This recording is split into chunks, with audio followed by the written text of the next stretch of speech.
Makati Productions present Knights of the Old Republic, Dark Covenant.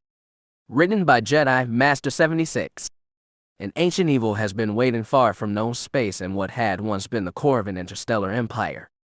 Biding its time, this evil has enacted a plan to destroy the Galactic Republic and the Order of the Jedi Knights sworn to defend it. Assembling executors to carry out his will, mercenaries to act in the forefront of his sabotages, and traitors to strike from within, this Sith Lord of old believes that his plan is foolproof. Only one thing remains, and that is the catalyst who will bring all of these things to pass. Before this ancient evil can begin the destruction of the galaxy, he must appoint a successor to his power. In the farthest reaches of the Republic itself, a young boy is exposed to the brutality of life on the frontier. Although he is saved from death by the Jedi Order, he will always bear the memory of the death of his family and the destruction of his home. Exposed to the light, he has the makings of a valiant defender of peace and is surrounded by those who desire to see him grow in the Jedi way. However, that ancient evil, patient and meticulous, has other plans for the young warrior, plans to rebuild the Sith Empire and herald in an era of the dark side. Chapter 1. And fire fell from the sky. Great clouds of smoke rose above the trees, concealing the stars behind a hazy veil. Brilliant streaks of green light, descending from some unknown source above the smoke, cut swathes into the forests that surrounded the settlement, sparking new fires as old ones burned forth. Trees across the small moon were swallowed up by the inferno, each one serving as a conduit and passing on the deathly embers to other, healthy trees. The fires transformed the mighty forest from a shield that concealed the settlement below from outsiders into a burning wall that kept all within trapped. There would be no escape for its inhabitants, lest they tried to navigate the wildfire blazing strong just beyond their homes. There had been no warning of the Iridorian attack. There never was. Their Voracity-class frigates and Terror 7 gunboats could fly into a system unannounced, avoiding most traditional scanners and satellites, and begin erasing the land below. Sometimes they found true warriors to fight. Most of their targets, however, were small colonies like these, far from civilization and unable to defend themselves. It was at these places that the Iridorians satiated their desire for battle, their desire for blood. Their prey was cornered. However, it was not enough to trap them with fire. These raiders used their gunboats to bombard the settlement's only spaceport, destroying what few low-altitude craft they had and totally preventing them from escaping their colony. If the Iridorians were merciful, they would have finished bombing them from low orbit, but the Iridorians were not, in any way, merciful. Landing craft descended upon the colony shortly after the blaze began.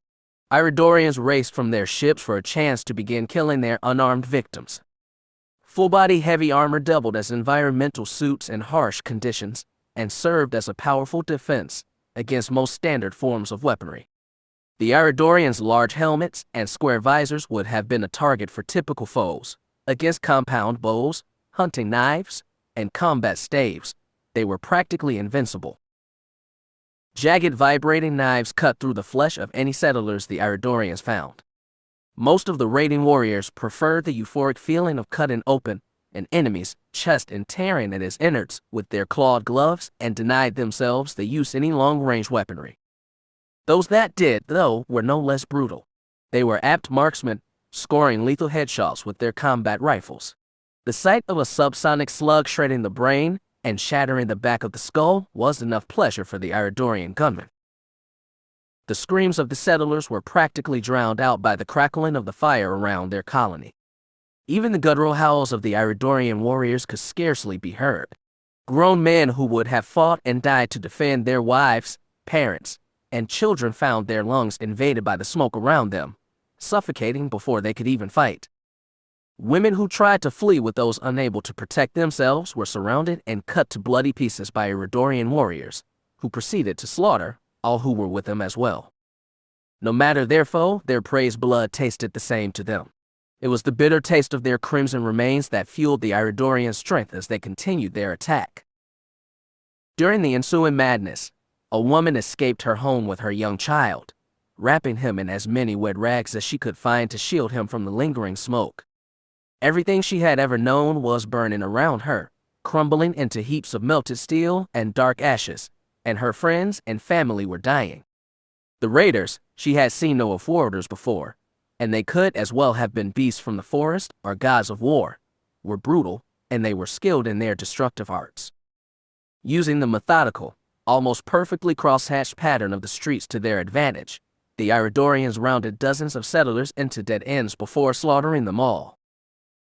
She saw these things happening around her, but there was a resolve in her that would not let her give up. They had not seen her. Until then, she had hope. She had to hope, because her child had to live. She had left her husband behind in their housing unit. He had insisted on helping the infirm escape their confinement, and he forced her to leave. She cried the entire time, begging him to come with them, but he would not yield to her. A hushed apology and a quick kiss was his farewell, and then he was gone. They did not know the destruction was so rampant, and he had not told her where they would meet. But it did not matter. They would meet again. The lump rose in her throat at the thought of losing him. Her eyes, already watering in the thick miasma around her, nearly let loose new rivulets of tears when she looked into the eyes of her son. She could not deny what her heart was whispering to her. There was a good chance neither she, her husband, nor her child would escape this. There was a chance they would all die. She shook her head.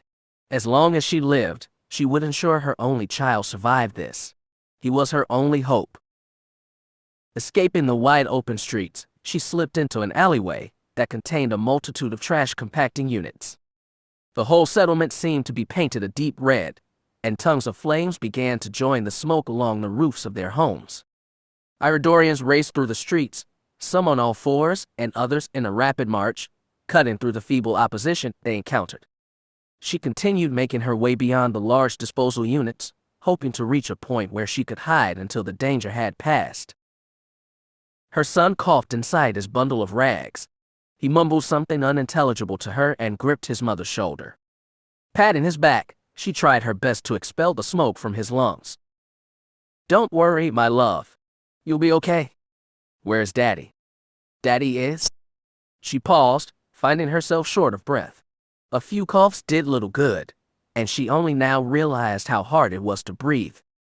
Every breath she took caused her to inhale thick plumes of smoke, and it felt like her throat and lungs were actually on fire.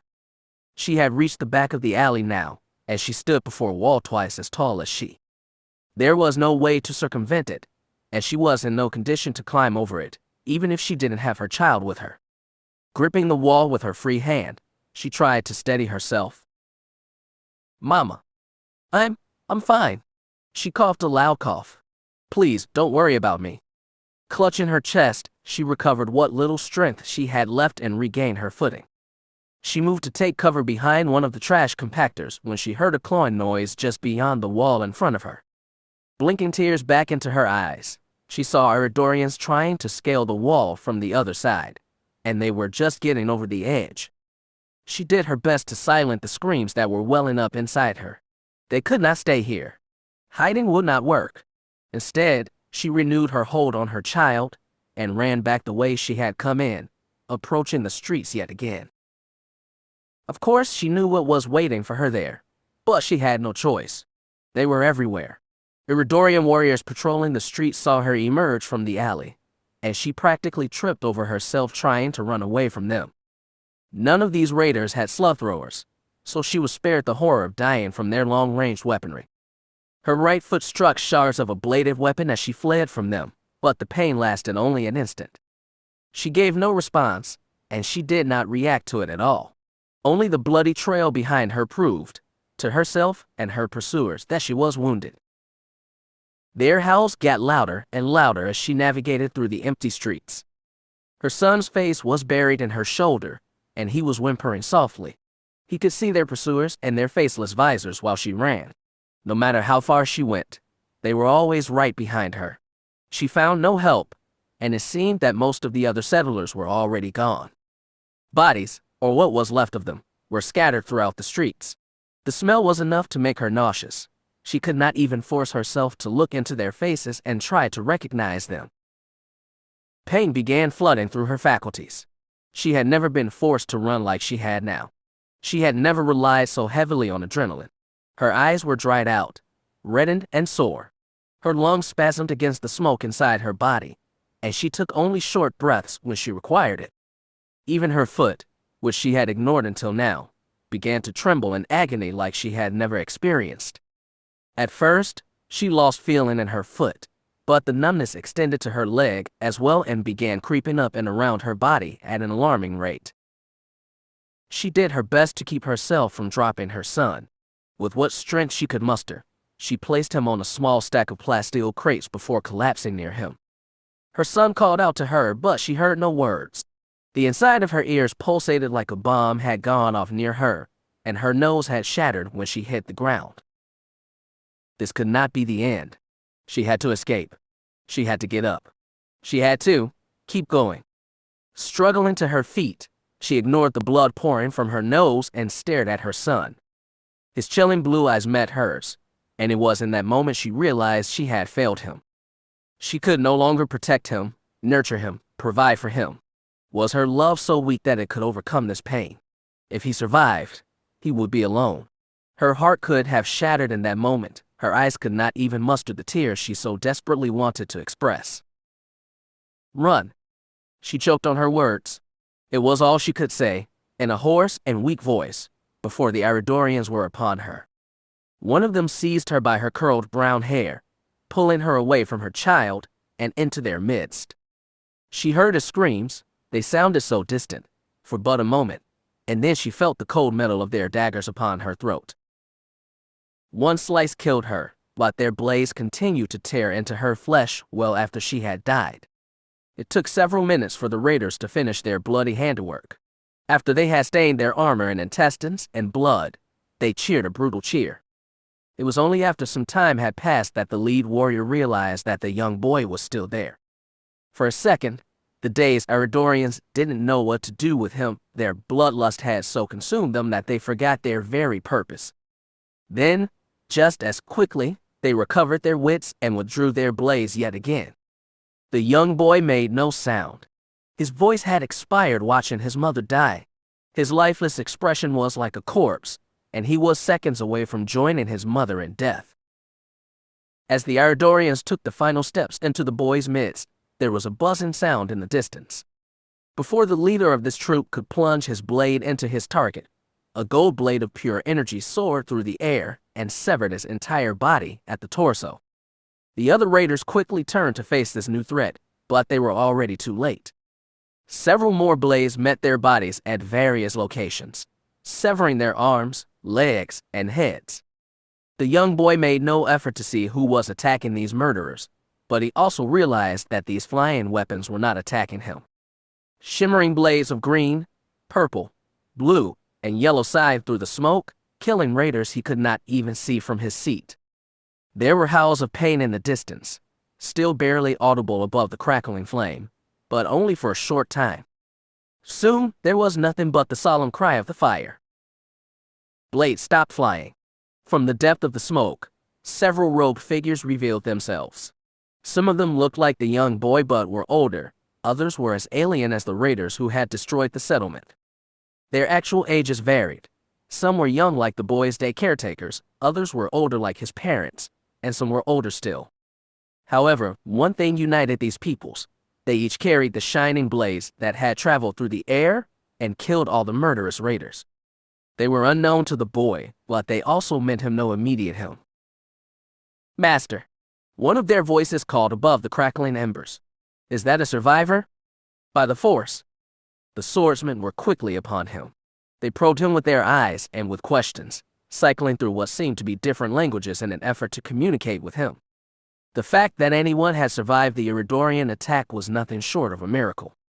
He was only a child, old enough to speak but young enough to not entirely grasp what was going on. No words reached the young boy. He ignored his apparent rescuers, refusing to meet their glances and keeping his eyes locked with his mother's. It was as though he could see her face there, where there was no longer one, and his beautiful eyes met his in an ethereal, timeless embrace. Do you understand me? One of the taller swordsmen asked. Young man, do you know what I am saying? Mommy. What did he say? Another, this one a woman, asked. It sounds almost like the high galactic word for mother. Yet another replied. That it does, that same tall swordsman said. It's a bit corrupted though, as though the word was altered over a few generations. Where's your mother? The boy said nothing. What was he thinking? His eyes would not escape his mother's damaged face. He was too young to truly comprehend the madness that had only just ended, but he understood that his mother was gone. He suspected his father was dead too. The gravity of this knowledge was lost upon him, but the terror was evident upon his features. His skin, pallid and cold, was unnatural from one surrounded by so much fire. His eyes were glazed over and reflected no emotion. Even his face, innocent as it should have been, was better suited on the dead. He had never been weaker, more scared. The sadness inside him was entirely different. This was not a sadness like watching his family leave to work, nor was it the fright that the darkness brought every night. No, this was something utterly more heart-wrenching and twisted. What bothered him the most was that he simply could not cry. Master, he's force-sensitive. A swordsman with a blue sword turned to the younger one. What? Are you sure? Yes. I detected it ever so slightly just now, like a soft push against my mind. I think he is trying to figure out who we are, Master. The oldest of all the swordsmen knelt down near the boy. Excuse me, lad, but where are your parents? Your mommy and daddy? He understood the question, if only barely. He pointed toward the Iridorian's handiwork. Ah, I see. I'm sorry, lad. The other warriors said nothing for some time. The fires crackled beyond them, and the soft groans of dying Iridorians were heard only in short intervals. Watching the boy, none of them quite knew how to explain to the boy that he was alone. None of them knew how to apologize for the atrocity here. None of them could comfort the child who had just lost his mother. Their creed demanded that they forsake such attachments, and his emotions were wholly alien to them, just as they were to him. What is your name? A female asked at long last. The boy's eyes drifted toward her. He understood the idea behind this question, but he had no response for her.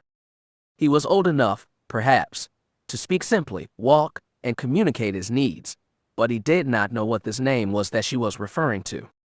Whatever it was, he did not have it. He did not know how to answer the question. Your name, boy, your name, a large swordsman said. He remained silent, pondering the question in his heart. Does he not have a name? A swordsman with an alien figure asked his fellows. Let us take him to the sanctum. I am not able to make any drastic decisions, but I am sure that the Jedi Council will be able to talk with the boy, the swordsman with the gold sword said. The other warriors nodded in agreement. While most of them traveled back into the smoke to secure some unseen objective, a few remained behind with the boy. They deactivated their shining weapons, believing that the absence of their weapons would put the boy at ease. My boy, it is not safe here. Would you like to come with us? We promise to keep you safe. The child stared back at the swordsman. They would take him away. He would not, could not, return to his home. He knew this, somehow, but he did not know how to express it. He had no reason to doubt the man before him was telling the truth, but at the same time, he was afraid. He had seen the unknown, and it had taken away his family. What made these mysterious figures any less harmful? In the end, the boy only nodded. Whatever the reason, he would put his faith in these men and women. They had saved him, and they were his protectors now. Very well. The eldest Jedi lightly gripped the boy's forehead. To his surprise, the boy made no motion. He didn't even flinch. Rest easy now. You are safe. What is your name, boy? The sanctum was unlike anything the child had ever seen. It was a building much taller than any single house or business that had been built in his home. The city that encompassed the massive temple was certainly magnificent, breathtaking even, but the air traffic that zoomed through buildings and spires that reached into the skies above did not fill him with the same wonder that this place did. This place was different. The pillars that held up the interior of this temple reached some unseen point high above him, disappearing into the shadows of the ceiling. Beautiful patterns of blue, gray, and white traced their way around the brown walls throughout the sanctum, detailing some philosophical meaning or historical significance. He was too young to understand such things. Many swordsmen wandered the grand halls of this place, and he suspected that there were more here than stars in the sky. Of course, it was not the architecture, the artwork, or the swordsmen, they called themselves Jedi, that truly enamored him. No, it was something else. Something nameless, something that he could not quite identify, but he knew was there. There was something in the air at this place that filled him with strength. It returned to him the hope he surrendered when he lost his family. It was powerful, it was comforting, and it was everywhere. It was almost as though his mother was watching him from some unseen place, giving him the vigor to keep standing. It was not a surprise, then, that he found himself ignoring the demands of the Jedi before him. These mysterious feelings were simply too encompassing to ignore. There were a few Jedi in this place with him. With their hoods raised above their faces, he could not see much of them. Even if he could, he would not be able to know who or what they were. 5 of these Jedi sat on stone daises, and it was these Jedi that were questioning him. A few Jedi stood guard behind him, and the rest of the warriors lingered in this chamber, as if to listen to what the sitting Jedi would talk about. You understand me, boy? I know you do. What is your name? One of the sitting Jedi asked again. The Jedi who had taken him from his home had told him nothing. In an instant, he had left his home. He suspected he had been placed in a vehicle of some kind after the Jedi took him, but he never found out if he just dreamed it or not. In what seemed to be a few short hours, they had arrived at what seemed to be the Jedi's home. He did not know where exactly it was, but he knew it was very far away from his. After being brought into these chambers by the company of Jedi who rescued him, one of the sitting Jedi had stood up and placed 2 fingers on the boy's forehead. Somehow, this allowed the hooded Jedi to understand him, and the boy could grasp their words just as easily. Boy, do not make him ask again. What is your name? One of the other Jedi commanded. I do not know, he answered. Surely he is old enough to know his own name, a sitting female Jedi mused. Do not play games with us, boy. Tell us your name. The child squirmed where he stood. He understood the Jedi he was talking to well enough, but he still had no idea what this name was. Was it something he was supposed to have? Did he lose it? The Jedi seemed to expect him to possess one. He did not want to make them angry, but he had no answer for them. Mommy and Daddy, they did not. I don't.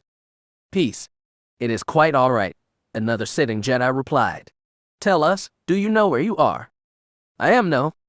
This is the Jedi Sanctum on Coruscant, the galactic capital. One of the Jedi removed a small chip from beneath his sleeve. Activating it somehow, a 3-dimensional projection appeared before him, revealing a vast array of stars, suns, and planets in a great disk. 2 planets lit up. This is where you are now, and this is where you were born. The boy was odd. There was life on other planets besides his own. Not only that, there seemed to be a great multitude of such planets. He stared at the map of space for some time, trying to convince himself that he was one of many living beings in a galaxy larger than he could have ever imagined. How distant and simple his home appeared, the second moon orbiting a massive planet and some cluster of stars so far away from the world they called Coruscant. Your world was not even a part of the Galactic Republic. I understand if this is alarming, the Jedi said, returning the map to his sleeve.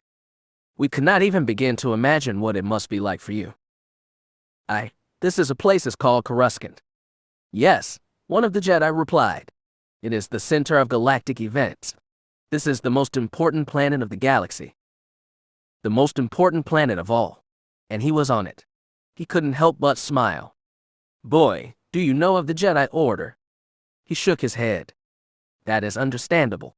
The Jedi are the guardians of peace and justice in the galaxy, and we defend the people of the Galactic Republic and the galaxy at large from harm.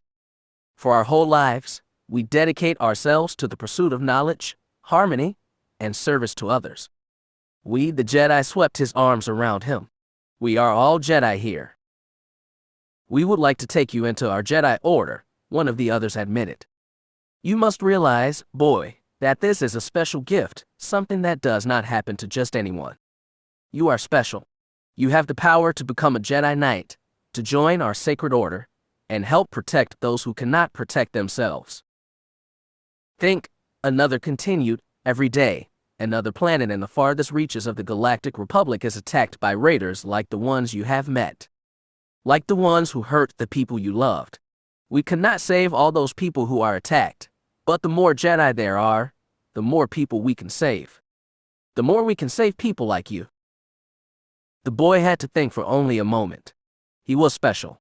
The feeling gave him a pride that he had no recollection of. A willful delight in some accomplishment that he did not necessarily achieve. And yet, he didn't care about that.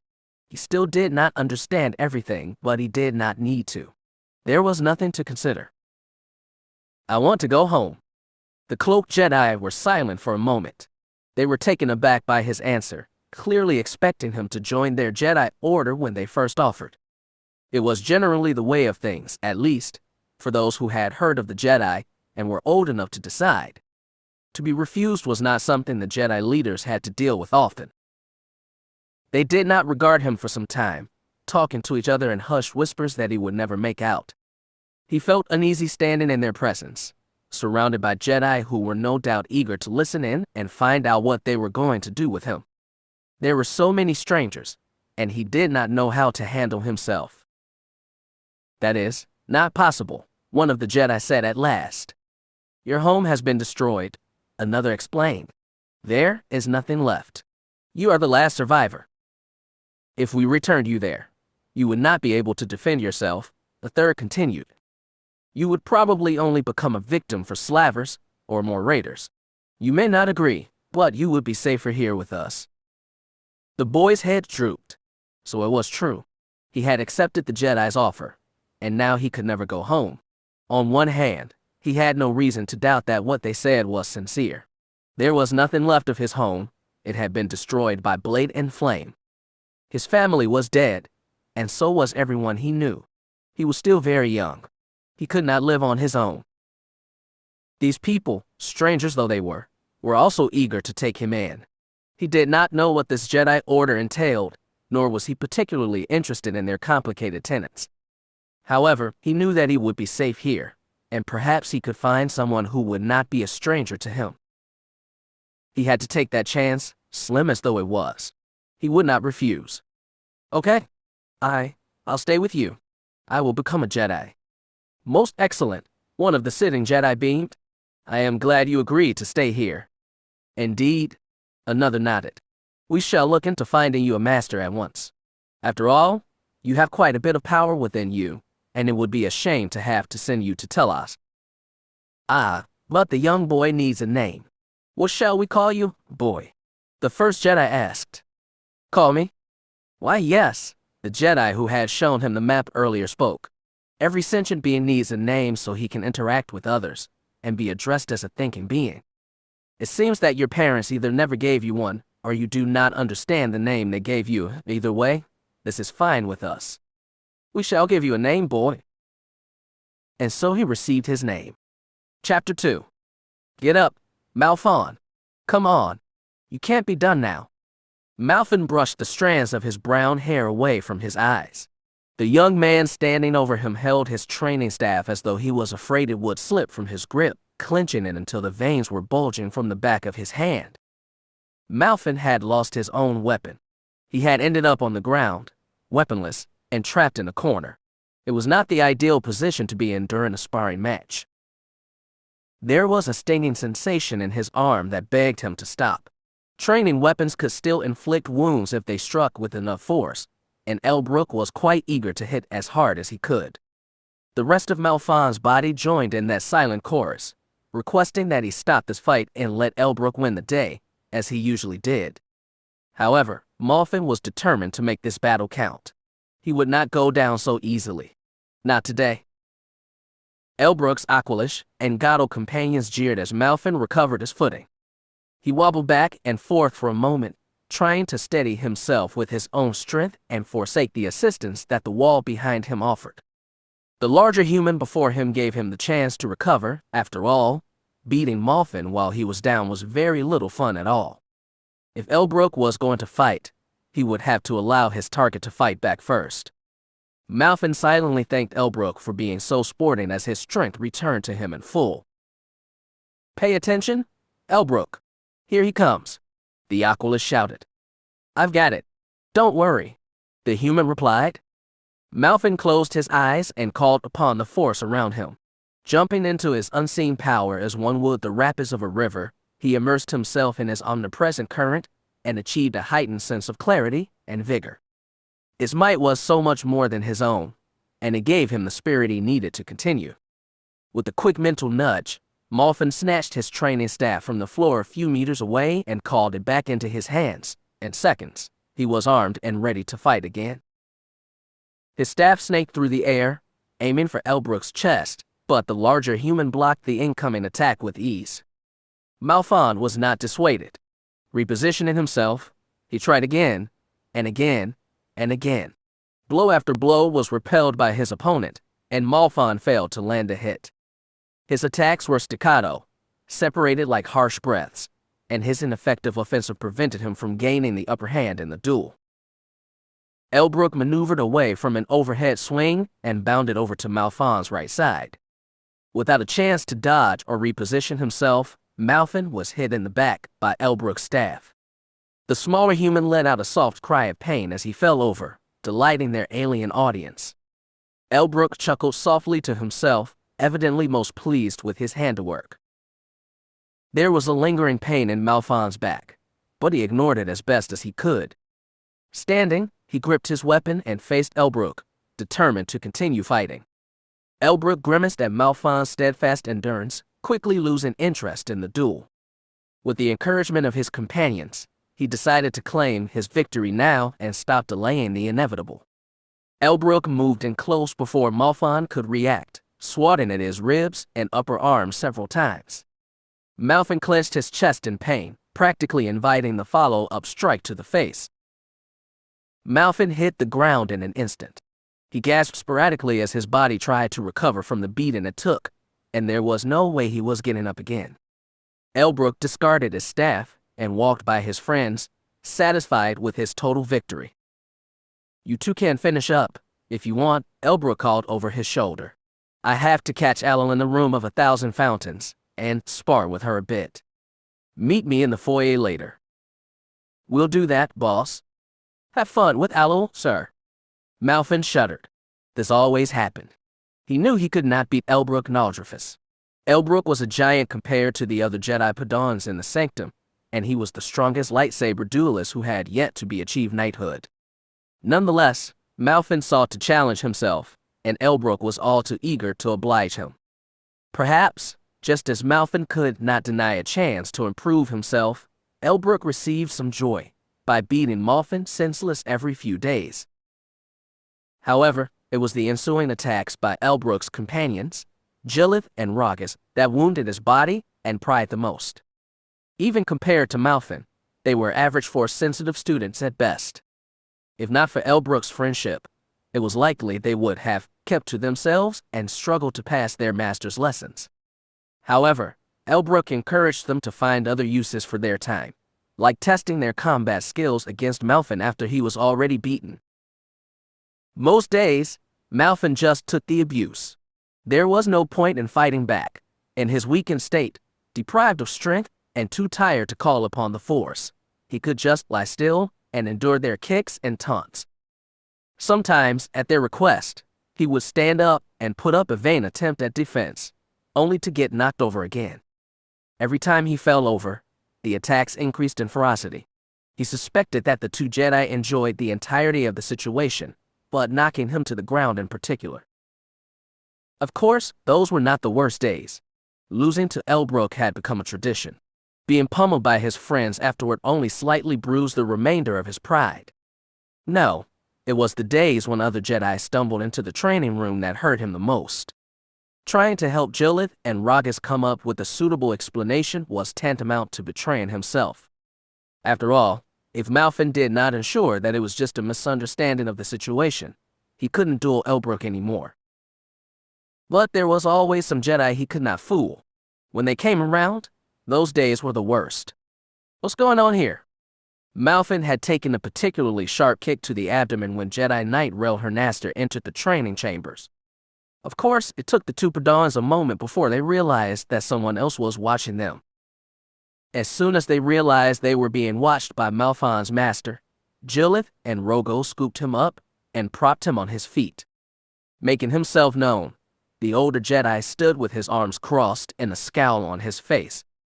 His receding hairline seemed to be as eager to escape his ferocious gaze as the Jedi Padawans before him, and the various wrinkles lining his face made it evident that he rarely found reason to smile.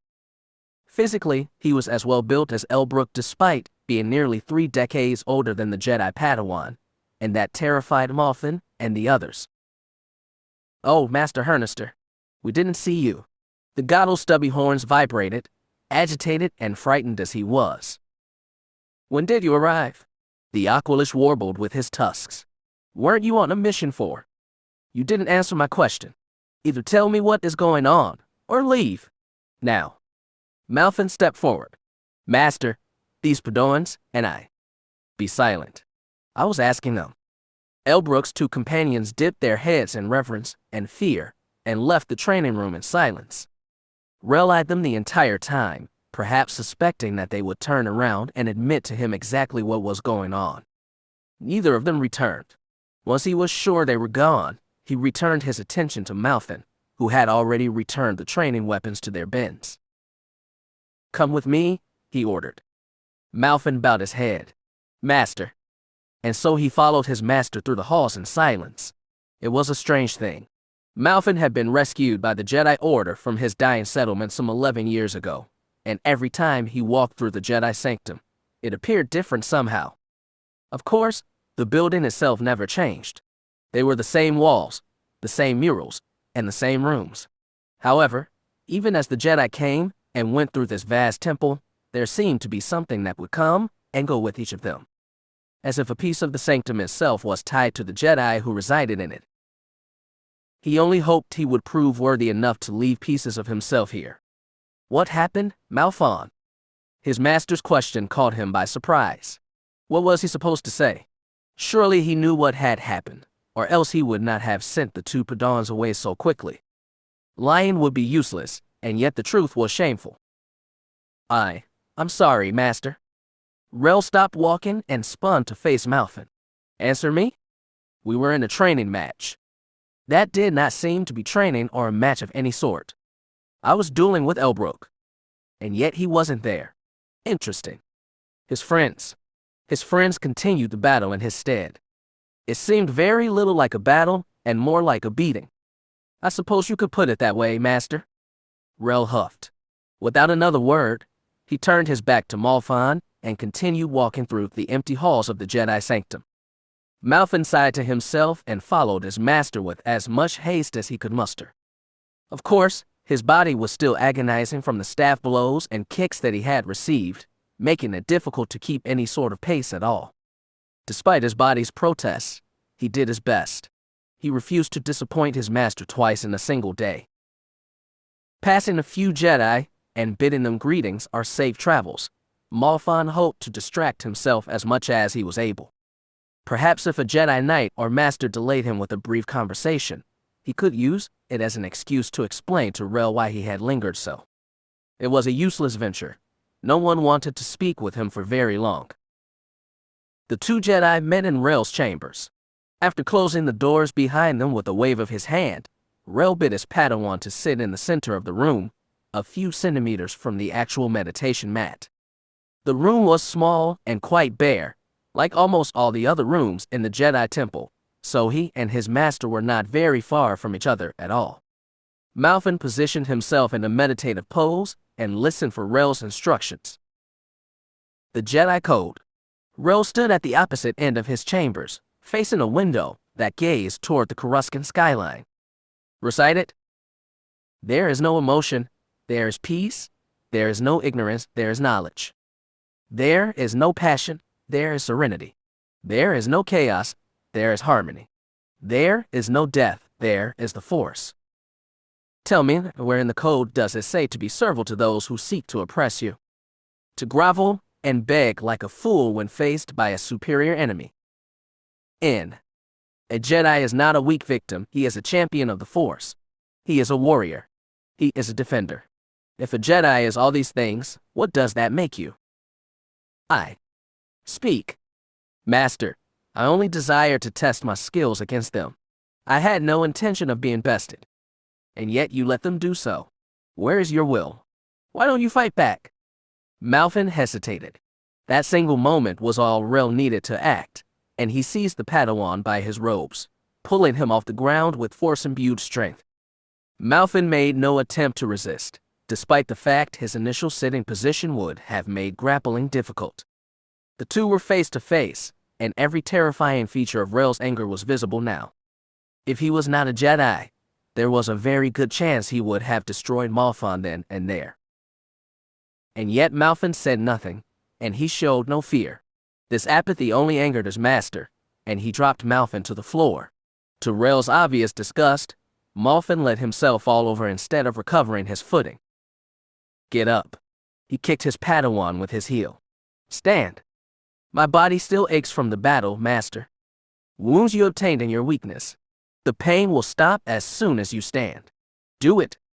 Rel kicked his student again, this time much harder, in the ribs. Malfin was surprised nothing broke, and he felt the wind get knocked from him. This time he let out a gasp, and his master nodded solemnly, determined to get through to his student. Malfin knew the pain would stop the moment he stood up. It was a simple task, and it was a simple lesson. If he showed any sort of resistance, then he would never be attacked like he had been again. But he just couldn't. He couldn't stand. He had been training himself to endure this, even when the pain became so horrendous he wanted to pass out. His master did not understand. Without Elbrook and the others, he received no lightsaber training.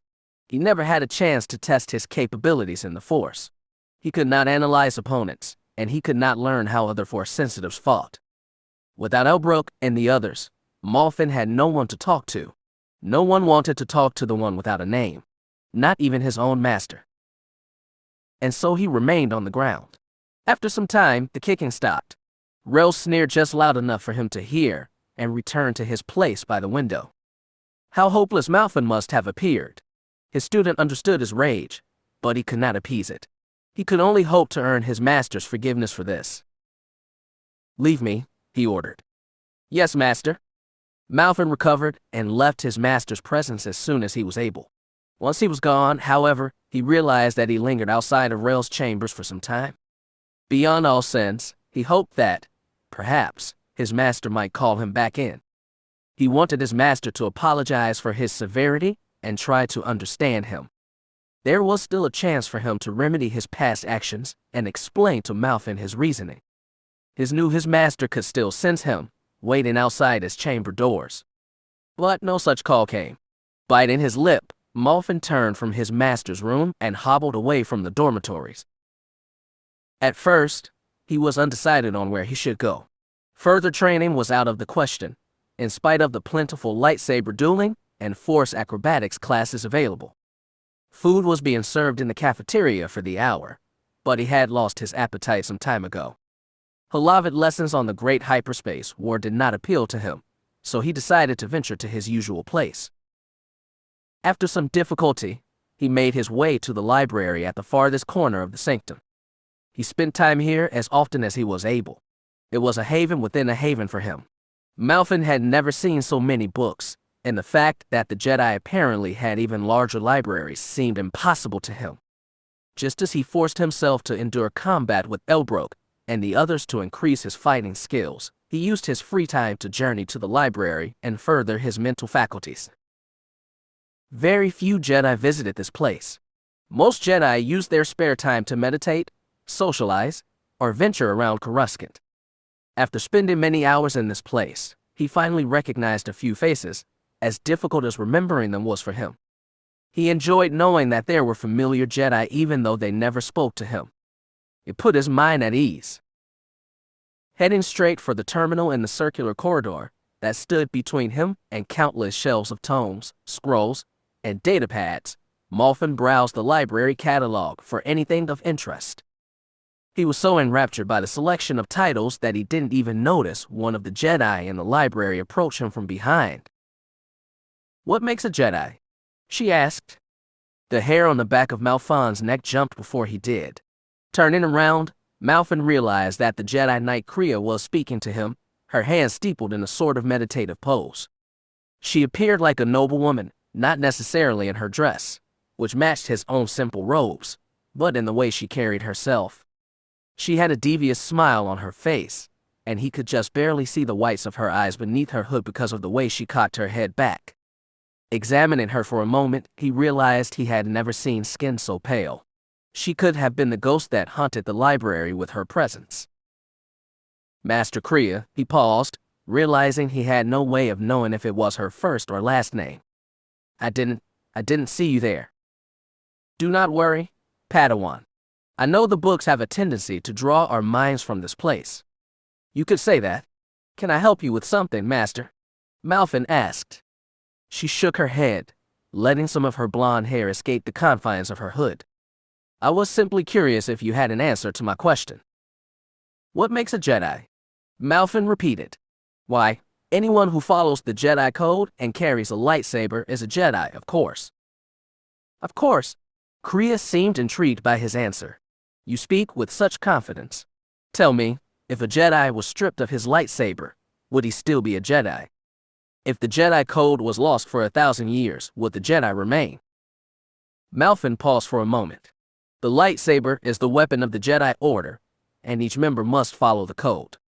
Without either, how could the Jedi Order exist? I do not understand your question. This time, it seemed Kreia took a moment to ponder his response. As you wish. I'll ask you again after you've given it some thought. As you say, Master. May the Force be with you. And so she left, just as quickly as she had arrived. Malfon stared at her for some time, bemused by her sudden inquiry and quite unsure if his answer had satisfied her. He had never spoken to her before, and she certainly had a strange way of meeting new people. He wondered if she made it a habit of asking Padawan strange questions, or if she wanted his opinion in particular. After she had disappeared from view, he began to doubt the answer he had given her. He had been so certain of it, but now his mind chided him for it. Something about his response just seemed lacking. Perhaps it was a trick question. Malfon made a mental note to consider the problem later and returned to his business. He found the location of the title he was looking for without any new interruptions.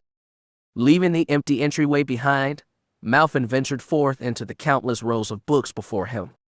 These shelves always inspired a sort of awe in him. Standing at least 3 heads taller than him, they held enough knowledge to piece together the whole history of the Galactic Republic, a good deal of its member worlds, and recount the lives of several famous individuals on just a few of these shelves. The entirety of the library had more information than he could possibly fathom. After walking by quite a few rows, Malfon found himself in the back of the library. It was on these last few shelves that particularly noteworthy pieces of fiction from across the galaxy were stored, preserved thousands of years after the culture, not to mention the author that constructed them was gone. Pulling a small datapad copy of an ancient tome from the 4th row at his right, Malfon took a seat on the ground nearby and began skimming the tale. It had been so long he had nearly forgotten, but the more he read, the more it came back to him. The young king who was captured by an enemy nation and tricked into fighting his own people. The woman he loved was a general for that same nation. Their servants and advisors trying to control them, to divide them, and ultimately to lift themselves above their masters. It was a long work, some 300 selections, but Malfon was determined to finish it. He needed to know what happened. While he read, another Jedi wandered by the set of shelves he sat between. This other Jedi was young, with unkempt robes that had hints of sweat marks and a shaggy mess of white hair that practically covered his eyes. He didn't even realize Malfon was there at first, walking by the shelves while he searched for something. The other Jedi actually backpedaled to make sure his eyes weren't deceiving him. There was, in fact, someone here in this section of the library. Would you like a chair, Master? Malfon glanced up from his book. I'm not a master. I'm just a Padawan. Ah, my mistake. I just figured. It's fine. Malfon returned to his reading. Am I not allowed to sit here, then? Oh, it's quite all right. Well, I've never seen anyone browse the fiction section. Besides myself. That's all. Why's that? Well, you know, Jedi Masters aren't very interested in fantasy and tales wrought of the mind. I can't blame them, but they do miss out on quite excellent stories. Isn't the mind amazing? Malfin smiled. That it is. The other Jedi slapped his head dramatically.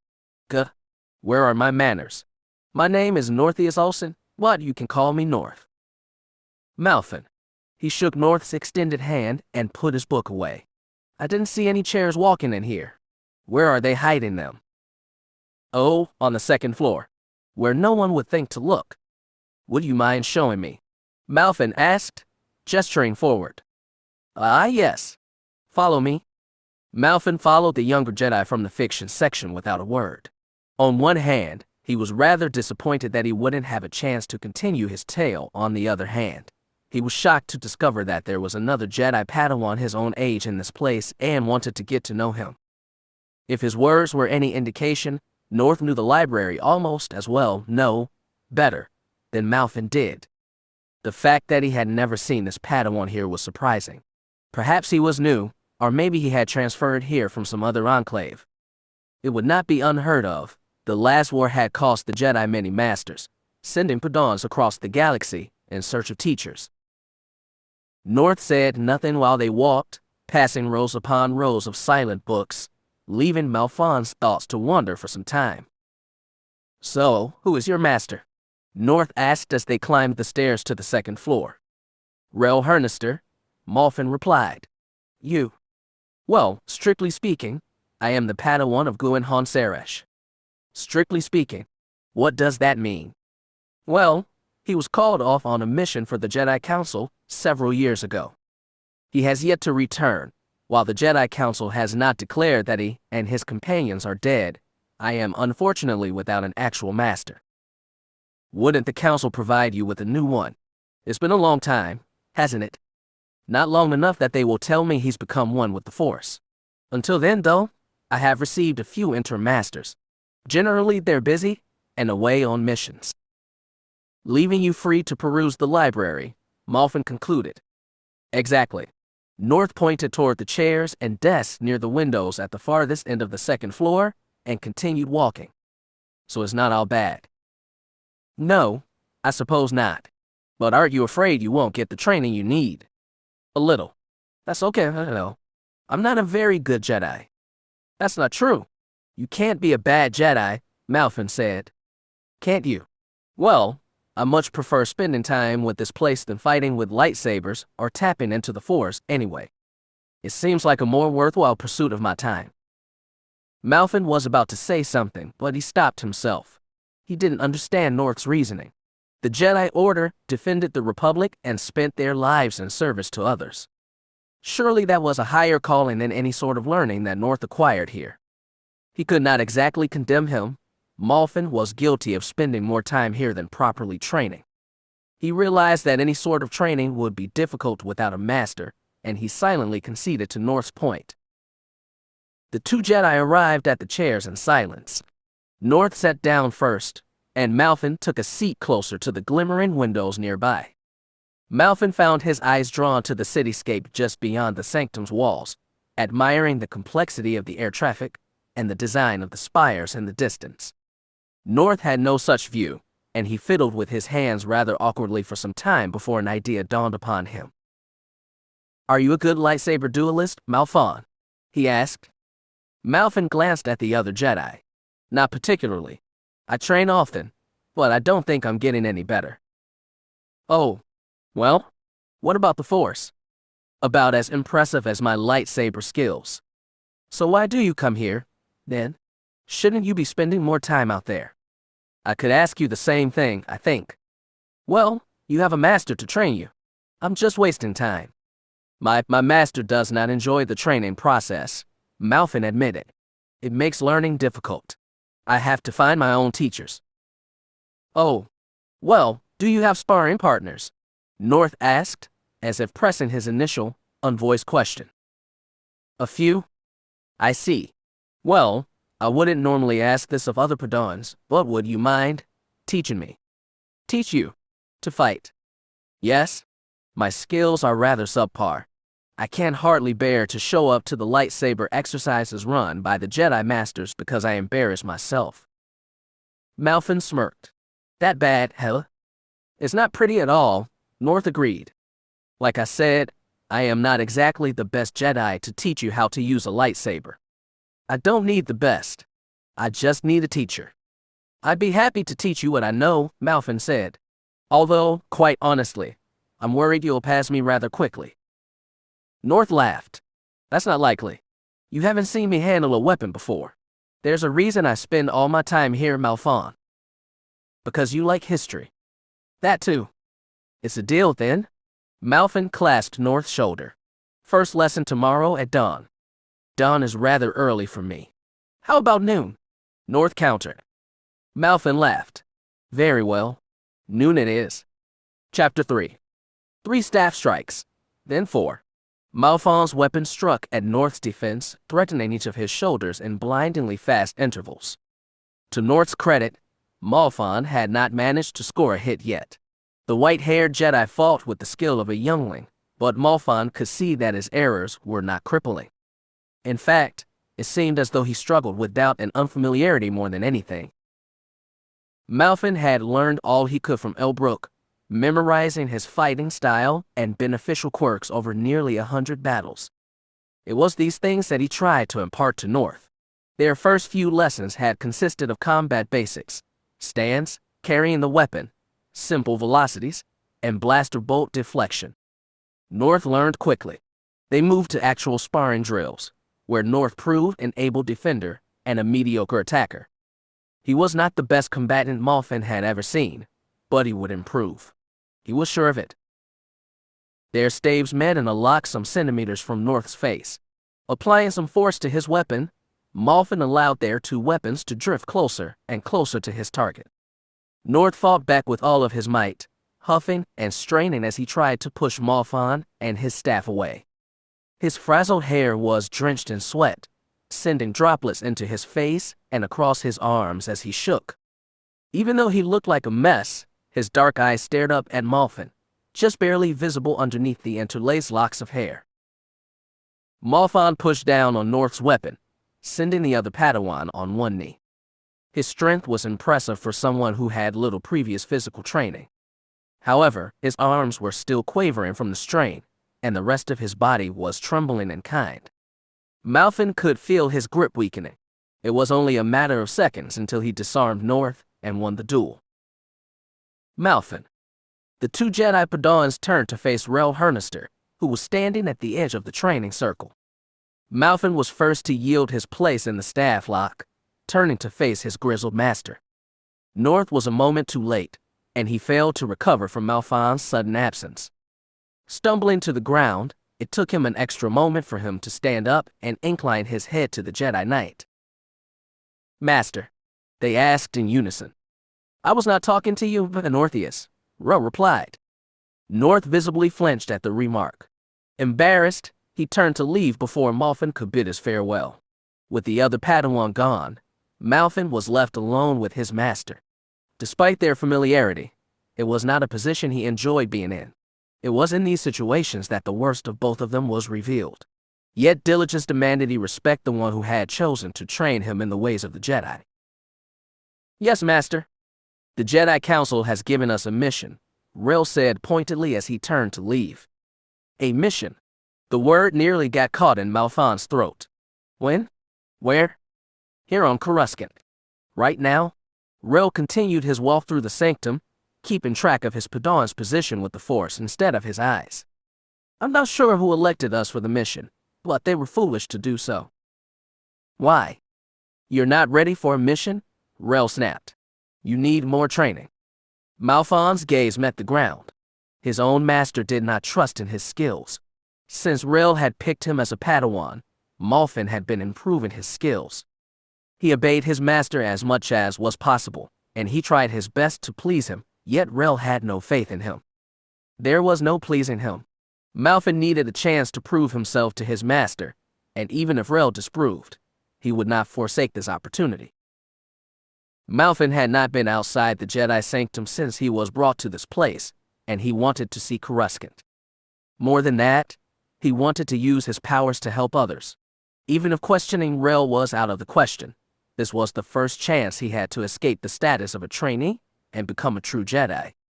He had to win his graces, and the graces of those Jedi who had selected him for this mission. They deserved that much. "Did you tell the council that?" Malfin asked after some time.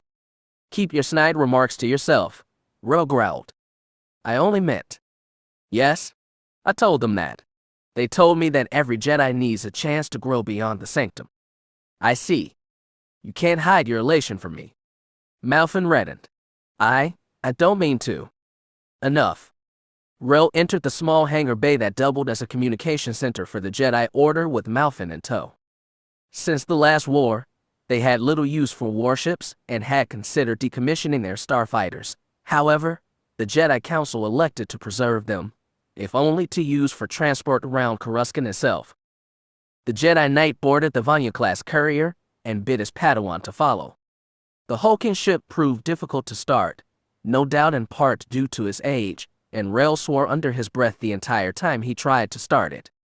After some struggle and a call to the Jedi technicians in the hangar, Rel managed to start their courier vessel, and they were off, joining the traffic above Coruscant's skyline.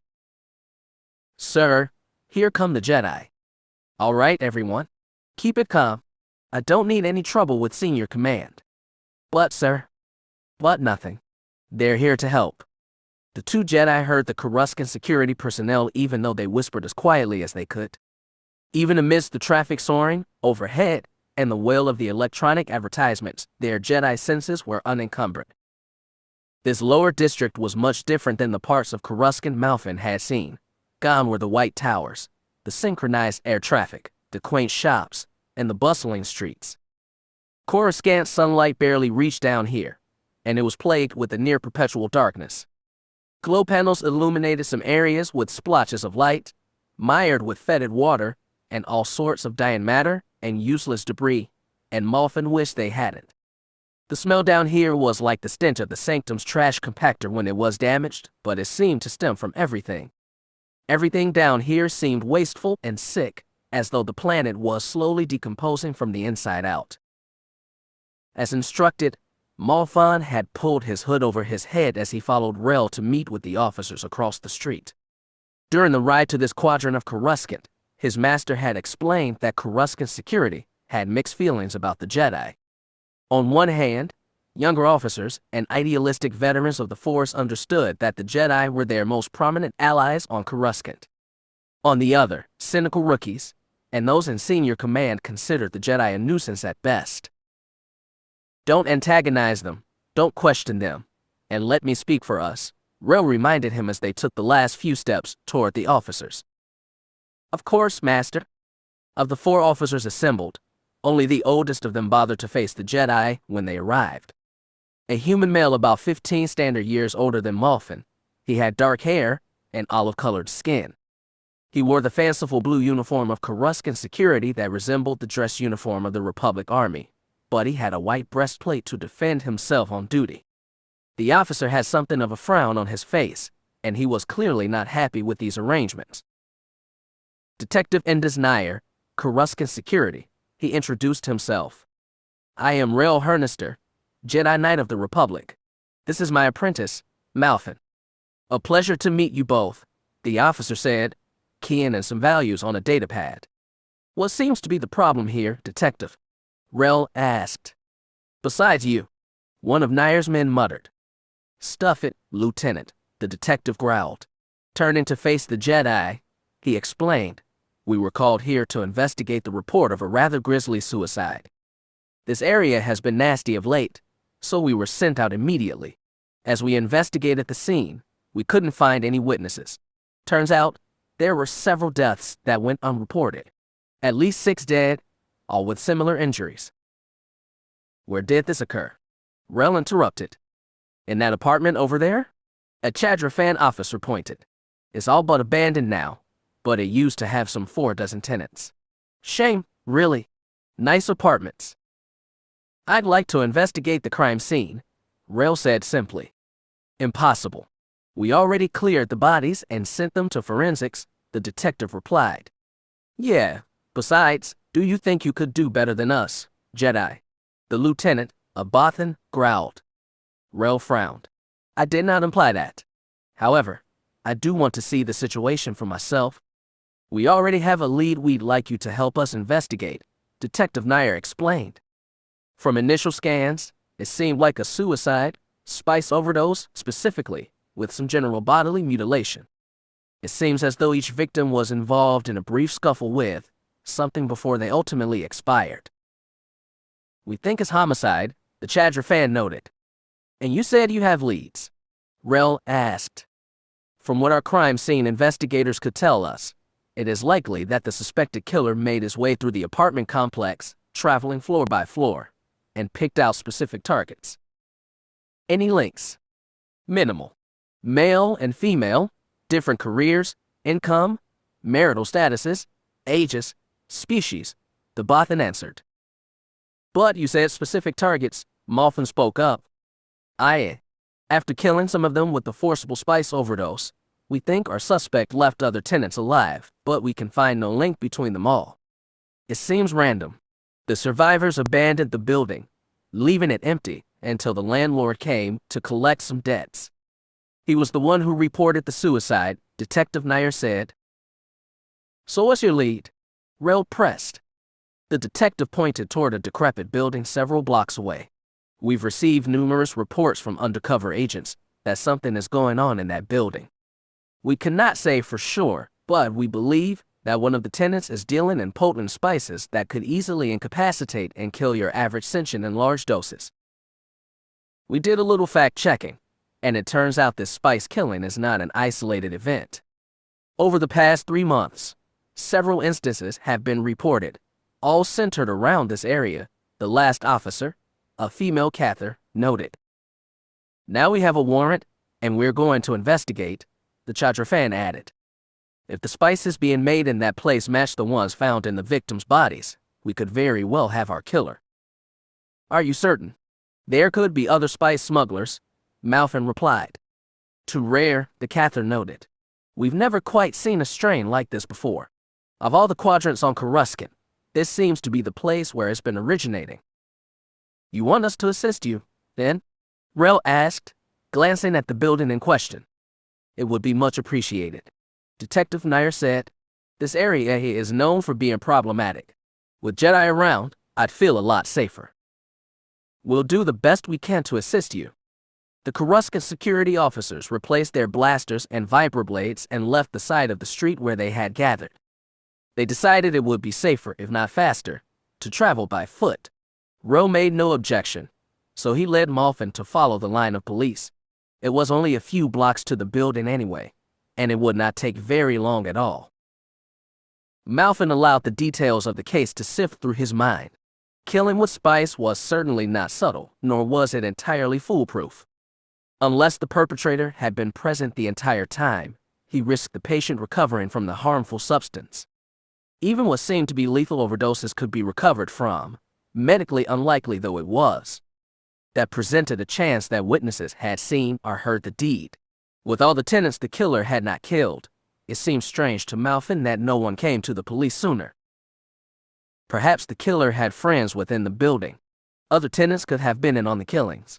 However, Coruscant security noted that there was a very tenuous link, if any, between the victims. Such targeted killings generally had a larger motive. Without seeing the crime scene for himself, it would be difficult to determine any such motive or the precise method the killer used, but Coruscant security deemed it unimportant. Strange. He was not suspicious of their actions, but he disagreed with how they were handling the operation. He thought they should have allowed the Jedi to at least examine the scene of the crime before they pursued this lead. Come here, Rel whispered to his apprentice. Master, be cautious. There is more at hand here than it seems. Do you suppose Coruscant security is involved? Malfin asked in a hushed voice. Shh. Rel waved his hand to keep quiet as they took a few steps away from the officers.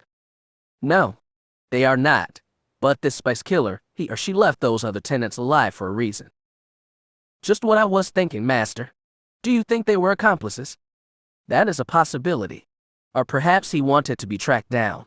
For now, just be mindful of the Force and follow my orders. We'll carry this through to the end. Yes, Master. The Jedi caught up to the Coruscant security officers after they finished their discussion. The 4 officers had already crossed the garden and courtyard, which no doubt once served as a suitable entrance to the building they were targeting. The garden had long since fallen into disarray, choked to death by weeds that continued to grow longer and longer with each passing year. The courtyard, too, was in as much disarray as this whole district. Ruptured water pipes visible from beneath the ground and overturned stones made travel dangerous. Malfin had no idea what sort of people would willingly choose to live in this place. The Jedi followed the law enforcement agents and met them at the stairway that led up to the apartment itself. The 4 officers had their blasters drawn, and they were scanning the perimeter in utmost silence. What's the plan? Rel whispered upon approach. We'll all head inside. Once we've secured the lobby and ensured that there is no resistance, I'll send 2 of my men to investigate the lower 2 floors while you and your apprentice investigate the other 2. One of my officers and I will hold our position in the lobby to ensure we aren't flanked and the suspect doesn't escape, Detective Nair explained. If the suspect is inside, Malfin noted. Of course. Are you ready, Jedi? Rel and Malfin nodded. The 4 officers led the way, blasters at the ready, while the 2 Jedi trailed behind them. Malfin thought it was strange that the police wanted to go in first, but he said nothing. It was their prerogative to do as they wished, but he couldn't help but think they would be safer if the Jedi led the charge.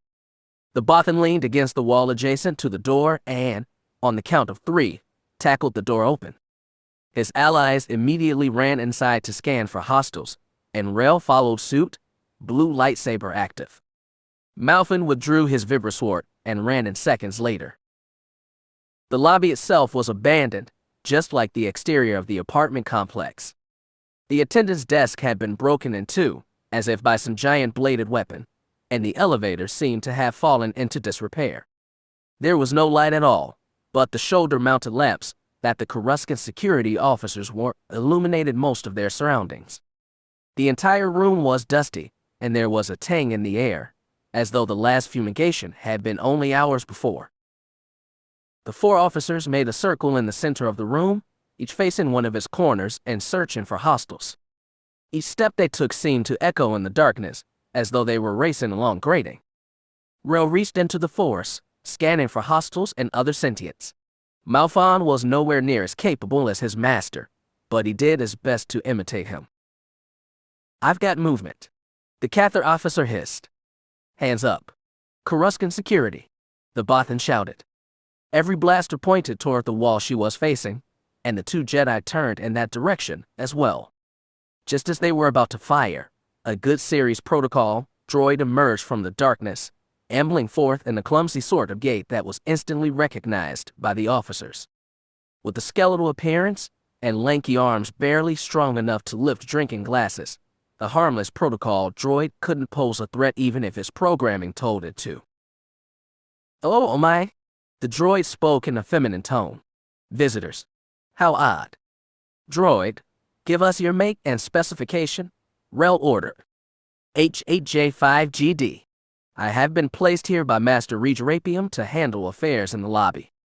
In the event of visitors, I am to initiate Zarek protocol. Detective Nair frowned. Droid, what is the Zir? He was cut off by an explosion. Rel wheeled around just in time to see the elevator erupt into flames, spewing forth chunks of superheated metal. The officers managed to get out of the way, and Rel erected a shield to defend himself and his Padawan. The droid activated some sort of self-destruct program and sent the remains of his own circuitry flying in every direction. Before the officers and the Jedi could adjust or react to the explosions, the unnoticed ventilation panels on the floor around them shifted open, releasing a thick stream of dark gas from the depths of the building. A trap, the Bothan lieutenant asked. Let's get out of here, Detective Nair shouted. Before they could head for the door, the Chadrafan officer collapsed.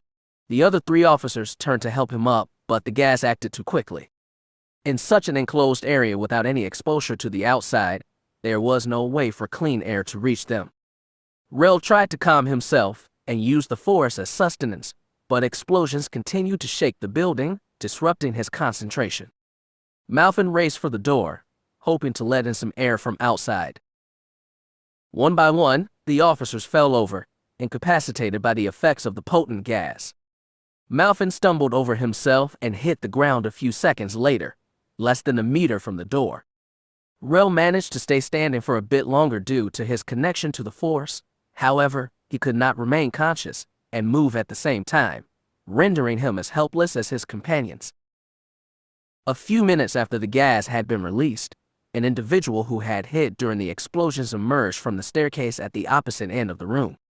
Standing about as tall as Rel, he was an insectoid with apian features and transparent wings barely visible from the front. His thorax was incredibly bulky, as though fitted with some sort of internal armor beneath his golden hide. What was most strange, though, were the blades that seemed to be grafted onto his arms. This strange insectoid moved to investigate the victims of his gas attack, his arms twitching in what seemed to be excitement. However, any plans he had were cut off when he realized Rel was still standing. He must have thought that Rel was somehow immune to the toxins in the gas, because he fled the moment he saw the standing Jedi and didn't put up a fight. Smashing the door open with the back of his bladed weapons, he raced into the darkness without looking back. Malfin was still partly conscious, drifting between the empty blackness of the unconscious and his dazed perception of reality. Somehow, whether by his Jedi training or sheer luck, he was not totally crippled by the gas he was breathing in. Pushing upward on his entire body, Malfin managed to struggle into an upright position and saw their insectoid culprit fleeing in the distance from his place by the door. "Stay here," Rel ordered between gritted teeth. "Wait for reinforcements. Contacting Jedi now." Malfin jumped, not realizing his master was still conscious. "Master, if we don't do something, he'll get away." "Revived you, to help me. Wake the others, don't do anything rash." "But the murderer." Malfin stared outside. He could still just barely see the one who had tried to gas them all, but it wouldn't be long before he disappeared in the shadows of the buildings. Glancing at his master, he suspected that Rel was trying to contact the Jedi in the sanctum for help and keep them both from collapsing at the same time.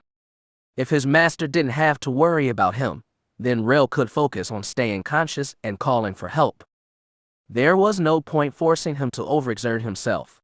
Rel would be fine, but if Malfin didn't act now, their killer would get away. The Coruscant security officers admitted that this was their only lead. He could not let this criminal flee from justice. "I'll be back, Master." "I'm sorry," Malfin shouted. "Stay here."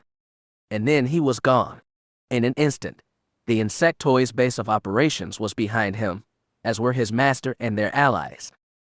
Rel had forcibly expelled most of the toxins from Malfin's body via the Force, and the lingering traces were quickly overcome by the foul-tasting, if healthy, air of Coruscant's lower level. A few passers-by and vagrants shouted at him as he raced across the streets, nearly crashing into a few on accident. Malfin's strength was quick to return to him. His target had a lengthy head start, but he was a Jedi. As long as he could see his target, he could chase him. As though he suspected that he would be followed, the insectoid sentient eschewed the main streets he had been frequenting and escaped into the countless alleyways of the quadrant. Malfin refused to give up the chase, avoiding parked swoop bikes and overturned trash canisters where he could. When his target flew over walls or fluttered to an alley some meters away, Malfin matched him by using the Force to jump the same distance. The Force, binding him and the entire galaxy together, gave him the power he needed to keep up the chase. The Force had aided him so far. It had gave him strength in times of hardship, and now it would be the very thing that would carry him to victory over this criminal. He was certain of this. Malfin began closing the distance between himself and his target. They were about 10 meters apart now, which was a vast improvement since the start of the chase. His target was getting tired, he could tell. The insectoid flew over traffic, and weaved his way through small crowds of pedestrians in an effort to avoid his pursuer, but Malphon was persistent. He would not lose him. He stayed as close as possible, dodging civilians and debris so as not to alarm anyone or slow himself down. The insect seemed to realize that there was no way he was going to lose Malphon, and he jumped into one of the sewage tunnels in the middle of the street that had been forcibly opened. Malphon hesitated only for a moment. Peeling off his dark cloak, Malphon leapt into the hole. The drop itself was less than 2 meters, and his feet hit the dried earth with a soft thud. To his surprise, his target had been waiting for him to descend. The hulking Apian stood before Malphon and released a grenade in his face. The explosive did not fragment. Instead, it released a thick fume of red-orange gas that clouded Malphon's vision and caused his entire body to go numb. In mere seconds, he was on the ground. There was a paralysis.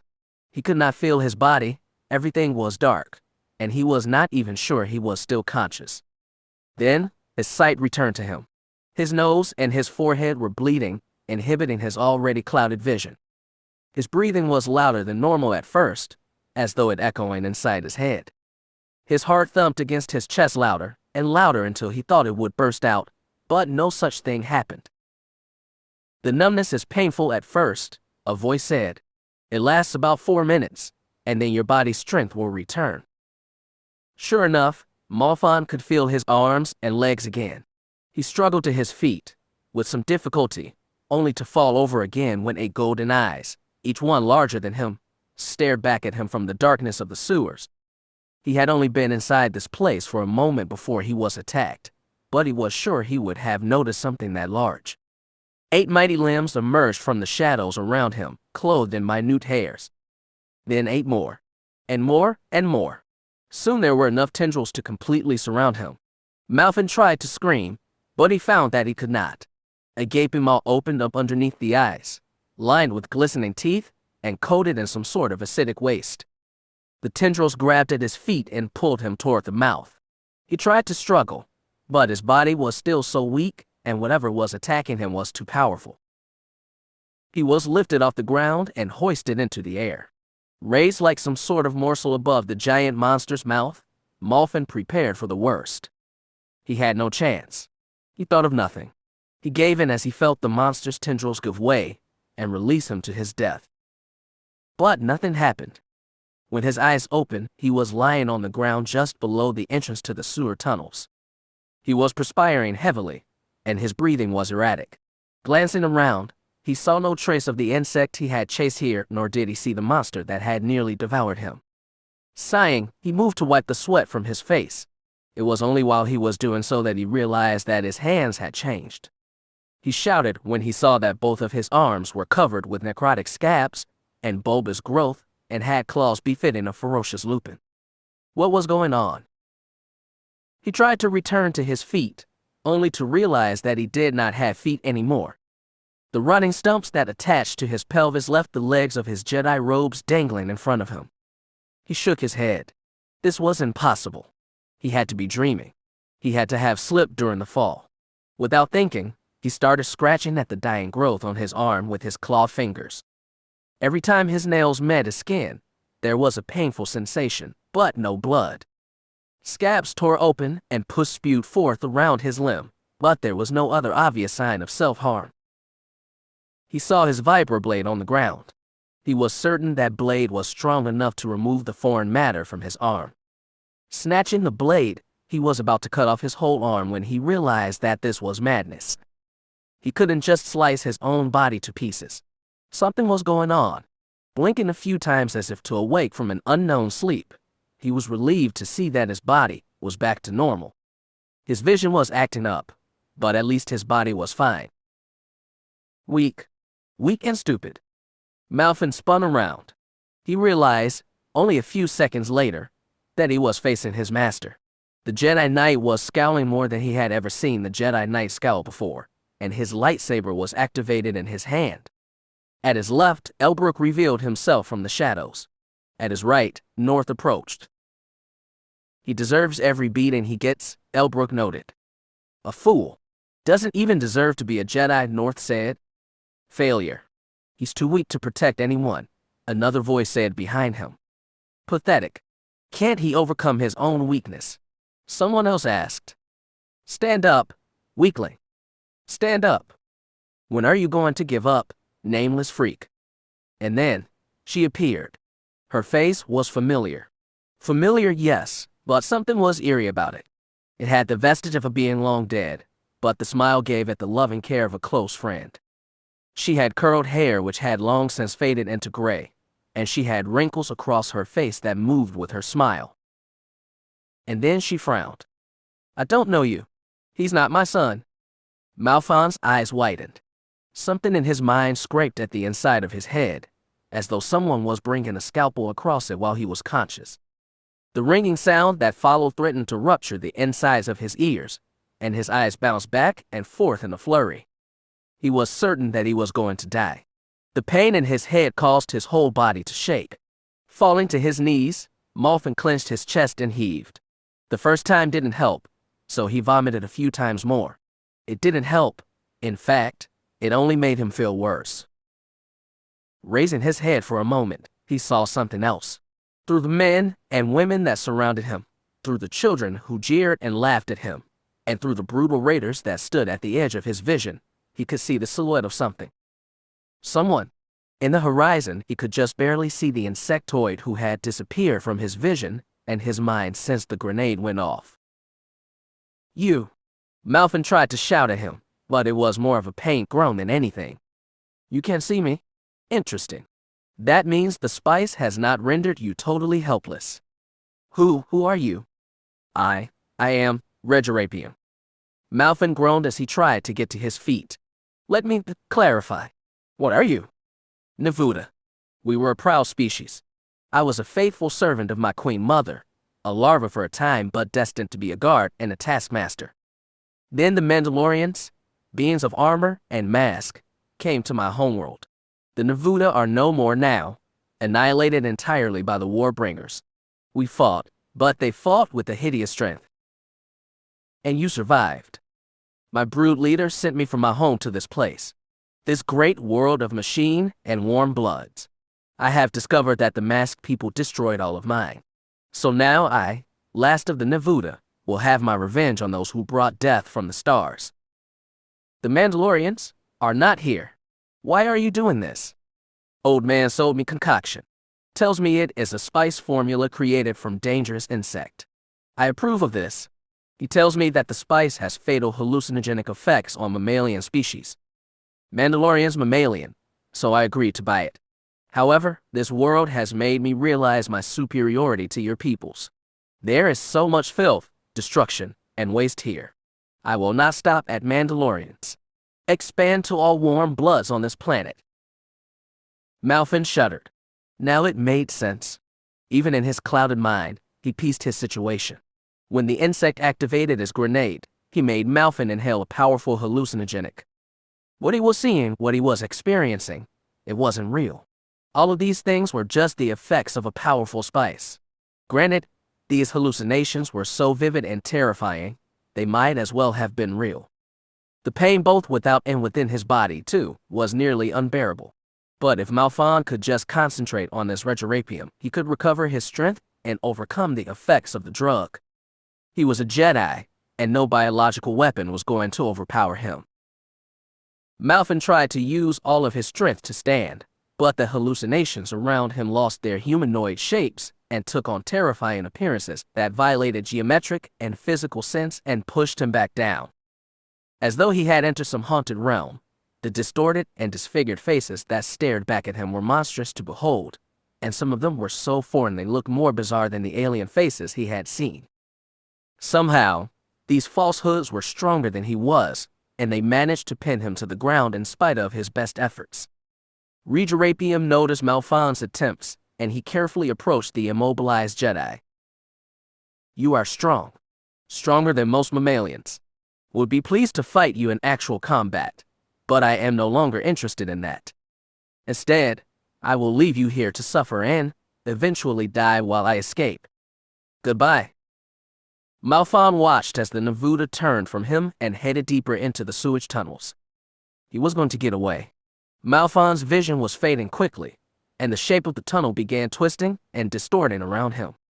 Everything appeared in 2 or 3s in his mind, as if the afterimages of motion blurred behind the hallucinations every time they moved. What had once been headaches now became what he could only describe as violent migraines, and the screeching sound in his ears was practically unbearable. That criminal was getting away, and there was nothing Malfon could do. The knowledge weighed heavily on him, even in his disoriented and spice-induced stupor. As soon as his mind failed him, he would be helpless to stop him. If he could not control his own body, his entire mission would be for naught. He had already disobeyed his master's orders. If he failed now, he would be entirely useless.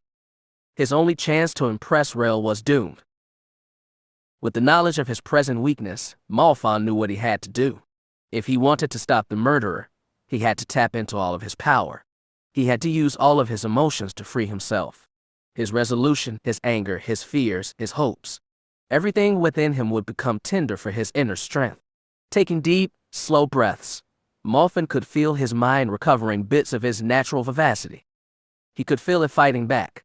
What's more, he recognized the anger rising up inside him, the indignation that increased with every step the criminal took. He would soon be strong enough to take that fury and release it in a form of tangible energy. In the same way he could twist the fabric of space into a telekinetic burst at his behest, he would release some furious power with his new strength. And then, the murderous insect would die, and he would be safe. Before he could finish preparing his attack, a group of Jedi leapt into the sewage tunnels, lightsabers at the ready. At first, Malfon thought they were an illusion, just like the rest of the people he had seen since arriving here, but they quickly proved themselves to be quite real. One of them released a blast of blinding white light from his fingers, illuminating the entire tunnel in shimmering yellow. Others charged forth, seeing, and apparently sensing, the Navuta further on. An older female Jedi stayed behind and released a searing aura of brilliant energy, dissipating the illusions around Malfon and throwing him to the ground. At first, it felt as though he had been hit by a high-pressure blast of scalding water, but the pain subsided after some time. "Master, we incapacitated the target. We tried to convince him to surrender, but he killed himself with the weapons embedded in his flesh," one of the Jedi reported. "I see. That's a shame. Does he have any accomplices?" the female Jedi Master asked. "None that we know of." "Very well. How is Hernister?" "Rel survived and is already on the shuttle." "Very good. One of you, lift this young man onto the stretcher. We're getting out of here."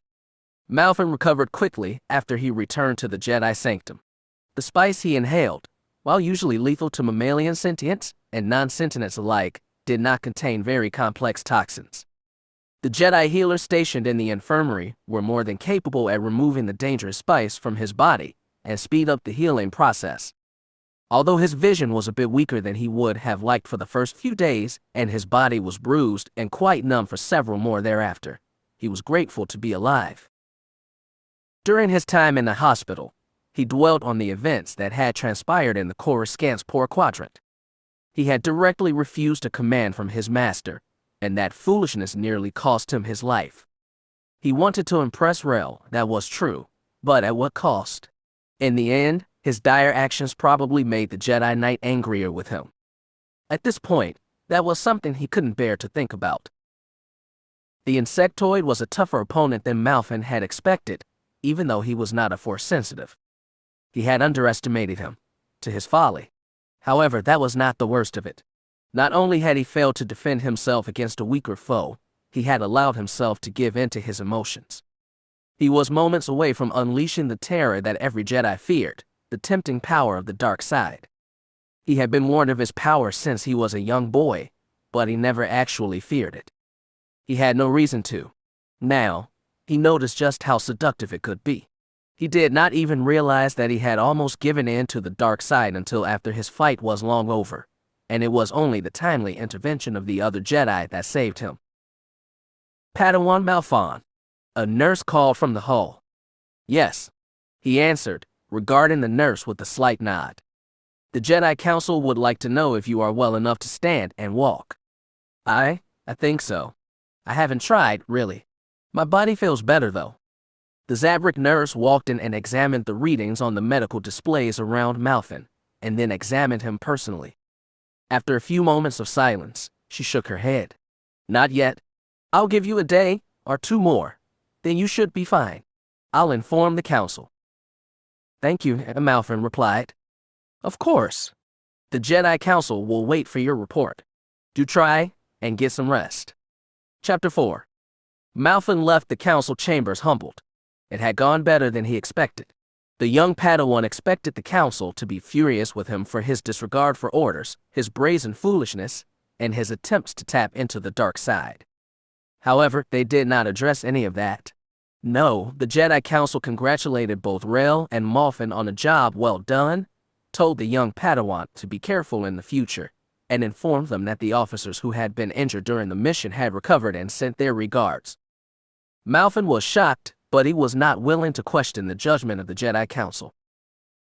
Just because they did not scold you does not mean I will not, Rel said as soon as they left the council's presence. If you pull a stunt like that again, you are no longer my Padawan. Understood? Master, do you understand? Yes? Then that is all. Keep your opinions to yourself. Rel stormed away from the council chambers, leaving the Padawan by his lonesome. He had been instructed to meet with the council the moment he recovered, and he had not had a chance to do anything or explore the sanctum since he returned from his mission. After such a startling and crazy mission, Malfin was delighted to have some time alone. He almost missed the sanctum. Did you hear? A Jedi whispered to another while Malfin walked by. The Benax brothers are coming to Coruscant. They're coming here, the other muttered. What could they possibly want? I don't know. Maybe Dantooine got tired of hosting their pampered selves. Great. That means we get to look forward to spending time with. Malfin kept walking, ignoring the 2 Jedi's idle chatter. However, he discovered that the more he traveled through the sanctum, the more he heard about these Benax. He had never heard of them, and he didn't know they were so important. Perhaps they were not very special at all, and some younger Jedi just needed to amuse themselves with gossip. Malfin wasn't sure. Some time later, he found himself in the library, as he often did. North was sitting at a table by the main terminal, skimming through an essay regarding the Pious D Crusades. Oh, Malfin, you're feeling better. North beamed and waved his hand in greeting. I'm sorry I couldn't meet you in the infirmary. They told me you weren't conscious long enough for visitors. That's quite all right. I appreciate the thought, though, North, Malfin replied with a smile. So what are you here for? I was wondering if you could help me find some things. Of course. What are you looking for? I'd like to find books relating to the mind. Oh. North gave him a puzzled look. Neuroscience, neurology, psychology, psychoanalysis, and all that. Yes? Anything related to the subject of the mind? Philosophical, biological, analytical, and force-related. I want it all. North pondered for a moment. I'll assemble a catalog for you that you can pick up tomorrow. Does that sound reasonable? Of course, Malfin said. Do you mind if I sit down? North smiled slightly. Not at all. Do join me? Malfin pulled a chair from another desk and sat across from North, who had returned his attention to the essay before him. Not wanting to disturb him, Malfin removed a small datapad on lightsaber combat that he had kept with him during his time on bed rest. The 2 Jedi Padawans read in silence for some time, hardly paying any mind to each other or the Jedi that passed through the library. Could I ask you a question, Malfin? North asked after some time. Only if I get to ask you one, he countered. That's fair. North put the datapad on the desk. Why the sudden interest in the mind? I didn't want to tell you. I think it sounds stupid. No, please. Tell me. Well, I ended up in the infirmary because I was assailed by an illegal spice that disoriented me and messed with my faculties. I couldn't move, I couldn't see straight, and my body was essentially a victim to some neurosis that the spice brought about. We heard you had been drugged, but they didn't go into details, North noted. So what does that have to do with your new interest? I almost made some dumb choices out there. I wanted to complete the mission at any cost, and I realize now that that cost was too high. What happened out there should have been preventable. I should have been able to stop it. I've heard it said that the will is subservient to the flesh, and I think that's true. No matter how much I wanted to fight, I couldn't. My body was holding me back, and my mind was too weak to fight. So what? I don't get it. Don't you see? I was completely hindered by my willpower and my mind. The drugs fooled me and my own thoughts betrayed me. If I can hold my mind and increase its prowess, memory retention, reaction time, cognitive ability, emotional response, then it doesn't matter how weak my body is. I can see through trickery and illusions. I can force my body to react quicker and stronger, and I can control myself by controlling my thoughts. That sounds dangerous, Malfin. Don't you think that's a little risky, especially for a Padawan like you? Age shouldn't mean anything. A Jedi is as powerful as his connection to the Force, and the Force is timeless. North curled his fingers into fists and rested his head on them, thinking over what Malfin had said. Very well.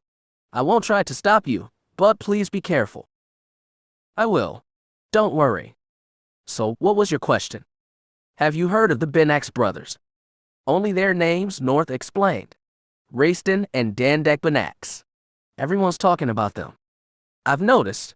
Who are they? Well, from what I've heard. Hey, Elbrook. Look here. This is where Malfin's been hiding.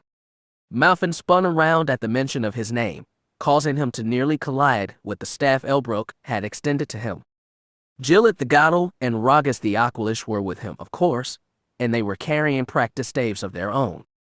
North seemed to physically shrink in their presence, terrified of the three much larger Jedi Padawans, but Malfin regarded each of them with a quick glare.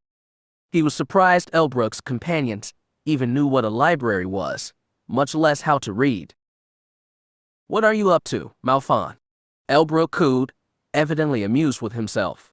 Did you lose your manhood after our last battle and decide reading was a better use of your time than sparring? Yeah, you tell him. Gillet jeered. Reading is for old folks and people who can't fight, right, boss? Rogos asked. Right? Now then, Malfin, are you up for a little duel? Malfin pursed his lips slightly. I just recovered from a mission, Elbrook. I'd like to fight you, but I don't think I'd be a good. Oh, the book reader is scared. Gillet cackled. What a loser. Weak and useless. I bet he still fights like an armless craft. Ragus added. Malfin frowned. I'm just pointing out that it would be too easy to beat me, that's all. That's fine. You probably couldn't beat us anyway, Elbrook mused. We've seen you fight countless times. I didn't think you were getting any better anyway. Come on, guys, let's go find some stronger Jedi to face. Malfin watched them leave. They were goading him on, and it was working. He wanted to defeat Elbrook and his friends so badly. If he could only best them, he could prove himself to be a capable fighter and a good Padawan. He needed them to train, didn't he? If they abandoned him, who was left? Even if they hurt him afterward, it was the duel beforehand that increased his knowledge and skill. Hey, leave Malfin alone. The four other Padawans' eyes widened as they turned toward North, who had risen to his seat to stand at his rather unimpressive full height. His hands were clenched against the table as though he was about to try and flip it over, and he had a look on his face that Malfin had never seen, much less suspected he was capable of making. His eyes were still hidden behind his shaggy mess of hair, but his frown was stern enough that, had he been a more intimidating individual, would have given younglings nightmares. I'm sorry. What did the Chadra fan say? Elbrook drawled. He was too busy squeaking. I couldn't make out everything he said. Ha! Good one. That'll shut him up good, boss. You heard me, North said between gritted teeth. Leave him alone. If you want to fight so badly, I'll fight you. No, I'll fight all three of you. Malfin was stupefied. North, you can't be serious. No, Malfin. The Snivian has a good idea. Let him continue, Elbrook said. We're always looking for some new competition. I'll take all three of you on. If I win, you leave him alone, North said. And if we win, you will do the weekly chores our masters assign us. And you'll do them until you are a Jedi Knight. Would you all knock it off? No one's fighting anyone, Malphon snapped. North, just ignore them. Oh, Malphon's scared. He's not only scared for himself, he's scared for the little librarian too. Jillith said. That mission must have scared him senseless. He's not so much of a man anymore, Elbrook Rogos added. Malphon glared at them again. No matter how much his body told him he was still weak, and his mind protested at the ridiculous thought of fighting them again, they were just pushing the boundaries of his patience. Without so much as a second thought, he stood up to join North. Hey, North, Malphon said, still watching Elbrook and his friends. You want some help beating these idiots senseless? I'd be happy to fight with you, Malphon. North hit the floor in an ungraceful heap. Even after training with Malphon, fighting two Jedi Padawans at once was too much for the young Jedi. Malphon realized that he stood no chance, but North was determined to prove himself, or get humiliated otherwise. Jillith and Ragas took their opportunity to attack their fallen foe with glee, holding their training staves like swords. They swatted North side and back, whichever one he decided to expose to them as he fumbled about in pay.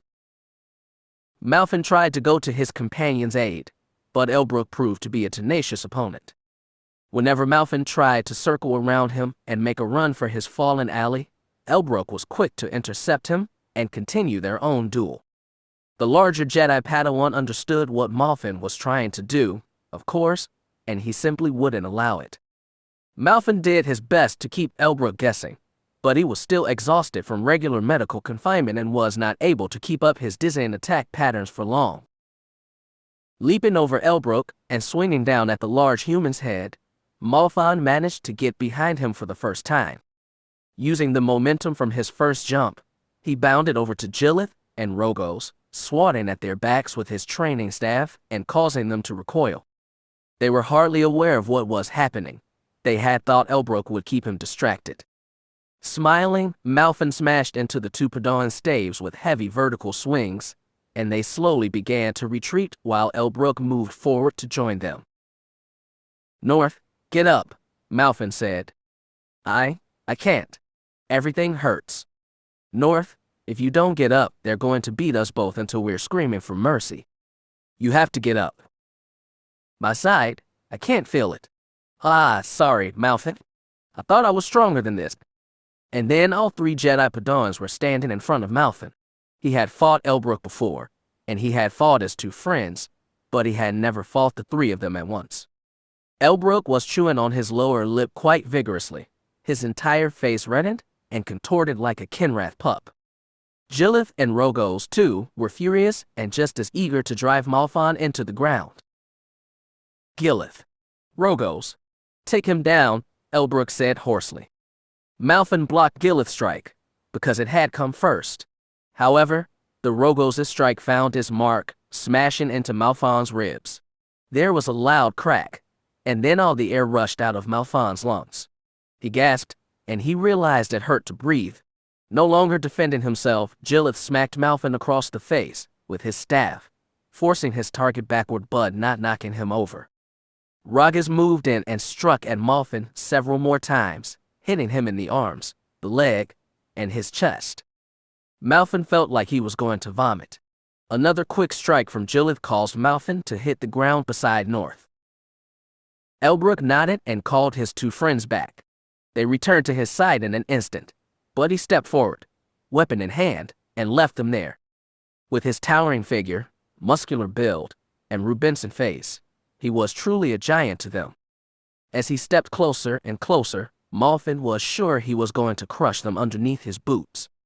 Malphon tried to stand, but Elbrook smacked his arms with the edge of his staff, forcing him back down. He knelt down so that he was quite closer to the two Jedi, but he still looked down on them. So, now do you understand why we choose to fight you? Do you understand why I fight alone and let Ragas and Jillith handle the rest? Because you're afraid, North hissed, but he was cut off by a hit from Elbrook's weapon. Wrong. I let them deal with garbage. When you have proven you aren't worth my time, you become trash. I am the best, I have no time to deal with things so obviously beneath me. Admittedly, you both amuse me. You think you can challenge me? That entertains me? And I cannot turn down free entertainment. You're the best. You don't look like anything special. Cocky though. A shame. He has some skill. The Jedi Padawans in the training center turned to face several new arrivals. Most of them were wearing cloaks over their persons, shielding their faces and most of their features from view. From their robes and their lack of lightsabers, they seemed to be Jedi Padawans. However, there were two individuals who were not hooded. They were the ones who had spoken to Elbrook. The first individual was a muscular terror of a man, standing shorter than Elbrook but built like a Hulk. He had cropped, dark brown hair atop a small head that looked ridiculous on his massive body, as though it had been placed there as an afterthought. He had a slight goatee and a small cut above his lip. He had evidently seen his share of fights. Unlike the others in this new party, he wore rugged trousers and a stained vest on top of a white tunic, forsaking the clothes of the Jedi for spacer's attire. The second individual, though, was a Jedi. He resembled the first man, but he was a year or two younger. His brown hair was longer, and it almost seemed to curl at the ends. His skin tone was about the same as Malfon's, and the two were about the same height. Wearing dark blue Jedi robes, he lied and lacked the wrestler's physique of the other man. His face was like one seen on statues around Coruscant, pampered and free from signs of battle and age, with a small nose and cheekbones that were hardly noticeable. His blue eyes seemed to see everything in the room and more, as though he were staring into the depths of the Force itself. "What did you say?" Elbrook asked, enunciating each word. "I could take you on and win," the more muscular man said. "By myself." Now, let's be fair. I'll take on one, you take the other two," his companion said. "I don't know who you are, but we could take you all on." Jillith growled at the company of newcomers. "Starting with you two, right, boss?" Ragas roared. Elbrook nodded. "If you two think you're so tough, let's go. I'm waiting." The thinner man used the Force to summon the staves north, and Malfin had been using into his hands. Without a word, he passed one to his ally. "We have to fight with these cumbersome things," the muscular one said. "I wish the Jedi would just switch over to Vibraswords and make training more fun." "Not now. We're fighting," the other replied. "The losers should always attack first," Elbrook declared, flourishing his staff as fancifully as he knew how. "Indeed.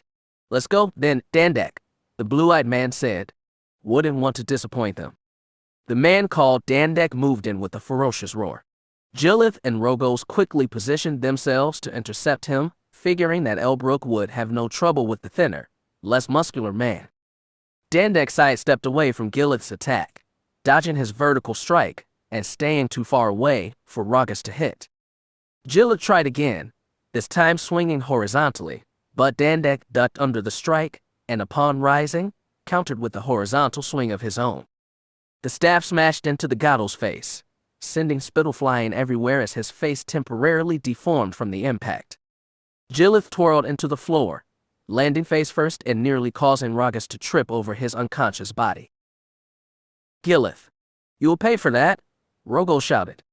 Dandek lazily parried the Aqualish's swings, which were mostly concentrated at his chest or his upper arms. The few times he did manage to dodge the attacks entirely, he swatted at the Aqualish's side, causing Ragas to warble in pain. The two traded blows for some time, but it was obvious Dandek was just toying with the Aqualish Padawan. His defense was peerless by comparison, and Rogos had not managed to land a single strike. Blocking a simple swing at his head, Dandek repelled the staff and jabbed his own weapon into Rogos' chest. The hit drove the wind from his opponent, and Dandek took the initiative to end the duel. Battering a few times at the Aqualish's undefended arms, he forced Rogos to drop his weapon and then smacked one of his legs, sending him to the ground in a dutiful mess. While Dandek fought the two Jedi Padawans by his lonesome, the other man engaged Elbrook. Malfon, admittedly, was enthralled by this man's fighting style. He held the staff in one hand, like a fencing saber, and he had no less control because of it. In fact, he seemed to be better. blocking Elbrook's powerful swings with quick parries. He never stopped moving. He wheeled around Elbrook as he struck in rapid succession at targets across the larger Padawan's body, forcing Elbrook to pivot every few seconds to block attacks from new angles. Watching the duel play out, Malfin was certain that this was a Jedi Knight in disguise. There was no way any Jedi Padawan could be as skilled as this man was. Elbrook was the greatest Padawan swordsman he knew, and this man was dancing circles around him. Malfin felt sorry for Elbrook. When the man noticed Dandek had finished off his two opponents, he decided that the duel had run its course. Catching one end of Elbrook's staff in his own, the blue-eyed man twisted his weapon backward and counterclockwise until Elbrook was forced to drop his weapon lest he dislocate his wrist. Beaten, Elbrook's opponent nodded simply. Now leave these two alone. Just who the hell do you think you are? Elbrook sneered. My apologies. I should have introduced myself sooner. I am Raistin Benax, and this is my brother, Dendak. I'm a Jedi Padawan from Dantooine, and he is not force-sensitive.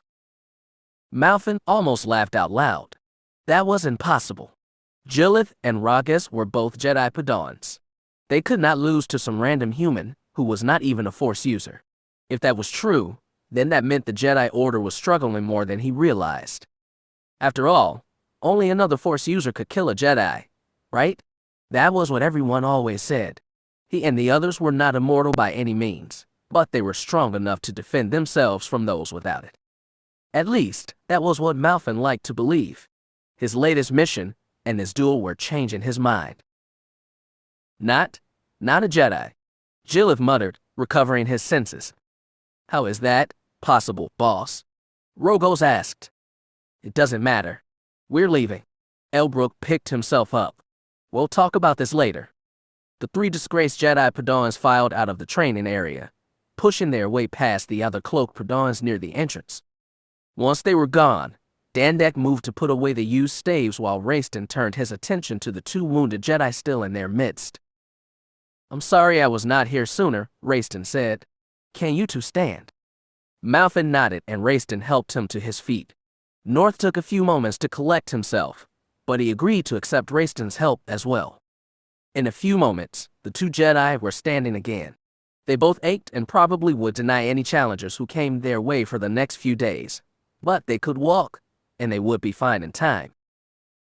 Raistin Benax, as you probably heard. He shook both of their hands. Your names are North. Malfin. A pleasure to meet you both. Again, as you heard, this is my older brother Dandek. Charmed, he grumbled. The three other Jedi who were waiting at the door came forward at Raistin's behest and removed their hood. The first, and tallest, was a female Twi'lek with deep blue skin, almost the color of Raistin's piercing eyes. One of the two Leku that descended from the back of her head had been curled across her neck, and the other dangled just above her left shoulder. She smiled a gentle smile at the both of them, curtsying gratefully. The next Jedi was a Keldor female, wearing a rebreather mask and pair of goggles over her wrinkled orange-brown skin. She was only a bit shorter than the Twi'lek, but she was quite lean, and that made her look taller. The last Jedi was a short, pudgy species that was rodent-like, with squinted eyes, a massive nose, and a large face with an equally wide grin on his face. The Twi'lek here is Lithirain. The Keldor is Alnarapel, and the Cadorsian is Harda Maximorium. Raistin introduced each of them in turn. A pleasure to meet you both. But please, call me Lithi or Rane, the Twi'lek said. I am glad to meet you as well, the Keldor added. Yes, yes, yes. Harda will do fine. I hope we get to meet again, the last Jedi intoned. But please, shower first. Your sweating selves reek of. That's enough, Harda, Raistin advised. He turned to face the two Jedi. We are all Jedi Padawans, my brother not included, who were displaced from Dantooine. Our masters have passed on, left the Jedi Order, or decided to abandon the training ways and return to their studies elsewhere across the galaxy. While we do not blame them, we recognize that the future needs Jedi, and without proper training, we cannot grow into a position to serve the next generation of learners. We have come to ask the Jedi Council to give us new masters, Lithy said. Until then, we have to stick together, Harder noted. We suspect you to have masters, but we wouldn't mind if you joined our little group and spent some time with us, Raiston explained. After all, we need tour guides. Sometimes the older Jedi are just so stuffy when it comes to these things, you know. Malfin looked at North, but the white-haired Jedi recoiled emotionally in front of all these new Jedi. Although he wanted North's agreement before he volunteered them for anything, he saw no harm in accepting the offer himself. If North didn't want to, he could simply opt out and return to the library. Sure, I'd be glad to. Raiston nodded. Thank you. And you, North? Yeah, sure. I suppose I can join you. Great. We have to go to the council chambers later, but we know where that is, Raiston explained. For now, just tell us where the cafeteria is. We're famished. Dandet groaned. Malfin laughed. Yeah. Come on. It's right this way.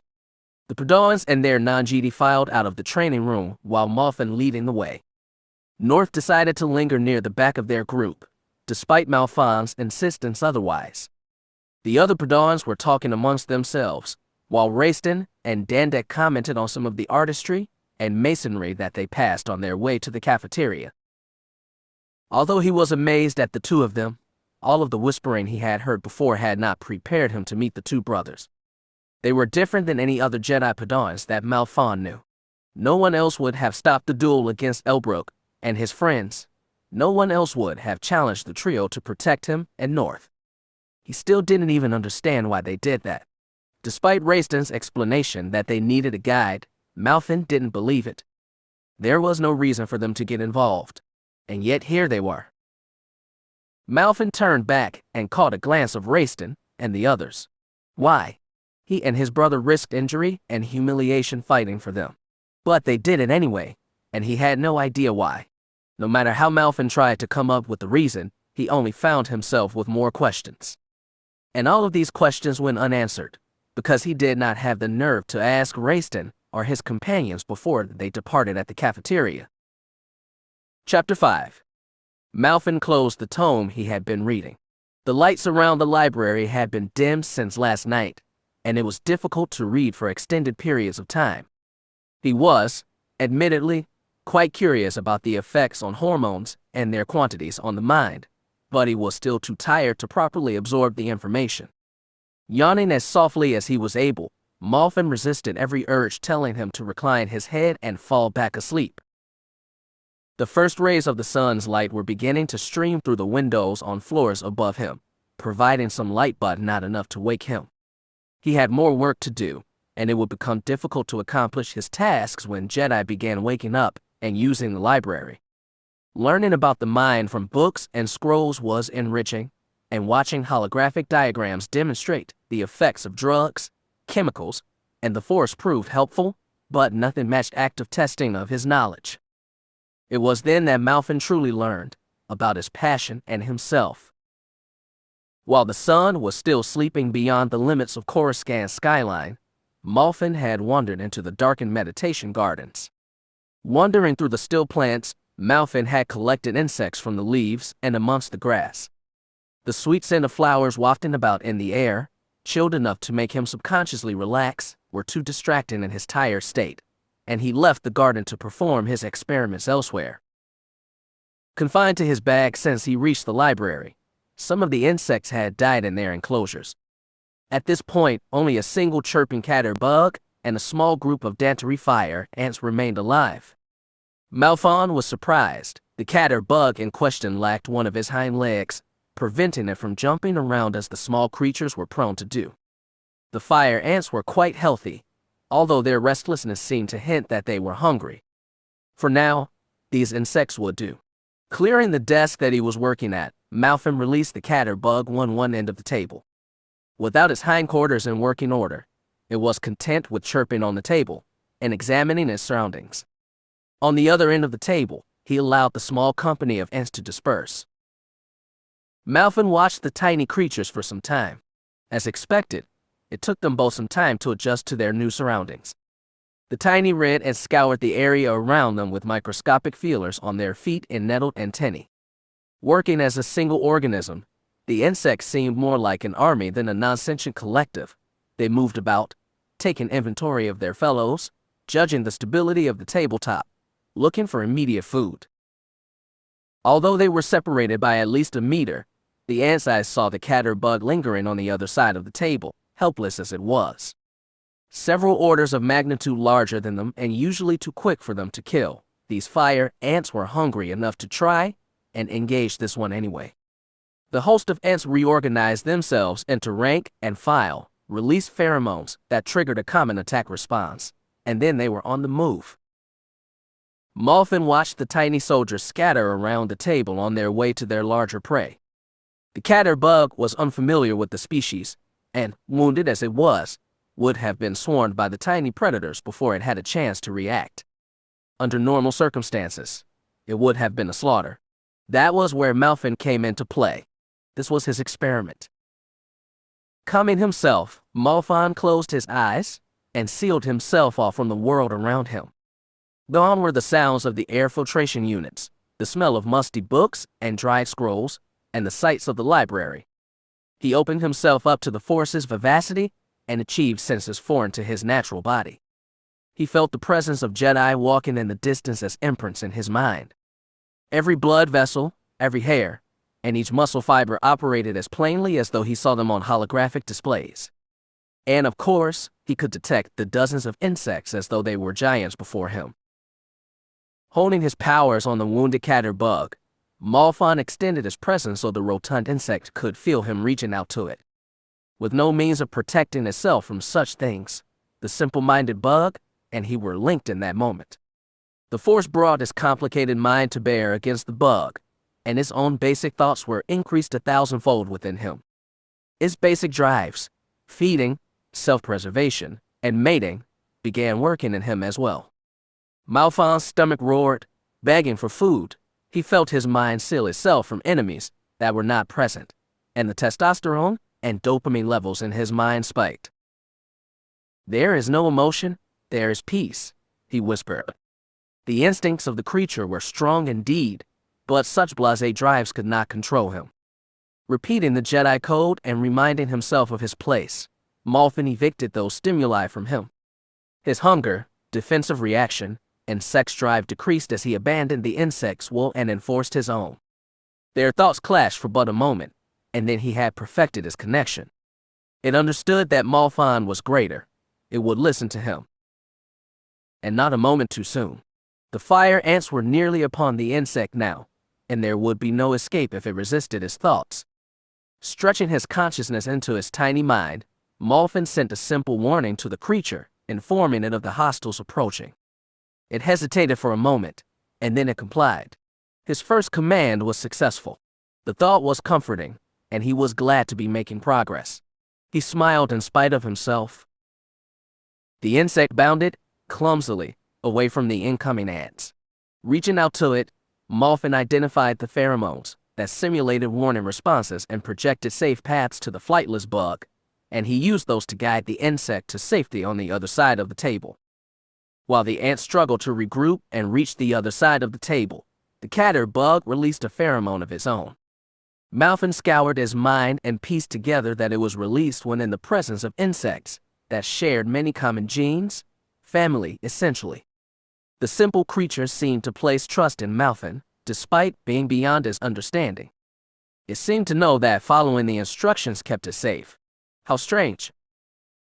The fire ants, of course, proved apt at cornering prey. Surrounding the wounded insect in a wide semicircle, their formation proved too spread out to jump over and impossible to navigate around. If the larger insect had been on his own, it would have perished then, without a means of escape. However, Malfin was watching over the injured insect, and he was determined to keep it alive for as long as he was able. Extending a hint of force power from his presence into the creature, he infused his body with tiny streams of force power, allowing it to bound over the predators on its one good hind leg.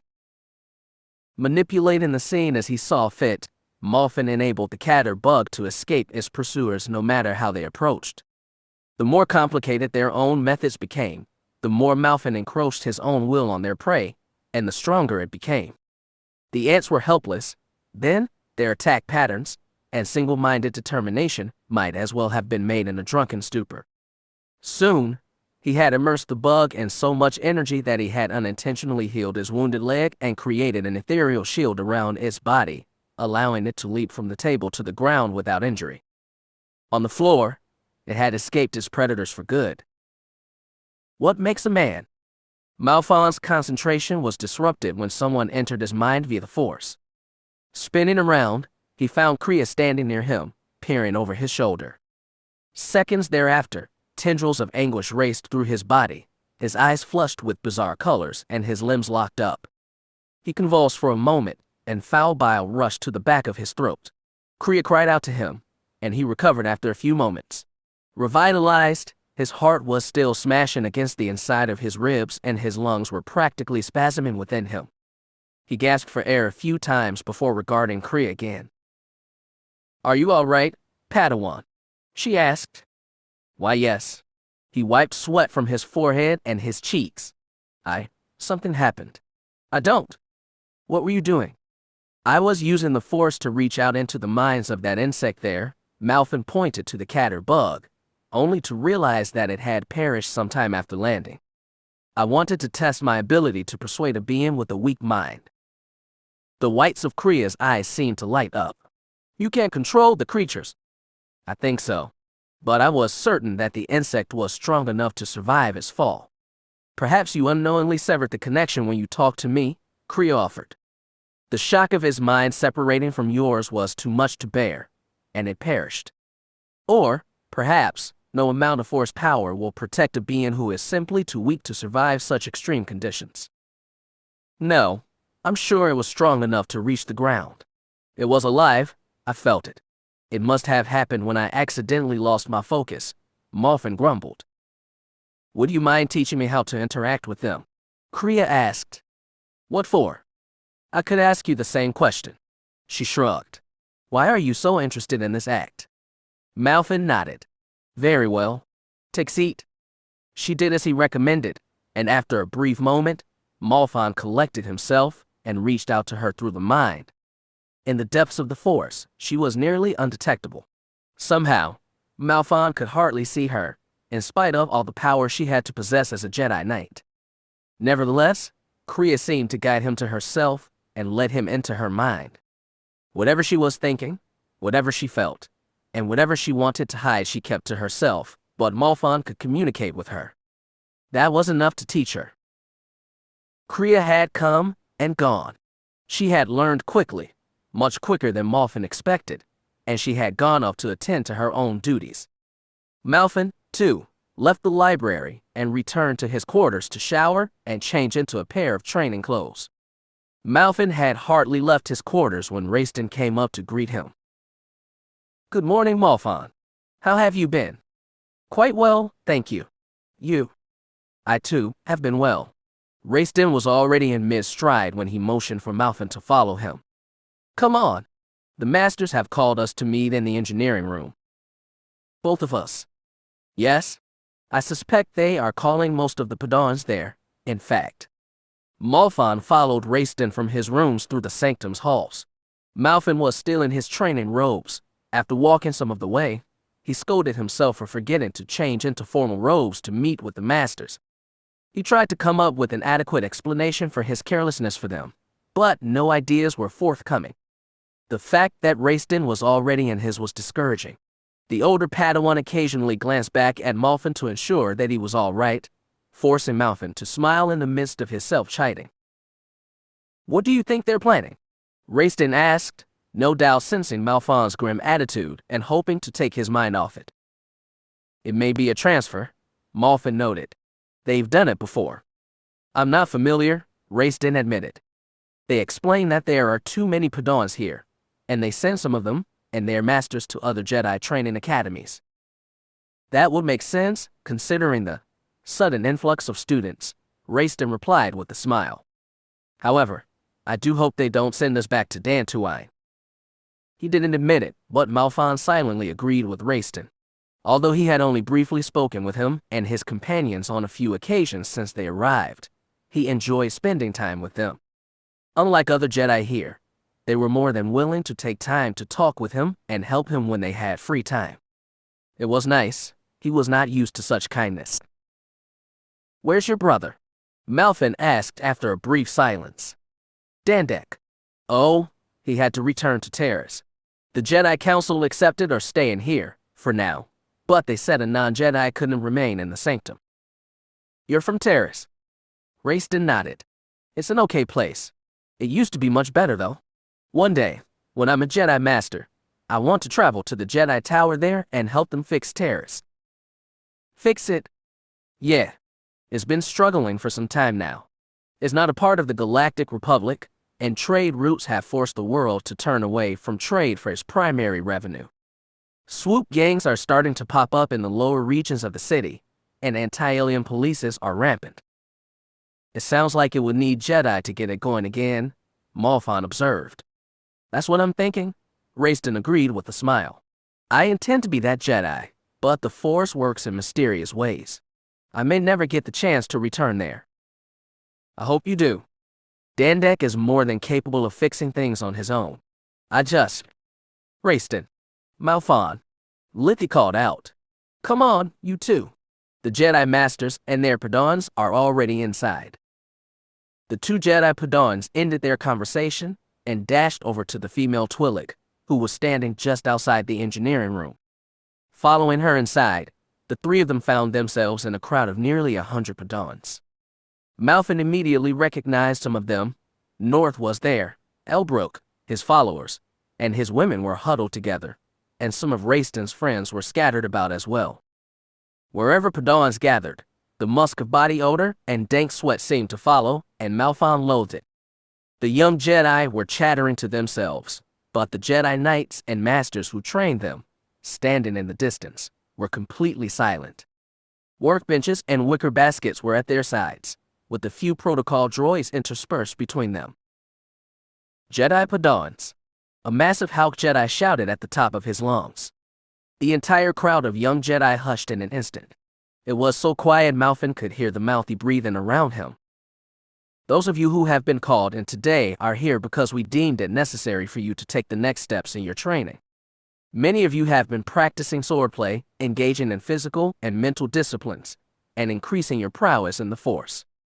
Others of you have wasted your time, proving that your self-control and diligence are sorely lacking," the Hulk Jedi continued. "You have one task today, with 2 secondary objectives," a Grand Jedi shouted. "Today, Padawans, you are going to build your first lightsabers. That is your first goal. The second is to prove, to all of us, and your individual masters, that you are able to conduct yourself as a Jedi. Wisdom, restraint, and patience. Those are your virtues for this mission. You will find all the materials you need in these wicker baskets and on the workbenches," an aged Nemodian said. "You must share what little we have until all of you are finished. Begin now." Before Malfin even had a chance to move, he felt himself being pushed forward by the crowd around him. The fact that he was near the back of the Sea of Jedi was irrelevant. They were all moving now. Raiston grasped Malfon's shoulder, keeping the young Jedi from completely falling over and being trampled by the Padawans around him. The Hulk Jedi growled at the younger Jedi to be more orderly than they were, but even his mighty voice was hushed by the cries of the others. Even if they had heard him, their excitement was uncontainable. Malfin eventually made it to the workbenches without being crushed to death. He was sweating now, encompassed by so much body heat, and other Jedi were reaching around him to snatch at components in front of him. Scooping up what he could before it was stolen from him, Malfin gathered the parts he had near his chest and wandered toward the farthest end of the engineering room.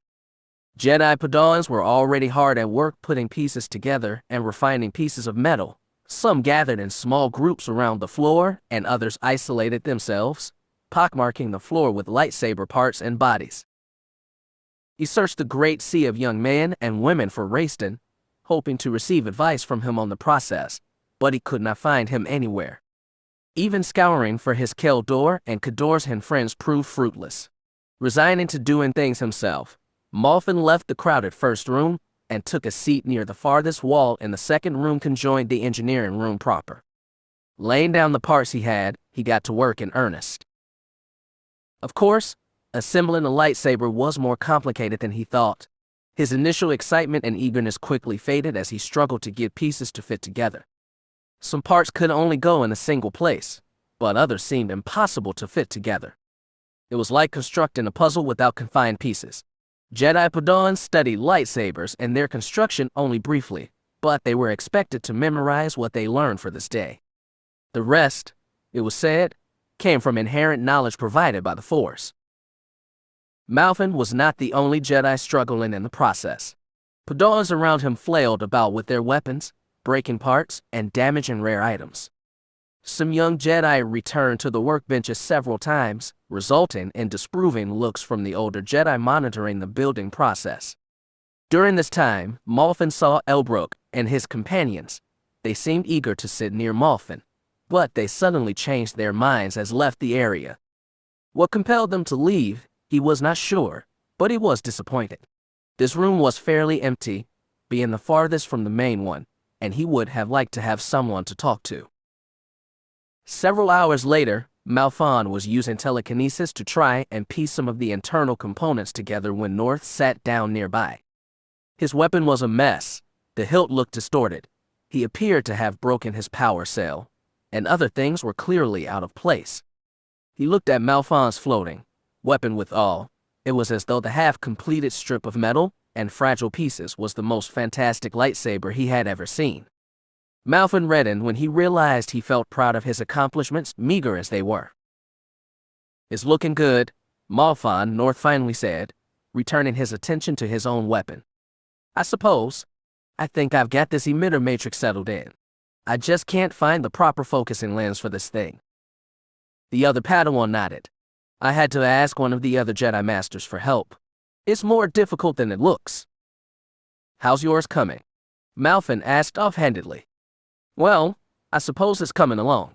I have a long way to go before I get the point you're at, though." Malfin nodded and found himself drawn back toward his lightsaber, ending the conversation rather abruptly. Despite the dreams of some of the Padawans, the lightsaber process did not happen in a single day. For the next several weeks, Jedi learners wandered in and out of the engineering room, gathering supplies, repairing their work, and resting. Malfin did his best to stay inside and work at all times, but hunger and fatigue caught up to him quickly. Spending his hours outside the assembly process with North, Rayston, and the others, Malfin tried to devote all of his time to either study or work. Some 3 weeks passed since the beginning of their construction. Rayston Benax was the first to complete his lightsaber. The others cheered and clapped when he presented his weapon to the masters, its shimmering blue blade fluttering through the air, making delicate patterns as it went. In passing, Malfin noted the dejected look on Elbrook's face. His weapon, presented several days after Rayston, was as elegant as the first, its 2 blades a testament to his skill. Even so, Malfin could not shake the feeling that Elbrook had wanted so very badly to be the first to complete his weapon. After 4 weeks, Jedi began to trickle out of the engineering room at a steady rate. Rayston's friends Lithi, Alnara, and Harder finished their lightsabers within that week. Some other Jedi Malfin knew but did not talk to completed theirs as well. Malfin doubled his efforts after most of his friends left the area. With some haste and a bit of ingenuity, he finished his weapon a few days after they did. The handle itself was complete, and its components had been brought together inside. All that was left was to grab a crystal, pommel cap, and a few buttons to increase his functionality. Closing his eyes, he entered a meditative trance and lifted his lightsaber to eye level with the Force. Submersed in his own thoughts, Malfin pictured the weapon floating before him and disassembled it, adding the last few pieces without much trouble. For a second, he hesitated. What color would his blade be? Although the weapon could be refined once he became a Jedi Knight, the color represented his place in the Order. Blue was the obvious choice. After all, Rayston and Elbrook had chosen blue, and they were both masterful duelists. If Malfin intended to emulate them, he would need to have a blue lightsaber as well. Finding a blue crystal in the pile, He slid it into its place before sealing the interior with the cap. He smiled. It was done. This was his weapon. Pressing the activation switch with the force, Malfin listened intently for his weapon's blade to spring forth. No sound came. No blade appeared. Escaping his trance, Malfin opened his eyes and glanced at the floating lightsaber. There was nothing wrong as far as he could see, and the part seemed to be in working order. So why didn't the blade emerge? He used telekinesis to hit the blade a few times. Still nothing. Figuring he had accidentally forgotten something, Malfin reached for his weapon to disassemble it. However, just before he grabbed the weapon, the blue blade rushed out from the back of the lightsaber, shattering the cap and burning through several internal components. Malfin jumped back to avoid being skewered by his own weapon, and the lightsaber burned itself out as he released the telekinetic hold he had on it, letting the disabled weapon fall to the ground. What happened?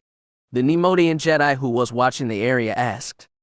I must have put the emitter in backwards, Malfin mumbled to himself. The other Jedi sighed aloud. Well, try again. You'll have to start over. The damaged crystal no doubt managed to melt some internal components, not to mention the cap. Malfin nodded curtly and got to work scooping up the useless parts. Once the Jedi Master was gone, North scurried over to Malfin's side and helped him pick up some of the destroyed components. Malfin had to resist the urge to shout. This was his failure, and North should have been focusing on his weapon. He had just failed to create his lightsaber, and now North would not even let him fix it. You don't have to help me, Malfin growled. No, it's my fault, the other Jedi replied. What? I noticed you had put in the emitter matrix the wrong way. I was going to tell you, but you looked so determined to finish it yourself, so I didn't bring it up. I was sure you'd notice. You had to. We left for the day, and I forgot. Didn't even think of mentioning it. I didn't even remember until I saw your efforts ruined. Malfin gritted his teeth together. North was right. He should have noticed. He should have caught his own mistake. North could have helped him, yes, but he was not at fault. It was his own carelessness that led to this. Making such an obvious mistake was bound to have consequences. Besides, anything North could have done was in the past. There was no use blaming him for it. Don't worry about it, North. I can't handle it. I should have warned you, though. Well, it's too late for that now. The Jedi Masters probably think I'm an imbecile who puts their lightsabers parts in the wrong way. You're not an imbecile, Malfin. It was a simple mistake. Let me at least help you by getting you some new parts. It wasn't your fault. I know, but I feel bad about it. Fine, Malfin said with a sigh. North nodded and continued helping with the cleanup. Once all the damaged parts had been separated from the working ones, Malfin gathered the pieces he could use and began the process anew. North quickly discarded the useless components and took everything Malfin would need from the workbenches in the conjoined rooms. After a few minutes of tinkering with his own lightsaber, North laid them at Malfin's feet and returned to his own tasks. Malfin hardly acknowledged the act at the time, furious at himself and quite content with ignoring everyone else for the time being. Jedi Padawans left the engineering room and his sister chambers in droves after that day. Lightsabers had been presented, completed, and dedicated. In due time, only Malfin, North, Rogos, Gillith, and a handful of other Jedi Padawans remained working. It had been nearly 6 weeks. He had to do less work since some of the parts were still in working order, and the second attempt went quicker than the first, but it was not nearly fast enough for his liking. The fact that his first attempt should have been his last disrupted his thoughts and kept him from working as efficiently as he could. Every passing day made Malfin more and more furious with himself, as though he knew he could have been finished days before had he paid more attention. He should have caught his mistake. He should not have been so foolish. The fact that he was still here with learners like Gillith and Ragas made his blood boil. He should have been far quicker than them, but now his master and the other Jedi Knights no doubt considered the pair of them to be quite similar in terms of their skills. It was infuriating. He had not even realized that, in his fit of rage, he had finished putting together his lightsaber. The Force had guided a subconscious hand and placed the final pieces of his weapon where they belonged. Rel Hernaster wandered from the central chamber to where Malfin had been working all these weeks. Like Malfin, he looked frustrated and quite exhausted with this event, and he was no doubt relieved that his Padawan had finally finished his lightsaber. With a quick bow, he regarded his master before presenting him with the lightsaber he had made. Interesting. Let us see it. Then, Rel said. Malfin took his lightsaber back and hit the activation button.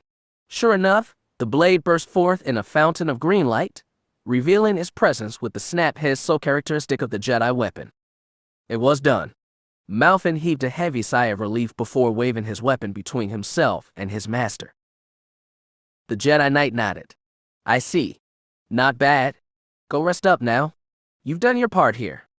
Even Rel Hernaster's dour tone could not dispel Malfin's excitement. He had completed his lightsaber. Now his path as a Jedi could advance. His efforts had not been in vain.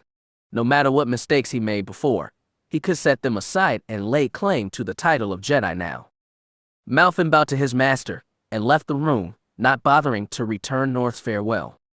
With lightsaber in hand, he went in search of Raistin and the others to show them the product of his work. Chapter 6. Gravity was a cruel mistress. During the course of his training in the ways of the Force and the standard Jedi arts, Malfin had taken more than one painful tumble. To most Padawans, using the Force to propel the body further or make it run faster was not a natural skill.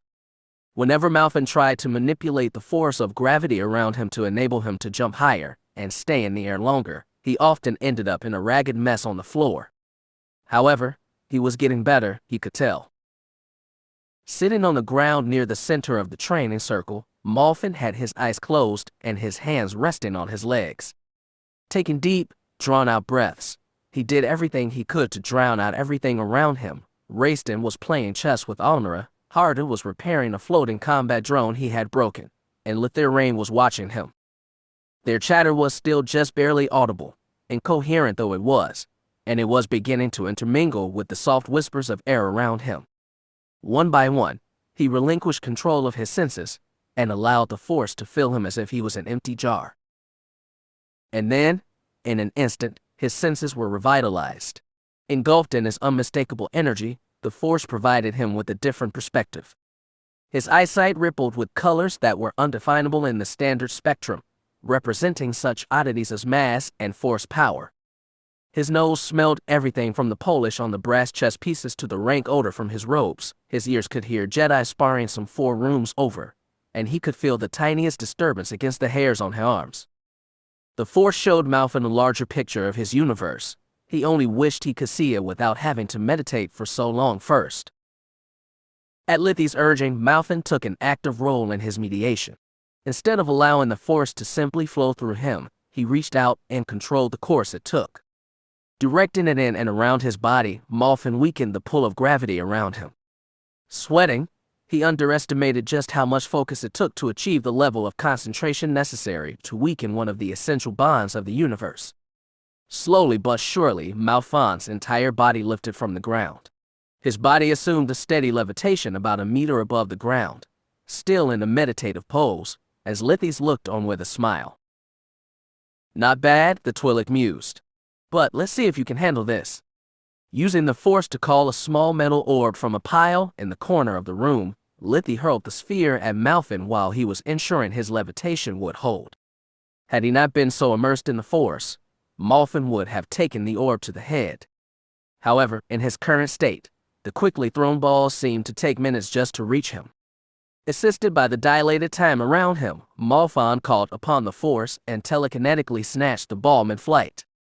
As though he had become the star to that tiny metal planetoid, Malfin guided the projectile into a harmless orbit around himself. Why did you do that? If he hadn't caught it, you would have given him a concussion, Raistin noted from his seat at the edge of the room. Well, he caught it, didn't he? Lithi replied with a hint of anger in her voice. So he did, but you needn't put him in danger needlessly. I have faith in him. Lithi waved her hand as though to brush off his words. You should too. Raistin shook his head and continued the chess game. Lithi, satisfied with her justification and Rayston's lack of response, decided to continue her training plan. Lifting nearly a dozen of the metal orbs from their place, she allowed them to float in a wide circle around her. Using the force to propel their telekinetic path, she allowed them to spin faster and faster around her until they were whipping the Leku on the back of her head upward. "You ready, Malfon?" she shouted. Malfon sent a telepathic confirmation. "Here they come." In that same moment, she released all the metal spheres in a tangential path straight for Malfon. Of course, no matter how many spheres there were, and how quickly they were released, the force became Malfon's mighty shield. Monitoring each of the balls as they came toward him simultaneously, he caught each one in a sort of telekinetic net, disrupting the projectile's trajectory and slowing it to a halt. In the time it took for Lithy to blink, Malfon had caught all of the spheres thrown at him and moved them into a serene collection of orbits around his body. "See, Rayston, he's a natural. Just be more mindful of his safety next time," Rayston said with a sigh. "It's no trouble, Rayston," Malfon said, releasing himself from his meditation. "I was never in any danger." "Not entirely true," Harda piped up from his repairs. "If your focus had been disrupted, you could have been grievously hurt. So I'm just lucky a Jedi Master didn't come in here, or a droid didn't bump into me," Malfon joked. "Luck is just the force in disguise," Rayston replied. "Besides, your focus is good, but not perfect. Don't put yourself in harm's way just for training's sake, Malfon." Malfon nodded and released his control of the orbs around him, slowly so that they fell to the ground before he did. Rising from his place, he began picking up the metal orbs with Lithy's help. "Hey, Lithy, are you up for some lightsaber practice?" Alnora asked. "Sure, but aren't you playing chess with Rayston? He just beat me."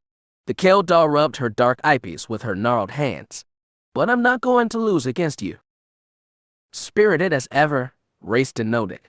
"Would you like to play chess, Malfon?" Malfon placed a few of the orbs he had picked up back into the pile. "I'm afraid I don't know how to play." "Nonsense. Everyone can play. But not as good as Rayston," Harda noted wryly. Rayston gave him a bemused look. "I'm certainly not the best. But if I'm skilled enough to impart my talent to others, that is enough."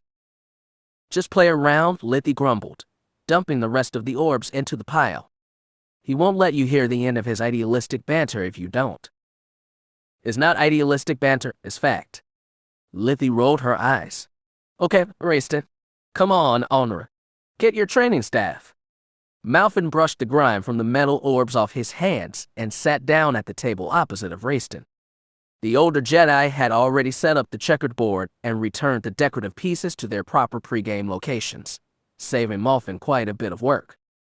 As Rayston went about describing each piece, its function, its value, and its range of movement, Malfon did his best to absorb the rules of the game. The more Rayston described it, the less monotonous it sounded and the more impassioned he became, as though this game was his life on a board. It was almost enough to make Malfon laugh aloud. The two started playing a minute or so after Rayston had gone over the last of the rules. While the hordes of pawns began shuffling their way around the board, Malfon scoured their surroundings for regions to manipulate and pieces to take. Of course, that was easier said than done, because Rayston himself was a masterful player and could see and create openings before Malfon even realized they were there. In a matter of minutes, Malfon had lost nearly all of his valuable pieces. "You lost," Rayston said, pointing toward the queen and bishop that had pinned down his king. Malfon could scarcely believe it. "Once more," he shouted. He heard Lithy laughing behind them as Rayston set up the pieces for another match. No doubt she enjoyed the fact that Malfon had been suckered into playing, and eventually losing, several games against Rayston while the rest of them trained or attended to some other chores.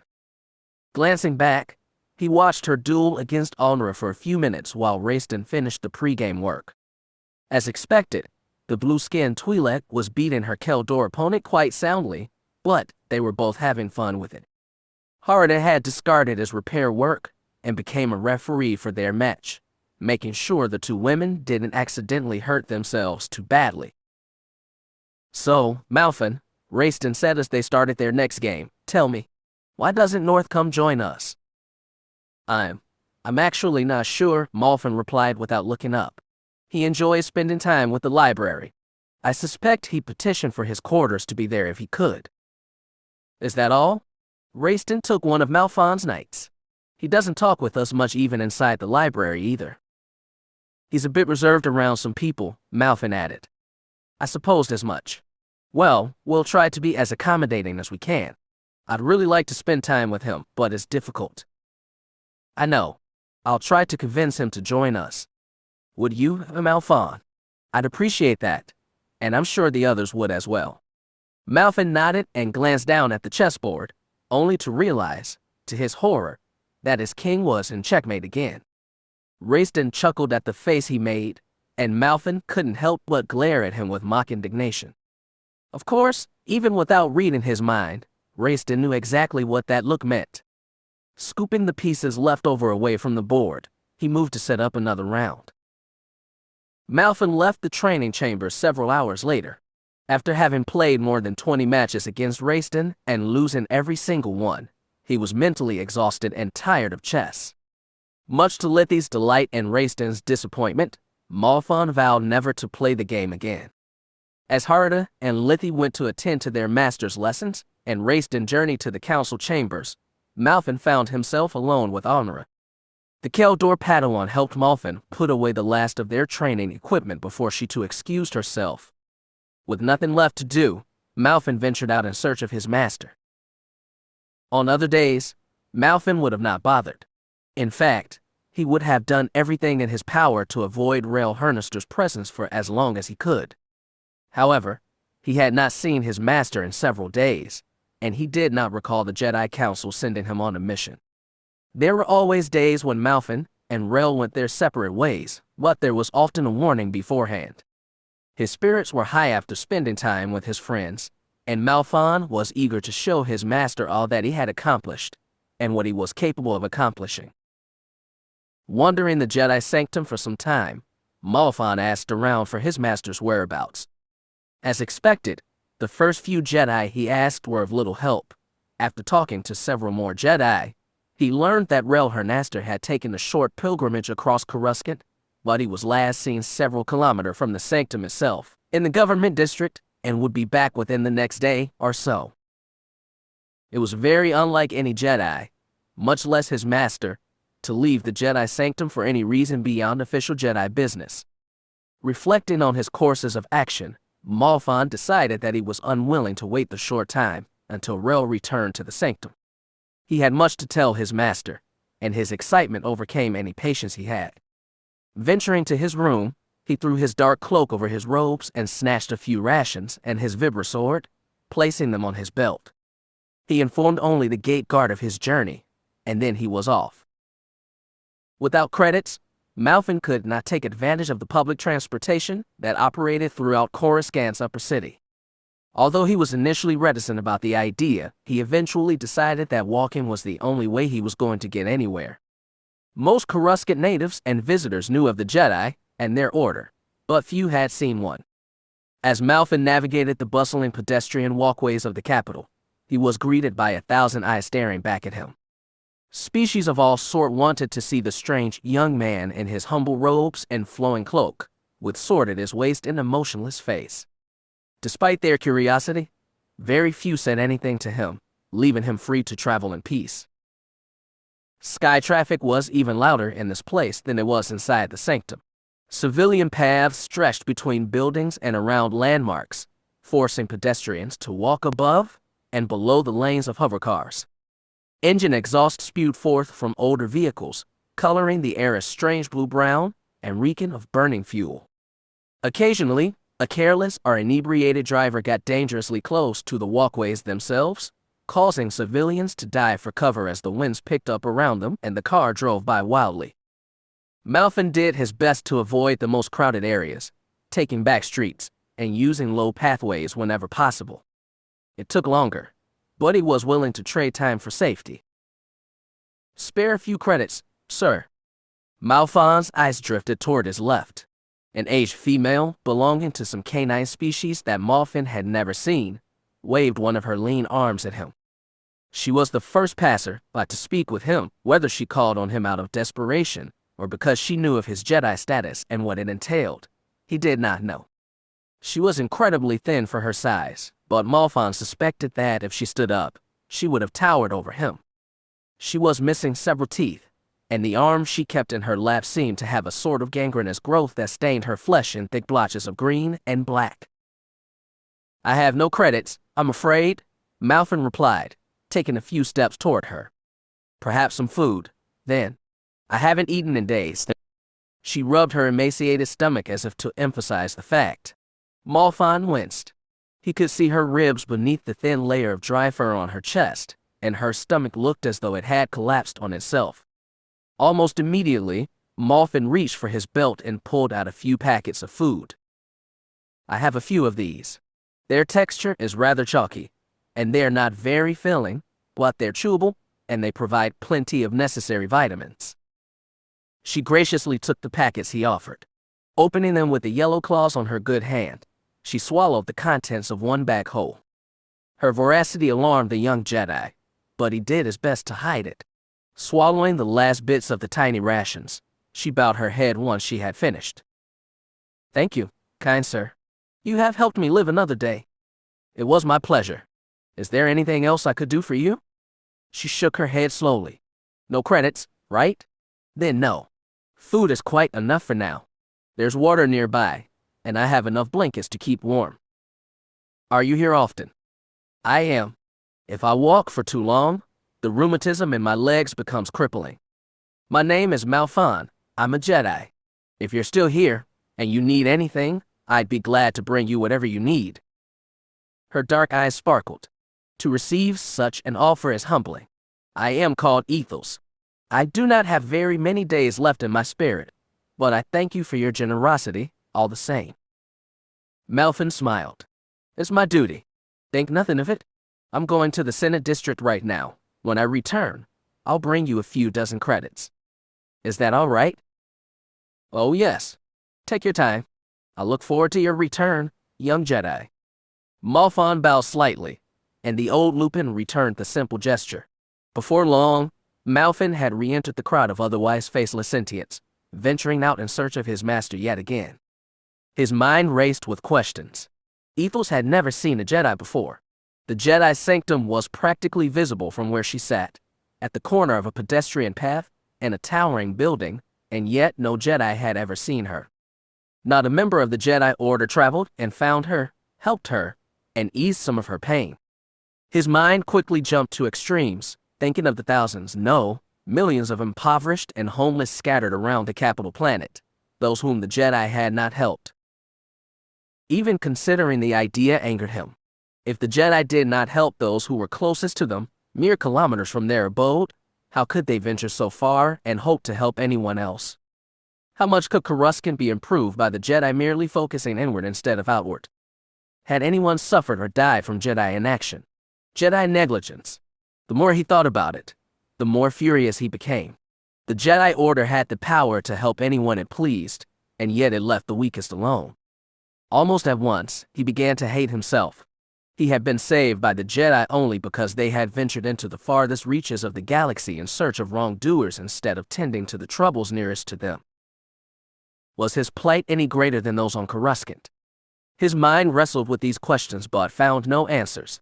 The fact that his own salvation could have proved to be the death of many others around the galaxy disturbed him deeply.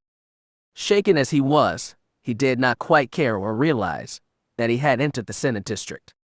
The crowds dispersed in this place, giving way to the wide courtyards replete with towering statues of ancient men and women and great columns etched with the names of dead and missing soldiers from millennia of wars. In this place, large pools reflected the sun's noonday light atop their clear waters, and brown-armored Senate guardsmen monitored travelers carefully. Many around him were quiet, as lost in their thoughts as he, as they progressed down the glimmering avenues of Coruscant's political district. The Senate building, as ancient as the Galactic Republic itself, stood between Malfin and Coruscant's midday sun, casting a wide shadow over the entire district. The building itself had been damaged during the last war, and the Republic decided to build and dedicate a new building as a way to demonstrate their resolve and newfound strength. This new structure, planned to be a wide rotunda that would dwarf their current one in size and grandeur, would be built to the west of the current building. It would take at least 10 years to complete. The foundations were only now being set up and the necessary supplies being gathered. Malfin walked across the large district and headed east, where he could see the Admiralty Plaza and the Army High Command Tower above smaller buildings in the distance. He had been wandering aimlessly for some time, not quite eager to scour this entire area for his teacher, but also unwilling to give up just yet. Bypassing several civilian housing units and spacer apartments, Malfin entered the industrial sector of the upper city, commonly known as the Old City. Construction complexes, hulking spires, and massive generators loomed overhead, dominating the skyline with bursts of energy and outpouring dark smoke. The simplistic and practical-minded design of these buildings stood in obvious contrast to the glittering towers and vaunted architecture of the other areas of the cityscape. As his nostrils picked up the tang of oily residue and superheated metal, his four senses alerted him to the presence of a force-sensitive nearby. Spinning on one foot, Malfin saw his master in the distance, standing just inside an arch that served as the main entryway to the Old City. Briskly jogging over to his teacher, Malfin noticed that Rel had not noticed him and was entirely focused on the arch and the inscriptions on it. From where he stood, Malfin could not read the Aurebesh text, but it seemed to begin at both ends of the archway and extend all the way to what would have been the keystone at the top. Although hesitant at first, Malfin took the last few steps toward his master, effectively standing less than a meter behind him. Rel still did not notice him, his eyes straight ahead as if they could bore through the metal before him. "Master." Rel did not even flinch. Malfin, I had not expected you. What are you doing?" The Jedi Knight didn't reply. Instead, he lifted one hand and waved for Malfin to join him. The Padawan did so, standing side by side with his master. He only quickly looked at his master, and he immediately noticed just how tired he looked. His eyes were clouded, lost in thought, and the wrinkles lining his face were all the more prominent in the dim lights of the Old City. The frayed robes he wore only seemed to compound to his aged, haggard appearance. Embarrassed for staring, Malfin quickly shifted his gaze. "This archway," Rel began, waving one of his hands in a grand flourish, "is one of the largest in the galaxy. Largest on Coruscant, at any rate. A marvel of engineering, or so it has been said. This thing was constructed nearly 30 years ago by my father." Malfin eyed his master again. He had never spoken about his family, much less his father, during the course of the 10 years that they had known each other. Then again, Malfin said little of his life before he joined the Jedi Order, what little he remembered, so perhaps it was only fair. "Your father, master." The Jedi Knight nodded slowly. Orbarth Hernister, founder of Centiplex Energy, richest man in the galaxy for many years, and something of a celebrity across the core worlds. You're from a famous family," Malfin managed to say. "So I am. You didn't tell me earlier." "It was not important. It still is not important." "I disagree. You may be a Jedi now, master, but that does not mean your family life is pointless. I would think it would be more." "Do you know how I became a Jedi, Malfin?" Malfin shook his head. The fact that they were talking at all was a new occurrence. He was surprised his master was being as forthright as he was. "Not a clue. I was the only child born to my father. My mother coddled me as though the universe's existence depended on my happiness. However, my father showed no such joy in my upbringing. Even as a young child, I remember being pampered and spoiled like you could not even imagine. Any description I could give would fall short. Despite my father's general aloofness, he gave me everything I wanted, and more. For the first 5 years of my childhood, I lived in absolute splendor." Rel sighed aloud. Malfin could sense something of an ease coming from him, as though telling Malfin these things relieved him of a great burden. Saying nothing, Rel approached the arch and laid a single hand on the cool metal above him, his palm traveling across the text before stopping just above his chest. Only the sound of laboring machinery and flowing energy kept the silence at bay, and Malfin watched his master with a sort of confused helplessness. He had no words, and the Jedi Knight was obviously lost in thought. Shaking his head, Rel stepped away from the arch and continued. I was sent to the Jedi when I was about your age. My mother fought, screamed, cried, and begged for me to remain with my family. My father would have none of it. He dragged me from my zoo, shooed my personal servants and couriers away, and had droids fetch my best clothes before bringing me into his office. Do you know what he told me? He said, "Boy, I have wasted a vast fortune on you. Do you know how you can live so comfortably? I toiled for the entirety of my childhood, young adult, and middle age to ensure that I will never suffer under the sting of poverty. Now I can claim to be the greatest man in the universe. When I die, do you know what will happen? All these people in our house will hate you. All of my clients, friends, and advisors will hate you. My entire family will hate you. And do you know why? They do not respect you. They do not now, and they never will. You will be, forever, the boy who was raised on the fortune of his father. My servants respect me, but I cannot command them to give such a thing to you. My guards fear me, but they have no such emotion for you. My network of associates enjoy my company, but they will despise you. I could find you the finest woman in the galaxy, but she would not love you. She would love you for the wealth I have imparted on you. You will not become famous on my account. I am sending you to the Jedi Order for training. There, you will learn the sting of poverty. You will experience hate, toil, and helplessness. They will work you, and they will ensure you are trained in mind and body. Here, you wanted for nothing. There, you will want everything but be given nothing. That will be your life. You will receive none of my wealth, even when should I die unless. Malfin found himself whispering. If I became more famous than him before he died, becoming the most legendary Jedi in the history of the Order, he would allow me to return to his home and impart all of his wealth onto me. Malfin stared at his master. He could not believe it. For once, Malfin felt sympathy toward his master. In spite of his stern demeanor and anger, the Jedi Knight had been rejected by the people that loved him at such a young age. He had been pampered and spoiled with riches instead of being treated with love and care. He never wanted to be a Jedi. Perhaps he still didn't. Malfin felt a lump rise in his throat at the thought of his master's pain. He wanted to say something encouraging, but he had no words. He cast his head down, barely missing Rel Hernister's gaze. What happened? Malfin asked softly. He died 10 years ago today. His company was deftly sued for trillions upon trillions of credits.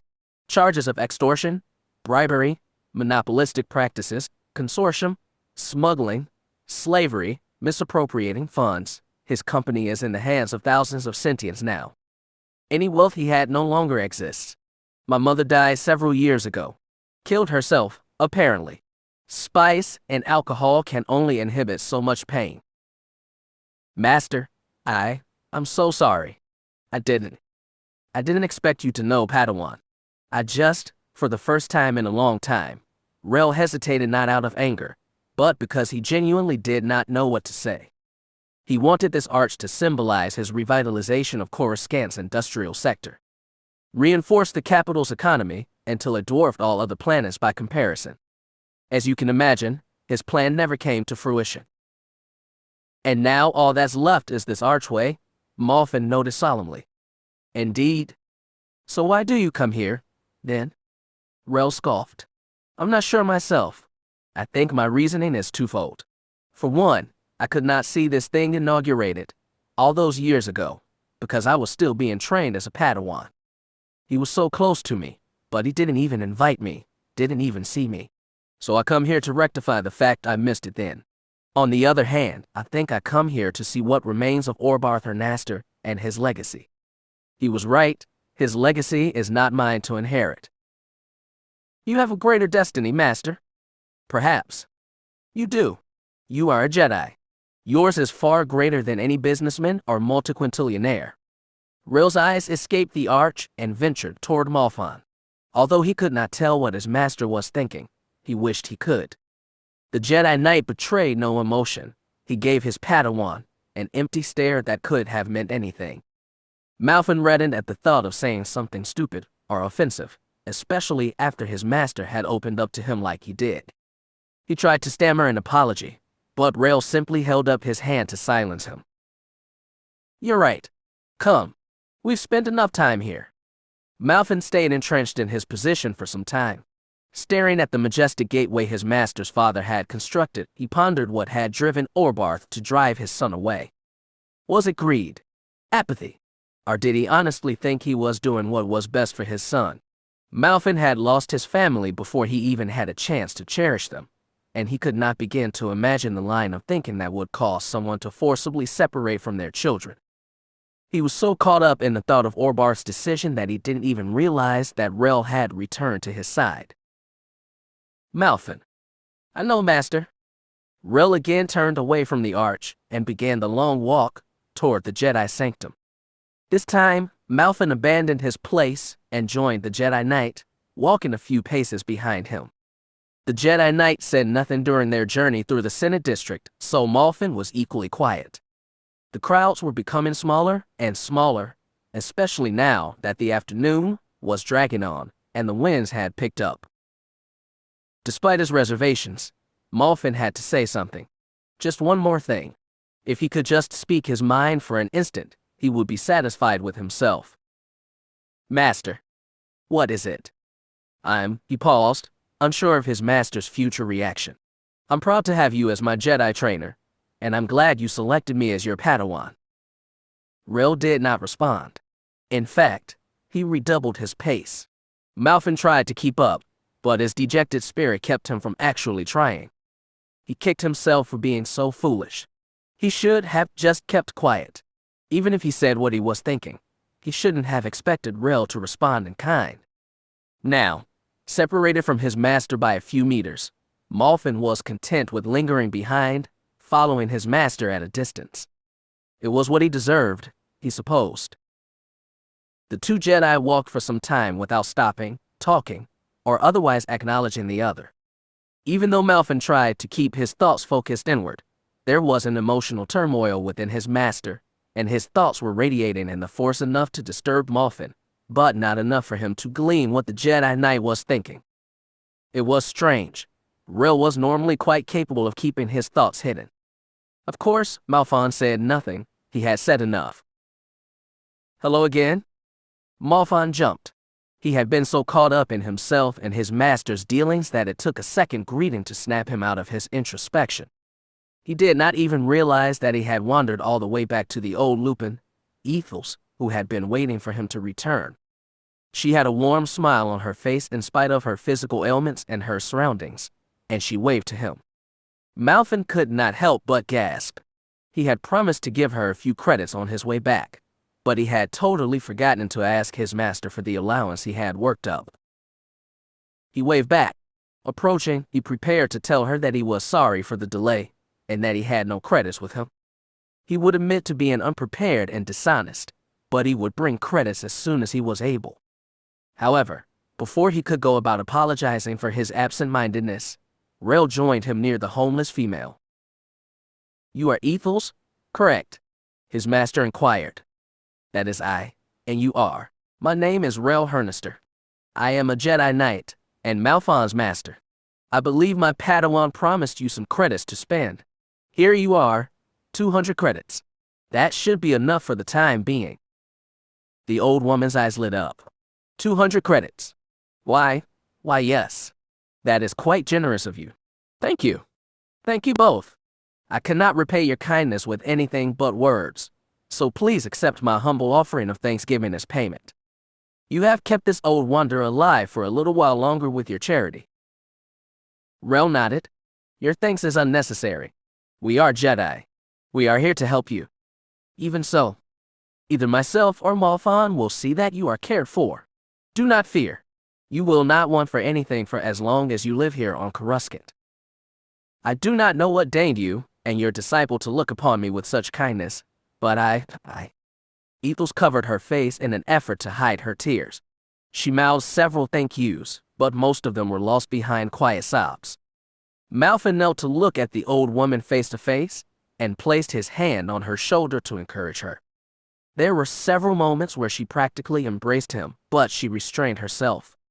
Rel, for his part, waited until she had recovered and wiped her face with her furred arms. "Thank you again, Jedi. I will not forget this." "Of course. But for now, we must be going. Come, Malphon." Malphon whispered goodbye to the old woman before heading on his way. She started crying again as the Jedi left her, the two heading toward the Jedi sanctum as though nothing had happened. It was only some time later that Malphon himself started crying. Rel gave him a bemused glance at first, as did other passers-by, but he decided to say nothing. The two Jedi walked beside one another in silence, and Malphon eventually recovered. "You did well, Malphon. You are a true Jedi," Rel said. "Even these little things prove your diligence and dedication to our cause." "Thank you, Master," Malphon replied, still sniffling from earlier.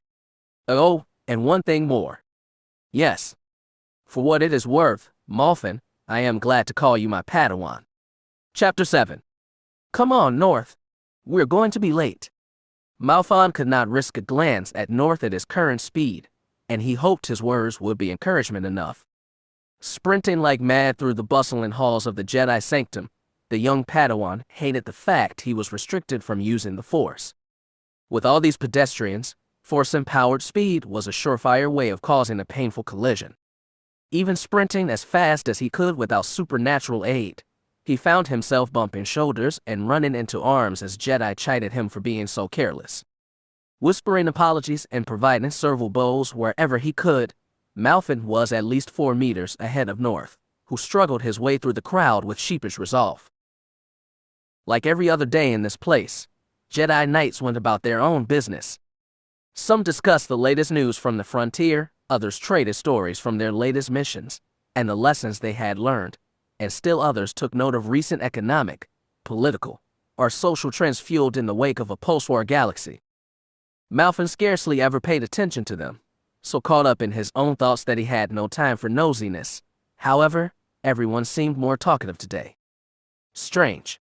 Many Jedi, himself included, were bound to the grand dueling circle for the Padawan duel scheduled for today, and Malphon expected more to be headed in that direction. However, most were walking away from him and the arena, forcing him to fight the crowd while he struggled onward. "Malphon, Malphon, slow down," North called from afar. "We're almost there, North. Just a little further." Sure enough, the last 200 meters were the easiest. Breaking away from the ever-thinning crowd of Jedi Knights and Masters and bypassing several more empty corridors, Malphon reached the elevator to the dueling circle. The door opened for him without a sound, permitting him inside while North made his way, huffing and sweating, toward the elevator.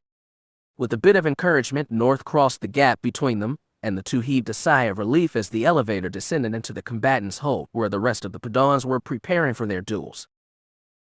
"Did we make it?" North asked between breaths. Malphon pulled the chrono from his belt. 1400 hours. Just missed it. Maybe they won't notice. Here's hoping. The elevator slowed to a halt and let out a bit of a sigh as the doors parted, permitting Malphon and North enter their destination at last. As expected, the other Jedi Padawans, the hundreds upon hundreds of them, were already finishing their preparations, concluding their meditations, and readjusting their lightsabers for the last time. A few older Jedi were present as well, giving advice to their students or ensuring that their preparations were done properly, but most waited outside, in the dueling circle stadium seating. Hundreds of Jedi were waiting, just beyond the durasteel gates that separated the preparation center from the dueling area proper. Jedi Knights, Masters, and even the entirety of the Jedi Council were expected to attend, eager to see the culmination of many years of Jedi training and the skills that the next generation of Jedi would bring to bear. The very thought of all those eyes watching him, all those sentients judging him, caused Malphon to shudder.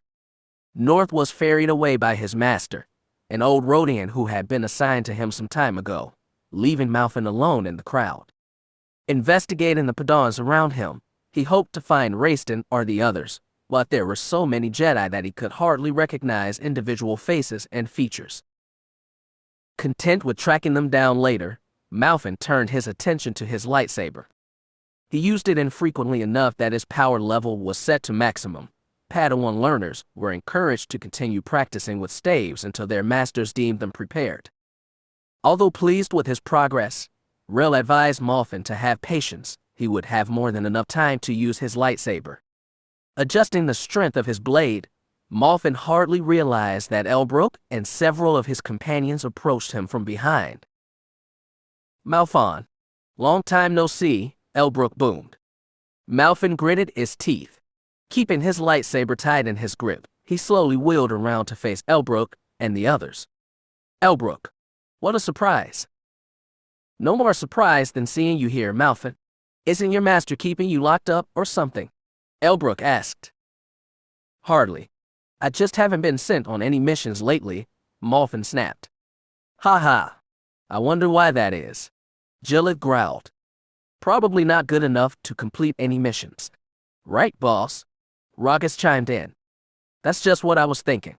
Elbrook hooked his arm around the lower back of the Nautolan female standing next to him, eliciting a playful squeal from her. "Tell me, Malfin, do you actually intend to participate in the dueling circle?" "Of course I do. All Padawans." "All Padawans." Elbrook cooed. "That may be, but only the ones who can actually fight are going to be noticed by the masters. Only the greatest will be considered for knighthood. Only the victor will receive recognition for his skills." "So what? You think that'll be you?" Malfin shot back. "Are you trying to scare me or something? Even if it's not me, you don't stand a chance. Why don't you back down now? Save yourself and your master some embarrassment." Malfin glared at him. Every fiber of his being demanded that he strike Elbrook for those words. Of course, his will was foolish. The cocksure from his recent successes made him more self-assured. Elbrook was still at least a head taller, nearly 40 kilograms heavier, and twice the duelist Malfin was. Rogos and Gillith, perhaps, he could fight with the training he had received, but Elbrook was still beyond him. Besides, fighting him here would only cause him to be expelled from the event and shame his master more than Elbrook's taunts ever could. Without provocation, actual provocation, not mere insults, Malfin had to stay his hand. The words of the Jedi Code raced through his mind as he unclenched his fist, releasing the death grip he had on his lightsaber. "I'm going to fight in this tournament, Elbrook," he said at last. Elbrook shrugged. "Whatever you say. Gillith, Rogos, Lashar. Let's go."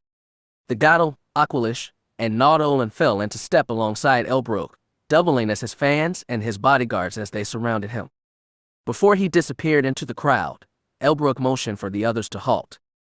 Malfin had already turned away from them, but he saw Elbrook in the corner of his eye and returned his attention to the four of them.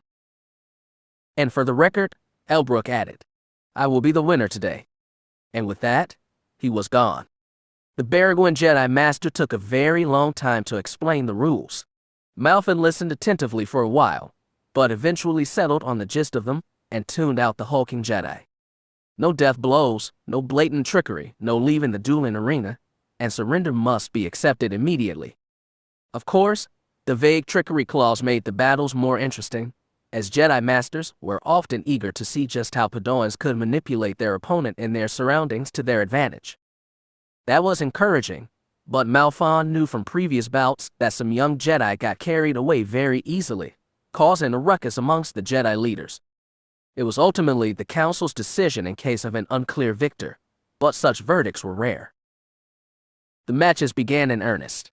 While other Padawans dueled, Malfin was permitted to meditate, watch the battles, prepare his weapon, or converse with others, so long as he did not actually leave the lower rungs of the stadium where challengers waited. Watching each of the duels play out on their time, Malfin made mental notes to himself about the battles that transpired. Even amongst Padawans, lightsaber dueling was an art. It revealed much about the strength, skill, wisdom, and cunning of the peoples involved. But, more importantly, it revealed the details of abilities that Malfin would need to do better. Lightsaber forms were easy enough to discern based on opening stances, favored moves, and finishing blows. Typical Padawans fell into a regular pattern of attack and defense, After performing a prepared combination of strikes and swings, they would fall into a defensive scheme and parry until an opening was revealed. Such matches often came down to endurance. The moment a glaring error was made, the victor was decided. Even so, these repeated attacks and guards were basic, even to a duelist like Malfin, and could be exploited with enough preparation. It was the more advanced duelists Malfin worried about. These Padawans fought like young Jedi Knights. There was no set pattern to their attacks, and there were no obvious defensive techniques they fell back to, even when caught off guard. Their minds were repositories of lightsaber skills and defensive maneuvers, elevating them above the average Padawan. It was only when their pride buffeted their skill that they actually failed. Malfin watched each duel with interest, but he made special note of the winner's tactics and moves, because they were the ones he would face. He recognized many faces during these matches, and many of them did quite well. North was defeated in his first match, as were Ragas and Gilith, but Raiston, Elbrook, and Lithi advanced quite easily. Harda, Alnara, and some of Elbrook's paramours had a tougher time with their duels, but made it through. Then, finally, after watching many of his friends and rivals finish their duels, it was his turn. Stepping into the dueling circle, he was introduced to his opponent. Standing taller than even Elbrook, the other Padawan was apparently called an Adenji, a species from an aquatic world far from the galactic core. With beady black eyes atop slimy blue-green flesh, small fins that jutted from the sides of his chin, and oafish-looking hands and legs that were obviously more suited for paddling through water than moving on land, he looked like the typical aquatic mammalian to the uninitiated Malfon. "I am Malfon, Jedi Padawan of Rel Hernister," he introduced himself on cue. "Valef Asher Valmush, Jedi Padawan to Cherry on Malt." Malfin found himself smiling. "Are you prepared? Ready?" The Baragwin nodded and, with the flick of a switch, sealed the arena in an energy suppression field so the match could begin. Malfin wasted no time backflipping to escape his opponent's daunting reach. Valef activated his yellow lightsaber about a second after, realizing only too late that his opponent was already gone. With a flicker of pseudo-motion, Malfin revealed his own green lightsaber and rose to his feet, ready to engage his foe. The larger Padawan charged forward, showing no clear plan or method of attack, and began swinging his golden blade into Malfon's weapon. Although expected, the sheer strength behind every attack caused Malfon to recoil, trembling beneath the entirety of his opponent's weight as he brought down his lightsaber in rapid succession. Determined not to fall victim to such an offensive so quickly, Malfon kicked out with his foot, striking at his opponent's ungainly leg and giving him a moment to escape the attack. Of course, Valef was not so easily discouraged.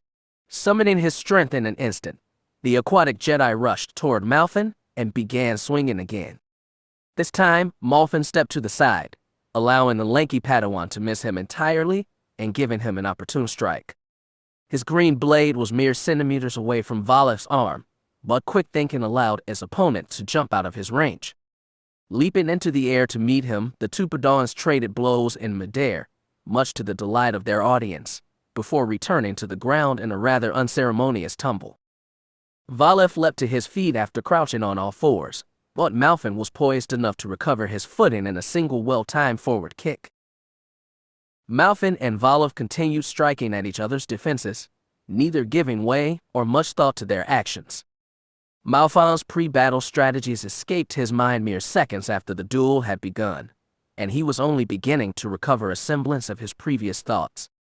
The rush of combat had distracted him, and now he was performing little better than a simple youngling. Realizing his folly and collecting himself, Malfin continued defending himself while turning some of his attention to the way the Adenji fought. Like the other duelists Malfin had observed, he was simplistic in his motions and thought little beyond where his next strike would land. Malfin quickly noted the form he used, strike zones he aimed at, and velocities he was trying to mimic. It was not long before Malfin could foresee his opponent's moves as though he had read ahead in this duel's chapter and already knew exactly what would happen. And so he took the lead. With a quick parry, Malfin caught the taller duelist's lightsaber in his own. Instead of giving him a straightforward knee to the solar plexus for his trouble, Malfin twisted their blades so that his opponent had an awkward grip on his lightsaber, forcing him to drop it lest he dislocate his hand. With a heavy swing, Malfin tried to chop at Valef's chest, but his target jumped backward and scooped up his lightsaber with a forced pull. It was in the time it took for Valef to reach him that Malfin considered something. Defeating the young Padawan would mean praise and advancement for him, but Valef would receive the exact opposite. Although all contests had winners and losers, it was still shameful for Padawans to be eliminated in the first round of combat. If Valef's master was anything like Rel used to be, the Adenji Jedi would have been scolded, ridiculed, and forced to endure painful training exercises until he improved. Even though improvement eventually came, such things often broke down spirits and damaged pride. Malfin frowned. He hated the thought of defeating this Jedi and bringing shame upon him and his master, as Elbrook planned to do to him. Were the Jedi not all equals in the Force? What did his fellow Padawan do to deserve such a pitiful loss? He barely blocked the incoming lightsaber blade, which managed to nick the very edge of his shoulder. The crowd almost seemed to gasp in unison as Valef made a shocking comeback, striking at Malfin in a dizzying array of lightsaber strikes. Letting Valef go on the offensive and leaving himself in a precarious position, Malfin did his best to defend himself. He battered away the yellow blade as it came down, coming dangerously close to breaching his defenses at some points and meeting his blade head-on in others. Presenting Valef the opportunity to strike at him was tiring, but it gave his opponent practice in assailing a target with better defenses and gave Malfin a chance to improve his own guard. After some time, Malfin knew he would lose if he did not end the duel. With some hesitation, Malfin caught Valef's lightsaber and countered his opponent's flurry with his own, cutting the aquatic Jedi's thin wrists as the green lightsaber slipped through his unprepared defenses. Valef let out a gurgle of pain as his hands instinctively released the lightsaber he carried, and the Barraguin signaled the end of the match. Gasping for breath, Malfin clutched his side as it cramped just beneath his ribs and deactivated his lightsaber, using his now free hand to help Valef to his feet. The wounded Padawan gladly took the offer, rising to his feet as the energy barriers went down. "You fought well," Malfin encouraged him. "Continue practicing, and you will become an even better duelist. Your skills commended. Impressed by your endurance and resolve. Make a Grand Jedi yourself," Valef replied. The two Jedi Padawans were ferried out of the dueling circle by their respective masters to prepare the way for the next match. Rel betrayed no emotion as he led Malfin back to the line where the other Padawans were waiting to progress to round 2, but Malfin could just barely sense the joy swelling up inside his master at his student's victory. "You did well, Malfin," Rel said at last. "Thank you, Master." That said, Rel added, stepping by a crowd of particularly chatty Padawans, "I wish you wouldn't patronize your opponents." Patronize. Malfin followed close. "I wasn't, Master. I only wanted the duel to last longer so my opponent would not seem to unworthy." "Yes? Your thoughts betray you. In battle, it is harder for a Jedi to conceal their thoughts from others, especially from those who are stronger than they. While the other Padawans, and, to be sure, your opponent probably did not realize your plan, all the Jedi Masters must have sensed it. I did. I only wanted to ensure that he received some recognition for his efforts, Master. I did not mean to insult him or the Council. I understand that. However, this is a learning exercise, not a competition. The Jedi Masters are looking to see where the skills of all their Padawans lie. They are not interested in sham battles. They want to see who needs to work harder, who needs to perfect their technique, and who is ready for knighthood. By fighting honestly, you will allow his master to train him properly." "I had not thought of that," Malfin admitted. "I'm sorry, Master. You meant well, but keep what I said in mind." Malfin nodded, placing himself back in line with the rest of the remaining Jedi Padawans. Rel tossed him a small towel and a canteen of water before he turned to head back. Wiping his face with the towel, he didn't even realize his master was leaving until he was nearly out of earshot. "Master, what is it?" "Thank you." Rel nodded. Keep up the good work. The fourth round of 9 was about to begin. Of the nearly 500 Padawans who had arrived in the first matches, there were about 60 left. As expected, Raiston, Elbrook, and Lithy had all come this far along with him. Harda, too, made the cut, but Honora had been eliminated in the round prior. After some encouraging words from the Jedi Council, who were still excited to watch the duels to their conclusion even as the event wore on through the day, the matches officially began. Unlike other rounds, Malfin was selected to go earlier than normal. His summons occurred before even Raiston had been called forth. And as though the Force decided today was the day to prove it had a sense of humor, Elbrook Naldrifus was his selected opponent. The grin the larger Padawan had on his face when he saw him made Malfon's blood boil. This was the matchup that Elbrook had been waiting for. Ever since Raiston arrived, he hadn't had a chance to challenge Malfin, fearing the one who had insulted him, so here, Raiston was unable to protect him. It was just Malfin and Elbrook now. There was no way this could have been random. However, no matter how Malfin tried to rationalize it, it made him feel no better. In fact, any attempts to decide why they were fighting only made him angrier. Just like Raiston and the others were not here to help him, Jillith and Ragas were unable to jeer or provide support for their idol. This was how it had to be. This was the duel they were meant to have. This was it. The Baragwin went through the standard introduction, as though the two Jedi had never met before in their lives. Elbrook played along with the formalities, as one of his status would be expected to, performing a slight bow and shaking Malfon's hand at the appropriate times. Malfin joined the charade, but he hated every moment of it.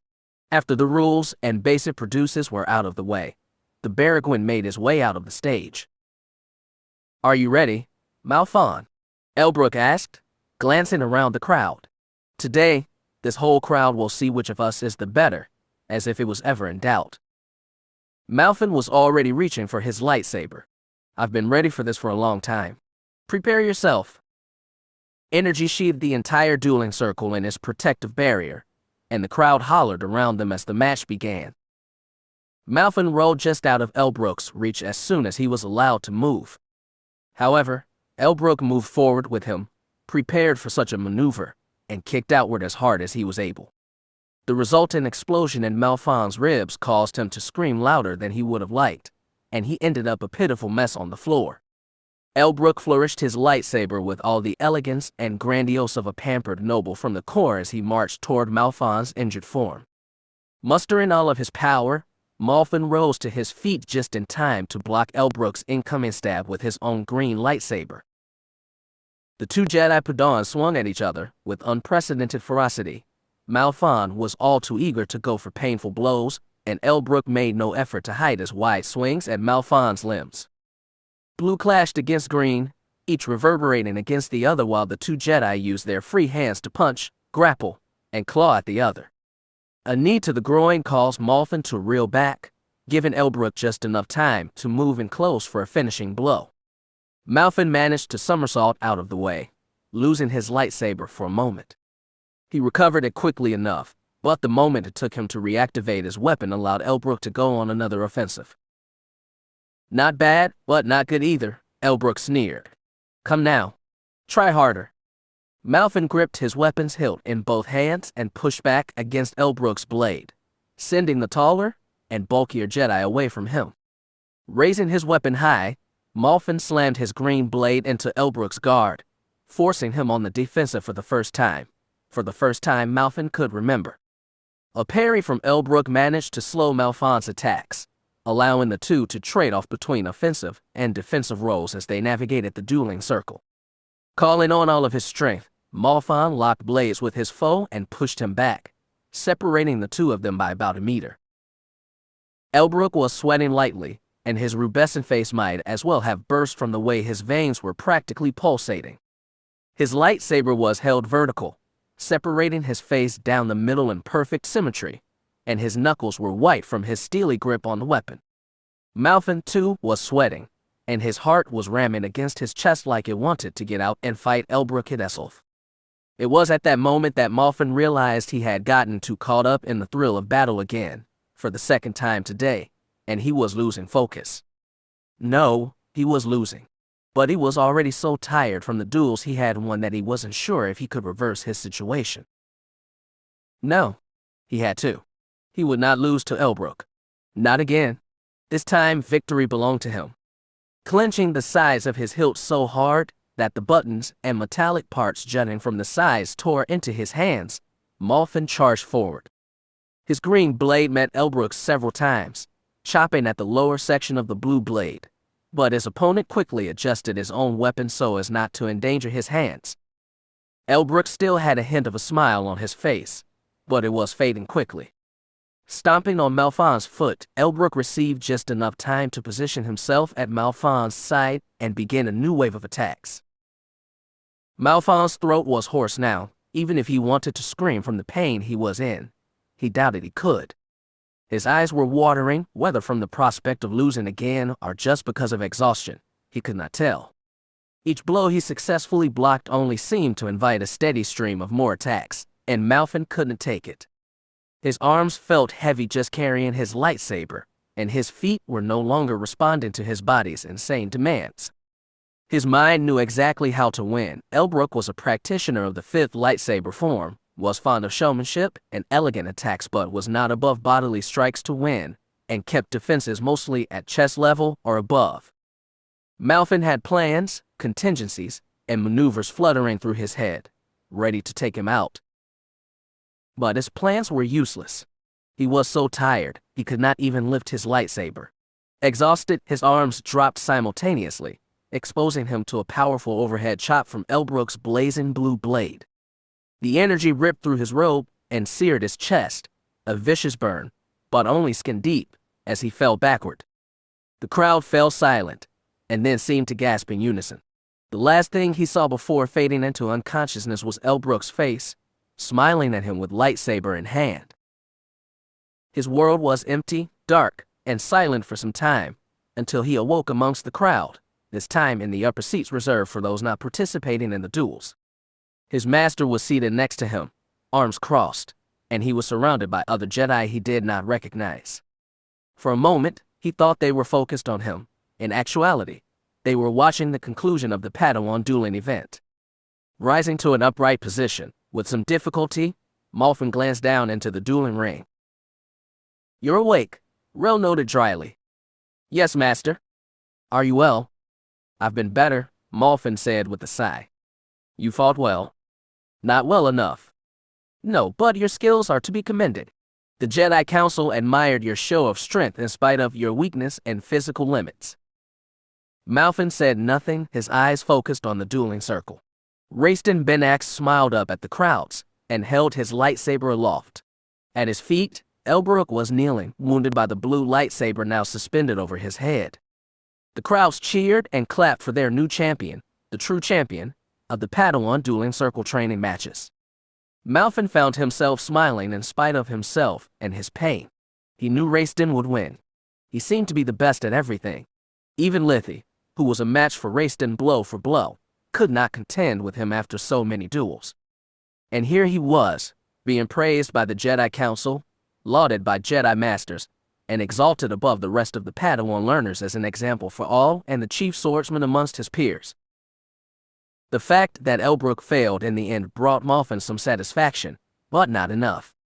Disappointed at his own weakness, he knew that, had he trained more, he would have remained fighting longer. There was a chance that he would have lost anyway, but at least he would have fought until the very end. Even so, it was good that Raistin beat Elbrook. It should have been Malfin's duty, but at least Raistin was there to finish the work he started. "No," Malfin said at last, with a bit of a sigh, "Raistin's skills are to be commended. He is the champion today." "But he is not the only winner," Rel said. "He achieved victory over the rest of the Padawans. Yes, but this was training. If a Padawan, whether he plays 500th or 2nd, learns something from his mistakes today, then he is also a victor." Malfin shook his head, but realized that his master's words had a ring of truth. In fact, was that not what Malfin sought in the first place? A way for all of the Padawans here, even those that lost in the first or second round, to be equals. It was not a competition, it was training.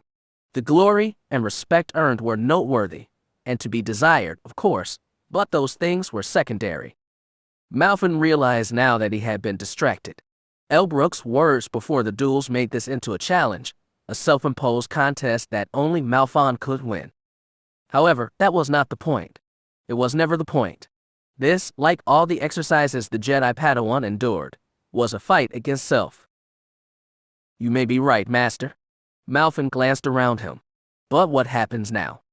Some masters may trade Padawans, if only because their pupils need more specialization or less familiarity to grow. Padawans who did exceptionally well will become aides to the Jedi lightsaber instructors or personal combat teachers, and those who did poorly may be advised to retake some courses in intermediate or advanced dueling. Will anyone be promoted to knighthood for this? Rel turned his attention to his Padawan. Unlikely. There were many good fights, but none that at the Jedi Masters or the Council. However, I imagine those who placed in the top 8 or so may be accelerated toward the status of Jedi Knight, if only because of the influx of Padawans we're receiving lately. As you say, Master, if you don't mind, I'm going to retire for the time being. Of course, Malfin. May the Force be with you. Rel hesitated for a moment and added, I'm proud of you. Malfin nodded and left in silence, attempting to take the compliment in stride, but even he didn't even realize how large his smile was. Chapter 8. Malfin awoke sometime the next morning. After sleeping for nearly 10 hours, he still felt groggy and weak, as though he had only just closed his eyes. To make matters worse, the Force felt distant to him, and his absence made his entire body feel even more fatigued. With some reservations, he returned to sleep, knowing that his master would be cross with him for missing his early morning classes. He had returned to sleep for but a moment when he was wakened by a kick to his bed. 2 Jedi Knights stood staring down at him, informing him that he was being summoned and needed to leave with them. Disoriented at first, Malfin took a moment to climb out of his bed. He discarded the wrinkled robe and old socks he wore for new ones. Much to his chagrin, the 2 Jedi Knights remained in his chambers as he slipped on his cloak and boots. They could have been statues with their stolid expressions, if not for the occasional blink of their eyes. Once Malfin had snatched his blade and utility belt, he bid the 2 Jedi Knights lead him to wherever he was needed. Without a word, the 2 Jedi Knights escorted him from his room through the lonely halls of the Jedi Sanctum. It was still early, far earlier than Malfin preferred, and even seasoned Jedi Masters who took little sleep anyway remained in their chambers at this hour. The 3 Jedi exchanged no conversation during their walk, and the 3 eventually found themselves at the hangar of the Sanctum. Once inside, he headed into the small Jedi transport pointed out to him. As soon as he entered the ship, the aft doors slammed shut behind him, and the small vessel began its ascent into the skies of Coruscant. Malfin realized that his master was aboard the ship with him, and he silently made his way through the shaking transport to the seat beside him. Once seated, he saw Raistin Banak sitting across from them, deep in meditation and utterly oblivious to his surroundings. Malfin was delighted to see them both, but kept his feelings to himself. He still didn't know why they were here after all, and that was a more pressing matter. Glancing around, he noticed that they were the only 3 Jedi in this section of the ship. The transport was not very large anyway, and he suspected they were the only passengers on board. What's going on, Master? Malfin whispered after some time. Pirates seized a ship from the colonies, Rel answered. They have demanded a ransom for the release of several prisoners. We were called to assist at the behest of the Alderanian monarchy. Alderaan. Raistin's eyes fluttered open. What do they have to do with this? Unknown at the moment. However, considering the haste used to call upon our aid, unusual for politicians, I can only imagine that it was a diplomatic vessel with ties to Alderaan. You are correct, Rel. Malfin glanced toward the ship's cockpit, where an older Jedi Master revealed herself from behind a corner. This older Jedi looked familiar to him, somehow, as though they had met some time ago. Her hair, the color of rust but fading a steely gray with age, was worn long, unlike many of the older female Jedi Malfin knew. The few wrinkles that hugged her cheeks and brow did little to detract from her beauty. Rather, they seemed to bestow upon her matronly visage that was well placed alongside her warm smile. Of course, Malfin noticed her appearance for only a moment. As though her arrival had released a tempest among them, Malfin was flooded with the incomparable power that stemmed forth from her very being. The Force flowed within her unlike any Jedi Malfin had ever seen. No, it did not even flow. She seemed to guide the very currents of the Force around her as though she and it had achieved a perfect union. Hers was true mastery. Malfin felt his jaw drop in sheer awe. Master Sunrider, Raistin replied before Rel could. How far are we from our destination? We are less than 10 minutes out, she noted, taking a seat by Raistin. Rel, have you explained the situation to your Padawan? I was in the process, Grandmaster. And then Malfin recognized her. Nomi Sunrider, head of the Jedi Order, the leader of the Jedi and a hero of the last war. Some would say the last hero. And what's more, it seemed she was Raistin's master. Malfin rubbed his eyes.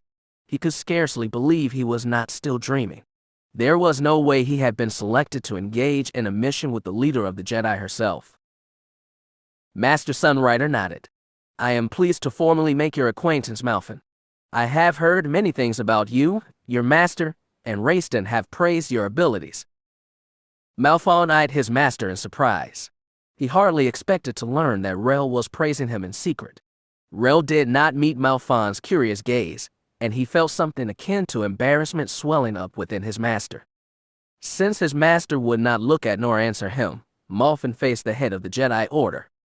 He would consult with his master on his kindness some other time.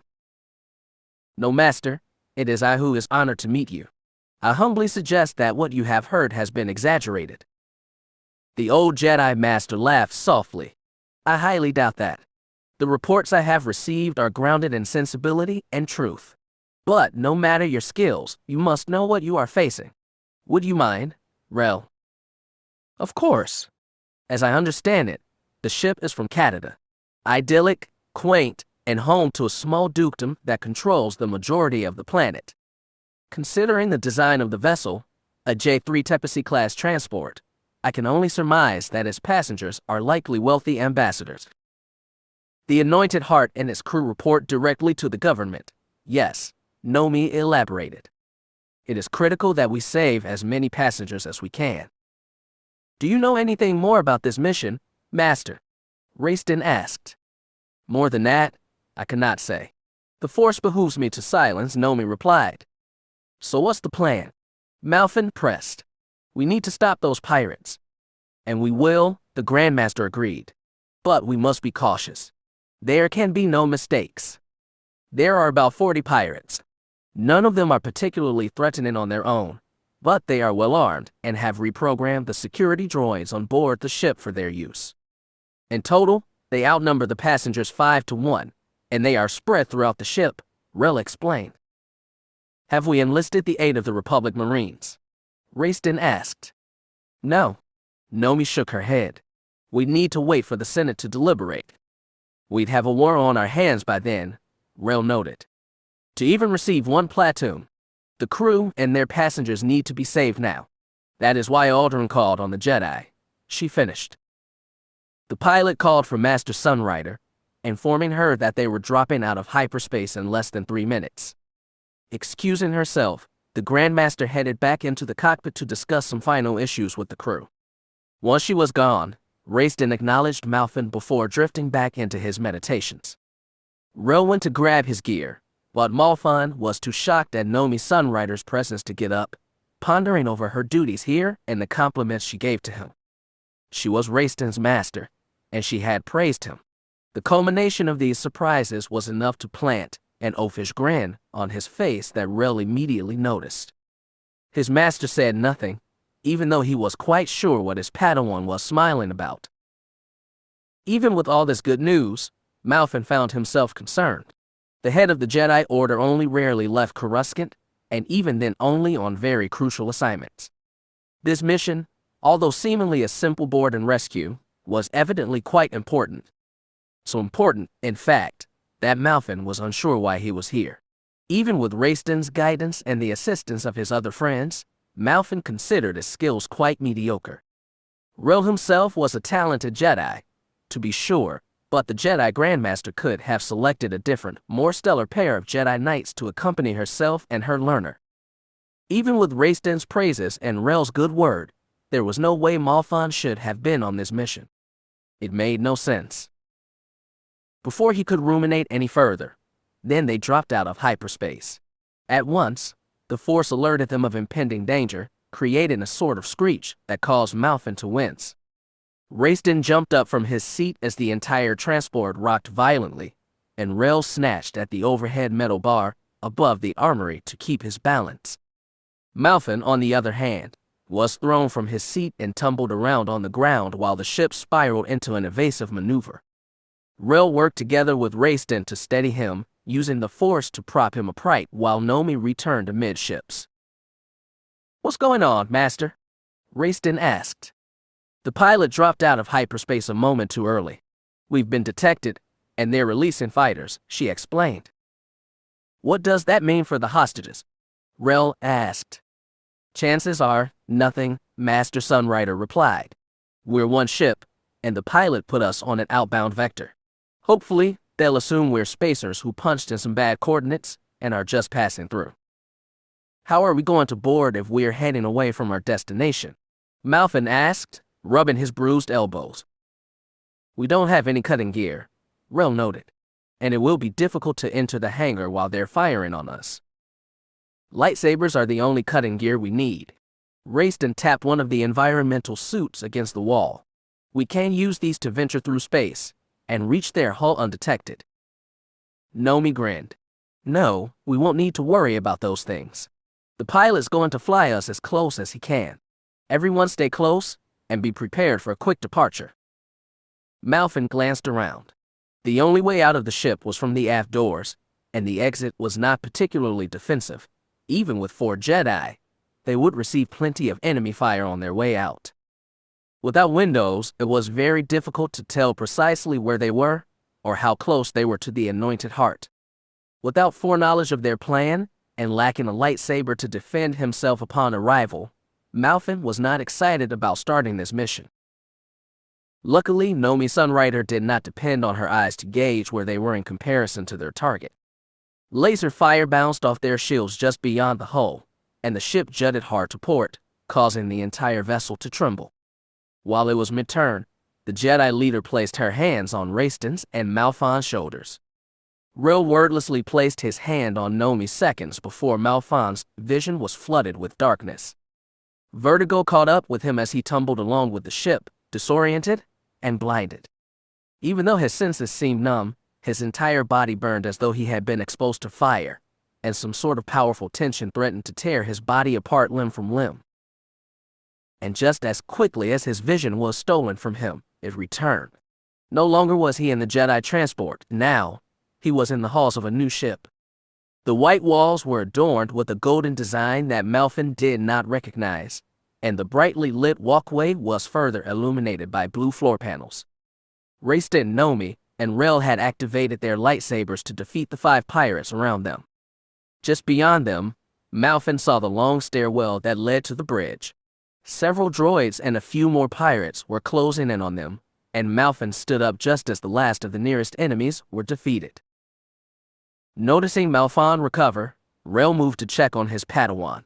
As he approached, some sort of defensive mechanism was activated around the Jedi, causing a pair of massive durasteel blast doors with energy shielding to fall into place between them. The ship's barricades separated Nomi from Raistin, and Rel and Malphon from them both. Rel immediately reactivated his blue lightsaber and stabbed the doors before him, but his lightsaber was tossed away from the near-invisible shielding. "Save your strength, Rel," Nomi's voice rang out in Malphon's head, and Rel no doubt heard it too. "We'll meet up later."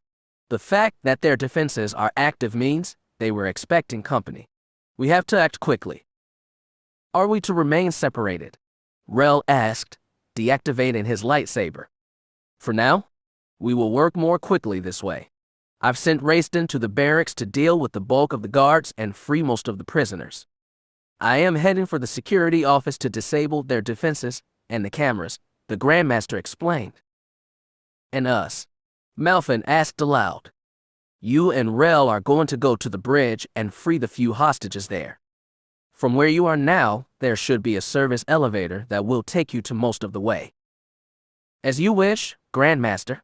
May the Force be with you, Rel replied. And you.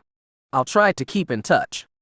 Without another word, Rel wheeled around on one foot and headed in the opposite direction of the blast doors.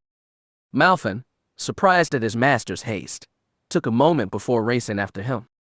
He had already realized that they were on the Anointed Heart, but how they got here, Malfin was still unsure. He still had all his gear, which was good, and he carried his sword in hand as he joined his master on through the corridors. Master, how are we? Teleportation. Master Sunrider is rather adept at it, at least over short distances. She teleported us all here. Malfin sounded more shocked than he would have liked. Isn't that exhausting? Rel kept his pace, but cast a glance at Malfin. She's the leader of our order. She will be fine. However, we have to be within immediate proximity for her ability to work, which is what kept her from reuniting us. I thought she said that we would work more quickly apart. That too, but I think. Rel trailed off. He came to a halt just short of an intersection, and Malfin nearly crashed into him. Slowly taking out his lightsaber with one hand, he motioned toward the hallway to their left with his other. He held up 2 fingers, and then reached for the activation stud on his lightsaber. Malfin gripped his blade in a ready stance, and in a second the 2 Jedi sprung from their place at the edge of the wall and found themselves face to face with 2 pirates. The rogues visibly jumped when the 2 Jedi came into view. Carrying a cup of calf and a small plate of food, respectively, the 2 pirates were ill-prepared to face their opponents and probably didn't even know there were enemies on board. Rel's lightsaber sprung to life, sending a shimmering beam of blue light right into the nearest pirate's chest. Malfin smashed the butt of his hilt into the face of the pirate before him, and he fell over without a sound. Rel allowed his target's body to topple over. Good work, Malfin. Finish him off. Malfin nodded and raised his sword to end the pirate's life. However, just before he brought down the killing blow, he hesitated. Staring into the wounded Twi'lek pirate's eyes, thoughts that he wanted to ignore came into the forefront of his mind. He had never killed anyone before. The duties of a Jedi had not demanded it. This pirate was, in a sense, a villain. However, Malfin recognized that he was just a pawn, a thug for some greater evil. Or at least, he assumed so. He knew nothing about this being before him, and now he was supposed to take his life. He couldn't accept it. Shaking his head, he returned his blade to his side. Master, I can't do it. Rel sighed softly. Malfin, if we do not kill this pirate, he will simply go on and warn the others of our presence. And then, we will be in danger. But what if this pirate was forced to do this? What if he supports a family? What if this is his last day on the job? What authority do I have to end his life? I do not know him, but he and I are not different fundamentally. Fundamentally, Rel frowned. Whatever his reasons, he made a choice. He has chosen this path for himself, because of depravity, poverty, blackmail, or some other reason. You are a Jedi. You have laid down your life to do what those life forms across the galaxy cannot do. You make the decisions that others cannot. He refused to make hard choices. It is your calling to do so. You and he are, fundamentally, entirely different. But, Master, Rel walked forward, stepping between Malfin and the pirate at his feet. With a single swing, he severed the Twi'lek's head from his neck. The pirate was probably only half conscious when he died. Rel's Padawan looked on with an expression of horror, but he said nothing. He didn't even realize he was trembling.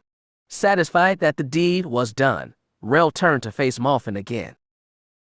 Malfin, we can debate this another time. Right now, if we do not reach the bridge and complete our mission, we will fail. Not only will we fail the Jedi Council and Grandmaster Sunrider, but the lives of the innocent people on the ship will be forfeit. Could you live knowing you were responsible for their deaths? Can you live knowing you just killed 2 men who didn't even fight back? Malfin shot back. Yes, Rel continued down the hall. They have become a threat to me, my pupil, my allies, and the civilians I have been charged to protect. By threatening others, they are no longer victims to be pitied but monsters to be feared. And if I can save others from them, I will. Master, Malfin called, not yet moving. I cannot believe that. They do no understand what they're doing. Perhaps not. But then, maybe you don't either. If you doubt, do not kill. I will do what must be done for you. Malfin pursed his lips. When Rel did not slow down, he eventually quelled his stubbornness and allowed himself to follow. He didn't like it, and Rel's words burned inside him, but he knew he couldn't leave his master alone. With sword in hand and a heavy heart, Malfin reunited as with master further down the hall. His master could not be right. These pirates were ignorant, and their ignorance brought misfortune to them. However, they did not deserve to die for that. Rel didn't understand whether this ideology was formed out of his noble upbringing or his ventures in the Force. Malfin didn't know. However, he was convinced that the thought was wrong.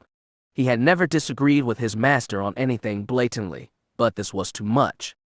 He could not lift his sword and kill anyone on this ship, even if his own life was in danger. His thoughts consumed him during their trip. Rel stopped them at every intersection, scanning the other hallways and ensuring that the way was clear.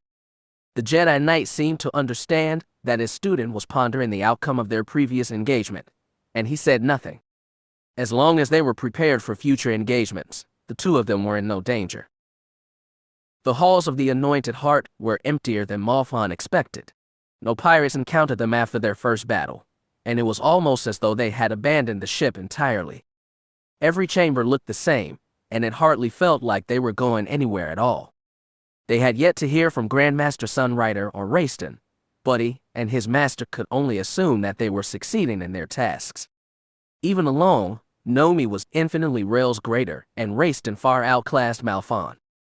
That fact both comforted and disturbed Malfin, but he was glad to have his master's company, all things considered. Rel stopped rather abruptly before turning to the left and forcing Malfin to follow.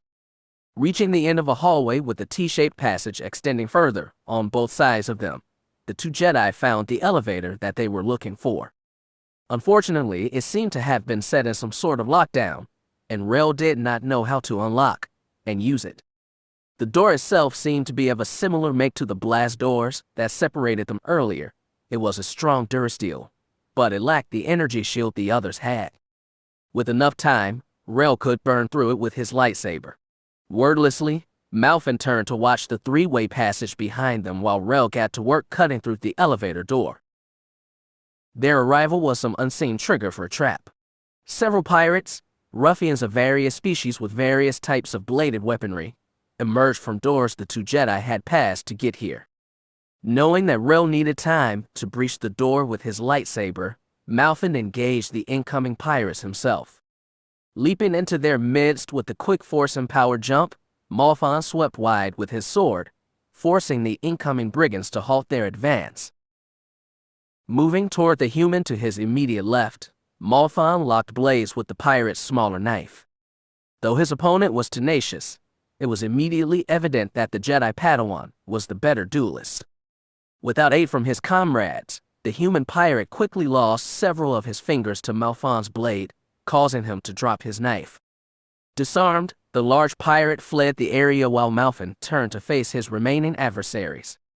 The Aqualish and Nicto thugs both seemed hesitant to fight, intimidated by the young Jedi and his skill with the sword. Pity welled up inside him. If he didn't have to fight these two pirates, he would have avoided it. However, Rel needed someone to defend him, and these two would have moved on to attack him without interference. The moment they moved in to attack him, he struck back. His blade danced between his two enemies, just barely grazing their vibrating blades and deftly avoiding counterattacks entirely, throwing them off balance. With the aid of the Force, Malfin practically floated around them, his speed ethereal, never remaining in one place for long. Malfin's blade connected just below the Aqualish's primary elbow, severing it with a single clean cut. A quick kick to the face sent that pirate to the floor, and Malfin quickly cut off the Nicto's legs in a similar manner. More pirates were storming from the corridors beyond him, and at the end of the T intersection where Rel was nearly done cutting through the elevator door. Rushing forward, Malfon engaged another pair of pirates while two more scurried past him toward his master. Realizing that he had let them by, he turned to his newest foes and tried to incapacitate them as quickly as possible. However, these two were better warriors than the other pirates. Fighting in unison, one would remain engaged to Malfon and occupy his defenses while the other tried to sneak around and go for a killing blow from behind. The young Jedi used the Force to even the playing field, leaping between them and around their strikes whenever he could, but he was tiring. More pirates were approaching Rel from the left and right of the intersection, and reinforcements were coming from rooms beyond Malfon. Soon they would be overrun. Jumping back, Malfon put a bit of distance between himself and his two enemies. Turning around, he was relieved to see that his master had dealt with the two pirates who had bypassed him and killed the others nearby. However, before he could return his attention to the pirates he had jumped away from, Rel gave him a look he had never seen before. Malfon. Duck, no, jump. Rel's words echoed in Malfon's mind. As the Force warned him of impending danger, Malfon controlled time around him, slowing it as much as he could with his remaining strength and focus. Without turning from his master, he performed a leaping backflip and contorted his body in the air to avoid any incoming attacks. Sure enough, Malfon saw a pirate's vibrosword just pass underneath his twisting form. Malfon saw Rel leap into the air, dodging two sword strikes from his own opponents, and throw his blue lightsaber in his direction. In the sluggish motion of the Force's distorted time, Malfon could not tell where the blade was headed, but it would be awfully close to him. His body completed its complex loop through the air as time sped up around him. And in what became a mere second, every slowed down motion happened at once.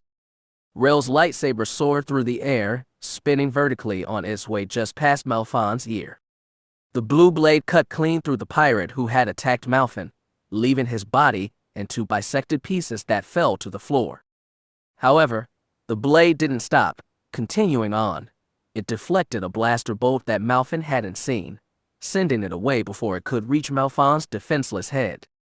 And then, as lightsaber and blaster bolt flew toward the pirates charging toward him, Malfon was thrown to the ground by a powerful burst of energy from behind.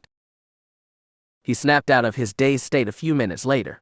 Coughing, Malfon wiped the blood from his mouth.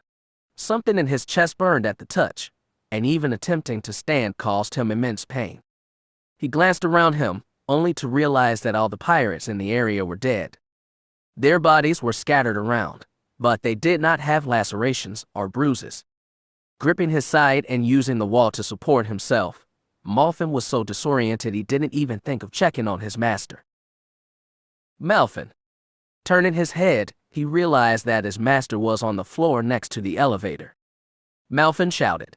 Using some unprecedented strength that fought through the anguish his entire body was enduring, he ran toward his master.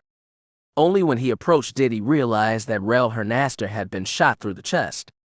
From his classes in the Jedi Sanctum, Malfon realized that the blaster shot had likely destroyed one of his lungs and possibly caused damage to his heart as well.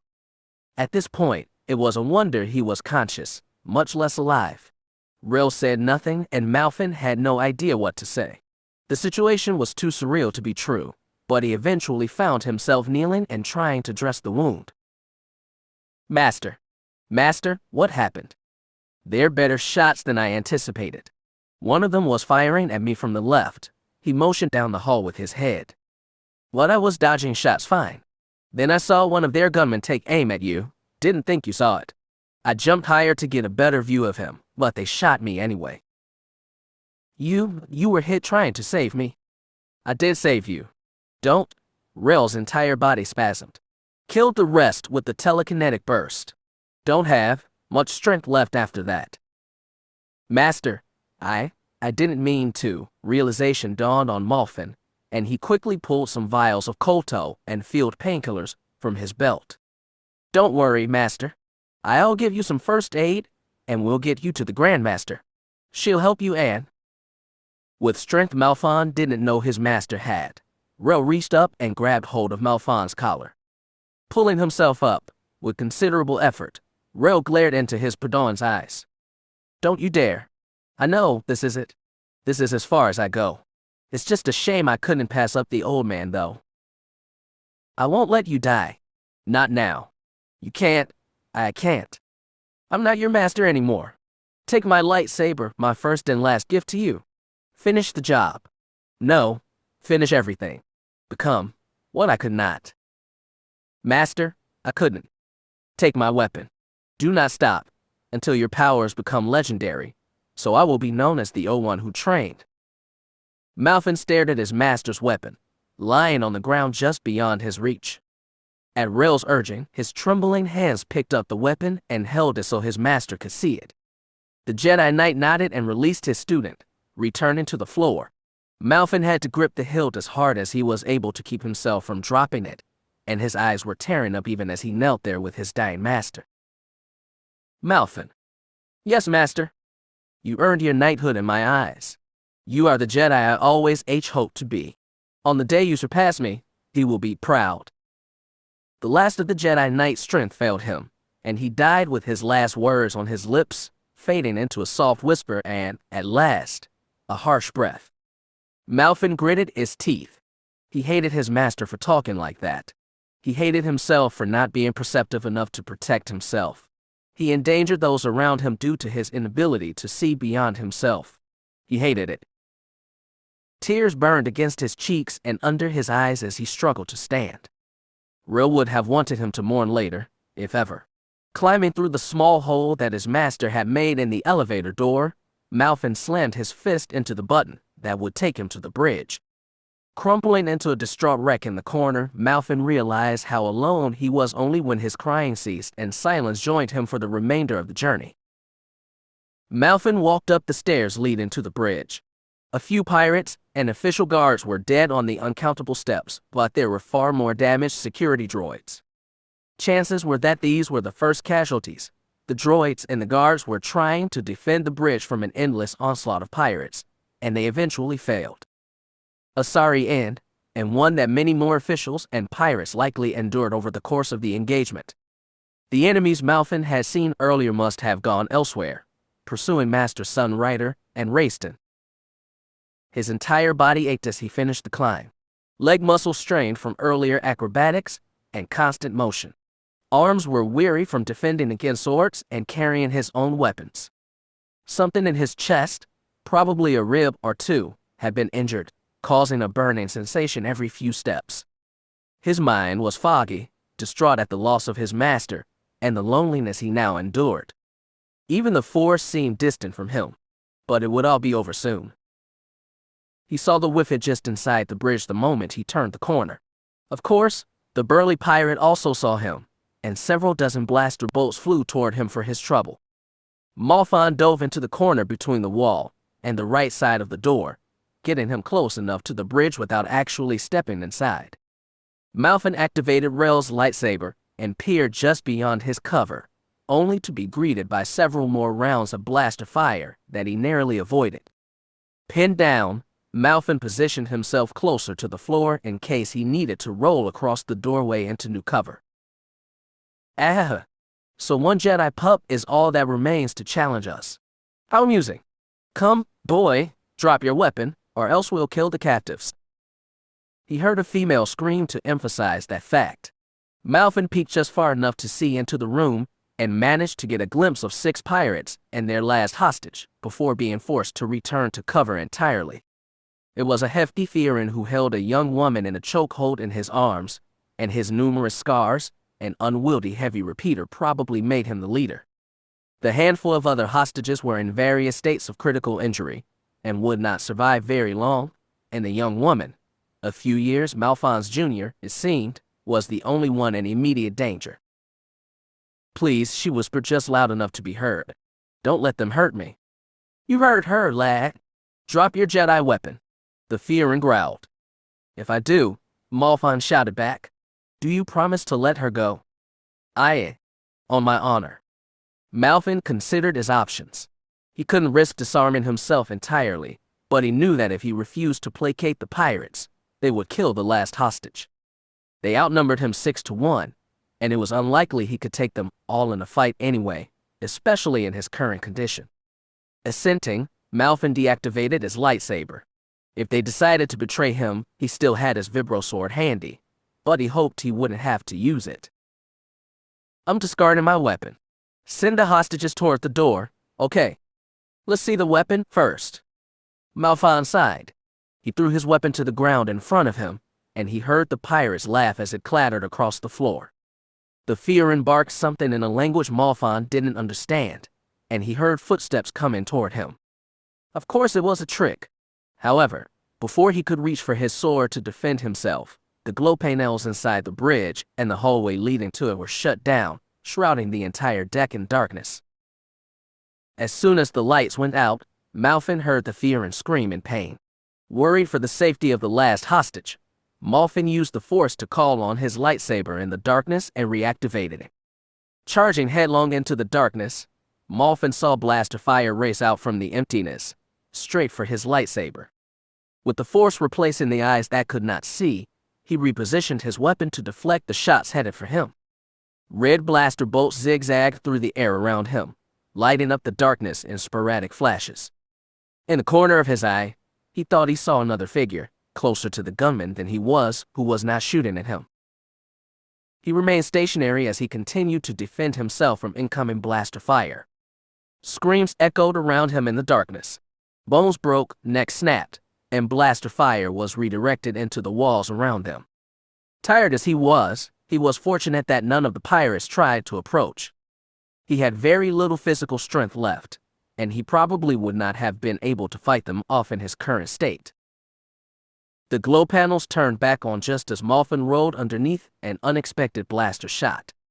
To his surprise, 5 pirates, including their Fearin leader, were dead, lying on the ground and bleeding in different places. This puzzled him because he had not actually killed any of them. He would have sensed if any of the blaster bolts he sent back wounded a target. As far as he knew, they reached the walls beyond them, and there were black pockmarks to prove it. Then, turning, he realized exactly how the pirates were killed. The last pirate, the Wifid he had seen earlier, was being strangled to death by the same female captive the Fearin had seized. Her long blonde hair was tangled, drenched in sweat, and Malfin could see blood at the ends. Her flowing dark blue dress, meant to be worn at some sort of gala, was torn at the sleeves and just above the knees, leaving her white stockings and bare arms showing. Her face was stained with ruined makeup and bruised, but her dark brown eyes reflected the unyielding spirit that kept her alive until now. Long, thick strands from her torn dress had been tightly woven and bound into a makeshift rope, and the Wifid quickly died from asphyxiation. Malfin stared into awe at the petite woman. For someone with little muscle mass and lacking in means to defend herself, it immediately became apparent to him that she had killed all 6 pirates by herself. Satisfied with her work, the young woman sighed as she stepped away from the dead Wifid. She did not realize that Malfin was in the room with her until she looked up, visibly jumped, and lost any ferocity in her expression, replacing it with a demure look that she no doubt practiced before. Who are you? Malfin gasped. Me? Isn't it polite for the man to introduce himself to a lady? She teased. I am Malfin.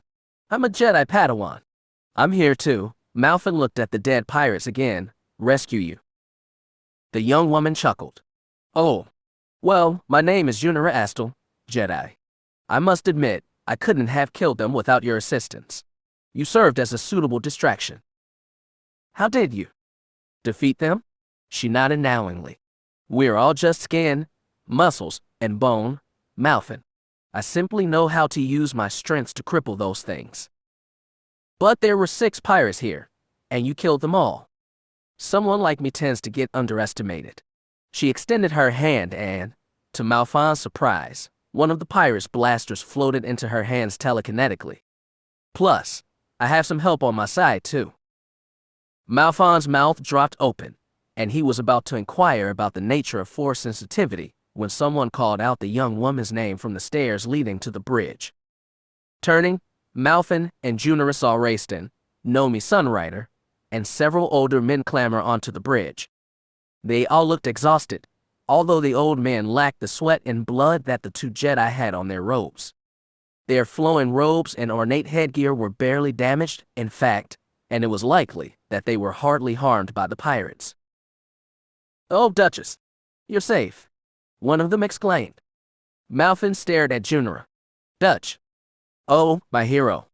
Any toughness she had seemed to fade away into a facade of helplessness. "My wonderful, strong, brave hero." Ignoring the arrival of the other Jedi and what seemed to be her personal entourage, Junira leapt into Malfin's arms and kissed him. Malfin fumbled about for a moment, not quite realizing what was going on, and the shouts from the older men in front of him only made the situation more embarrassing. When she realized that her show of affection was not being reciprocated, Junira stepped back and faced her ministers. "Who is this man, and how dare he lay a hand on the Duchess?" One of the oldest men growled. "Oh, he is simply marvelous, General. When he saw I was being held captive by those nasty pirates, he leapt in with his lightsaber and personally killed all 10 of them," Junira explained. Raiston eyed the bodies around them. "Huh, I only see 6, he muttered. Malfin glared at her. "I assure you, that is in." Junira kissed him again before he could continue. "Play along," she whispered in between breaths, "and I will reward you." Malfin pulled away from her kisses and separated himself from her. As I was saying, the lights went out before I could engage them. It was pure luck. "That was my doing," Raiston noted. "My apologizes. I thought, perhaps, we might disorient the pirates before we stormed the bridge. I had no idea you were already here." "As you can see, Raiston did a lot more than me," Malfin pointed out to Junira. "Oh, is he your brother?" She winked. Gallantry and handsomeness seemed to run in the family. "He's not my brother," Malfin said, aghast. "You could have fooled me," Junira said with a shrug. "You two look so similar." "Duchess, enough of this nonsense," one of her ministers interrupted. "You are still bound to Alderaan. The wedding will not be delayed any further." "Wedding," Raiston repeated. "Indeed," Nomi Sunrider said. The anointed heart was on a diplomatic mission to Alderaan. Apparently, one of the Dukes of Canada wanted to seal a trade agreement with the Alderaanian monarchy by having his daughter marry the prince. The 3 Jedi eyed the Duchess. She seemed unperturbed by the explanation at first, but she sighed rather harshly when her advisors began to urge her to return to her quarters. Malfin, as inept as he was at sensing the thoughts of others, could clearly tell that she dreaded the entire idea of this mission. Junira approached Malfin again. "Ah, yes. About that, I reject the idea. I have chosen a new husband." The general was already shouting, but Junira ignored him. Removing a small brooch from her dress, she hooked the shimmering emblem onto Malfin's robes. This sent the ministers into a frenzy, shouting and barking at Malfin as though he had just told them they had all lost their jobs. Malfin visibly flinched at the rage, but the 2 other Jedi and the Duchess were stolid. "Malfin, this is the man I will marry instead." "What?" Malfin nearly tripped over himself. "But I can't marry you. I'm a J." "Now see here, Jedi," the general exclaimed, approaching him and waving his burly hand in his face. "This is a violation of the agreement Alderaan had with your Jedi Order. Not to mention violating common sense," another advisor hissed. "We demand that you rebuke this ridiculous nonsense, Grandmaster Sunrider." A third said, "Do not make us turn to the Senate on this matter." Nomi Sunrider looked at each of them in turn. "Do you expect me to decry your Duchess? She is not a Jedi under my care, and this was her decision. I cannot support Malfin's agreement, but any matrimony ritual she enacted, she did so willingly. I have no authority there, and I cannot speak for Alderaan either. Can you?" The general was visibly livid, but restrained himself from violently accosting Malfin. "Bah! Do not think you've heard the last of us on this, Jedi. Junira, we are leaving. Come, we go to Alderaan." "You can take me where you like, but you will not get me to marry any other than the one I have given my dedication brooch to," she replied. "Be safe," Duchess Nomi said. Junira nodded and turned to face Malphon. If you ever find yourself retiring from the Jedi life, know that I will wait until the end of the universe itself for you. But try not to test my patience, Jedi.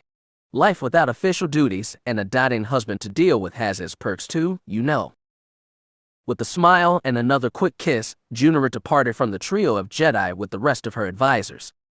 Malphon was so flustered he had no idea what to do, and Raistin and Nomi said nothing until the company of former captives were well out of earshot. Do you think they mean to cause us trouble, Master? Raistin asked after some time. Perhaps, but they are of little concern. The ministers cannot directly appeal to the Senate. Only the dukes they serve can do that, the Grandmaster mused. Seeing the young Duchess, I suspect she is fiery enough to convince the dukes to agree with her. Or at the very least, admit there is nothing they can do to counteract her decision. That makes sense. I suppose we don't have to worry then. Are you all right, Malphon? I will be, he stammered. Raistin laughed, but became serious immediately. And Rel. Malphon shook his head. He didn't make it. Nomi placed her hand on his shoulder. I'm sorry, Malphon. He was a good Jedi, and a knowledgeable man. I will do what I can to ensure he is given the funeral rites a Jedi Knight of his caliber deserved. Thank you, Grandmaster. And she continued, I will encourage the Council to give you a master who can readily finish your own training, so you can move on to the status of Jedi Knight. You are too kind, Grandmaster. She smiled softly, and then gazed into the distance. You did well today, Malphon. Any praise I have to give, you have justly earned. But we have done all we can here. We ought to return to Coruscant. She led the way out of the bridge on her way to where Rel had died. Raistin was quick to follow. Before he could get very far, though, Malphon raced ahead and tugged on the sleeves of his robe. Raistin. Yes, Malphon. Why didn't you tell them the truth? About what, Malphon? You know, Malphon grimaced. You turned out the lights. You essentially saved my life and hers. If you had explained that to the ministers and to Junira, you would have been the hero today. She would have, I don't know, given you the affection and attention I got. Why didn't you say anything?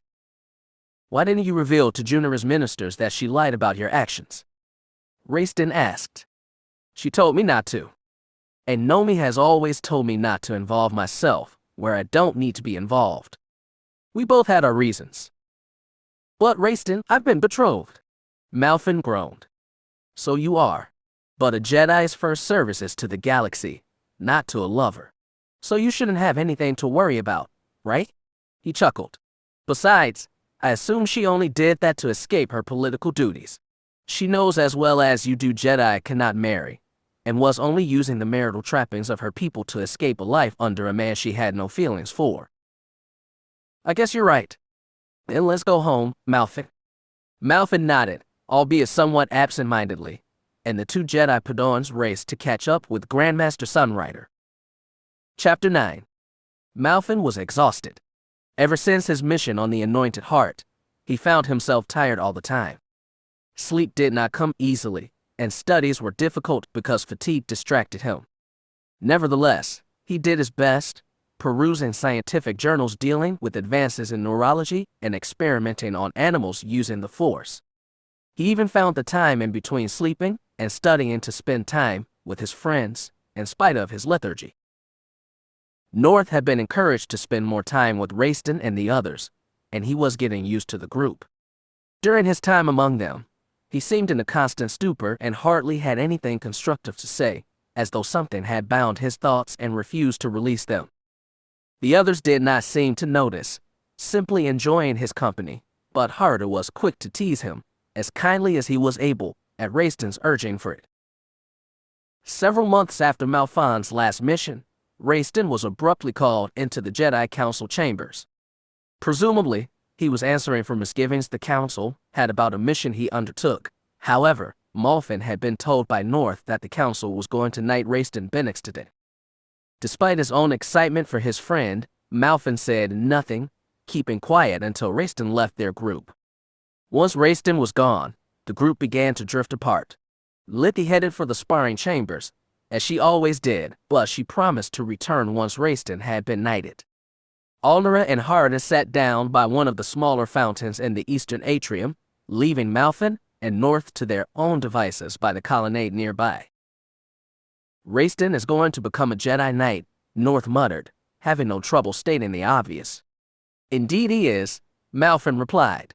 It's about time. He's the best Jedi Padawan in the Order, and his knighthood is long overdue. I agree. But there are other Jedi who deserve it just as much, North noted, leaning against a nearby railing and staring into the distance. Yeah, Lithy, Celsus Jan, and Elbrook are all skilled. I wouldn't be surprised if they were appointed Jedi Knights in the next few weeks. I suppose so. Are you all right?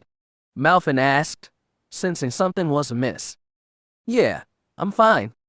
Malfon joined his friend, leaning over the balcony and gazing at the Jedi and droids wandering several levels below them. Without even looking at him, he knew North was lying. The younger Jedi was never distant, and when he was always reading something.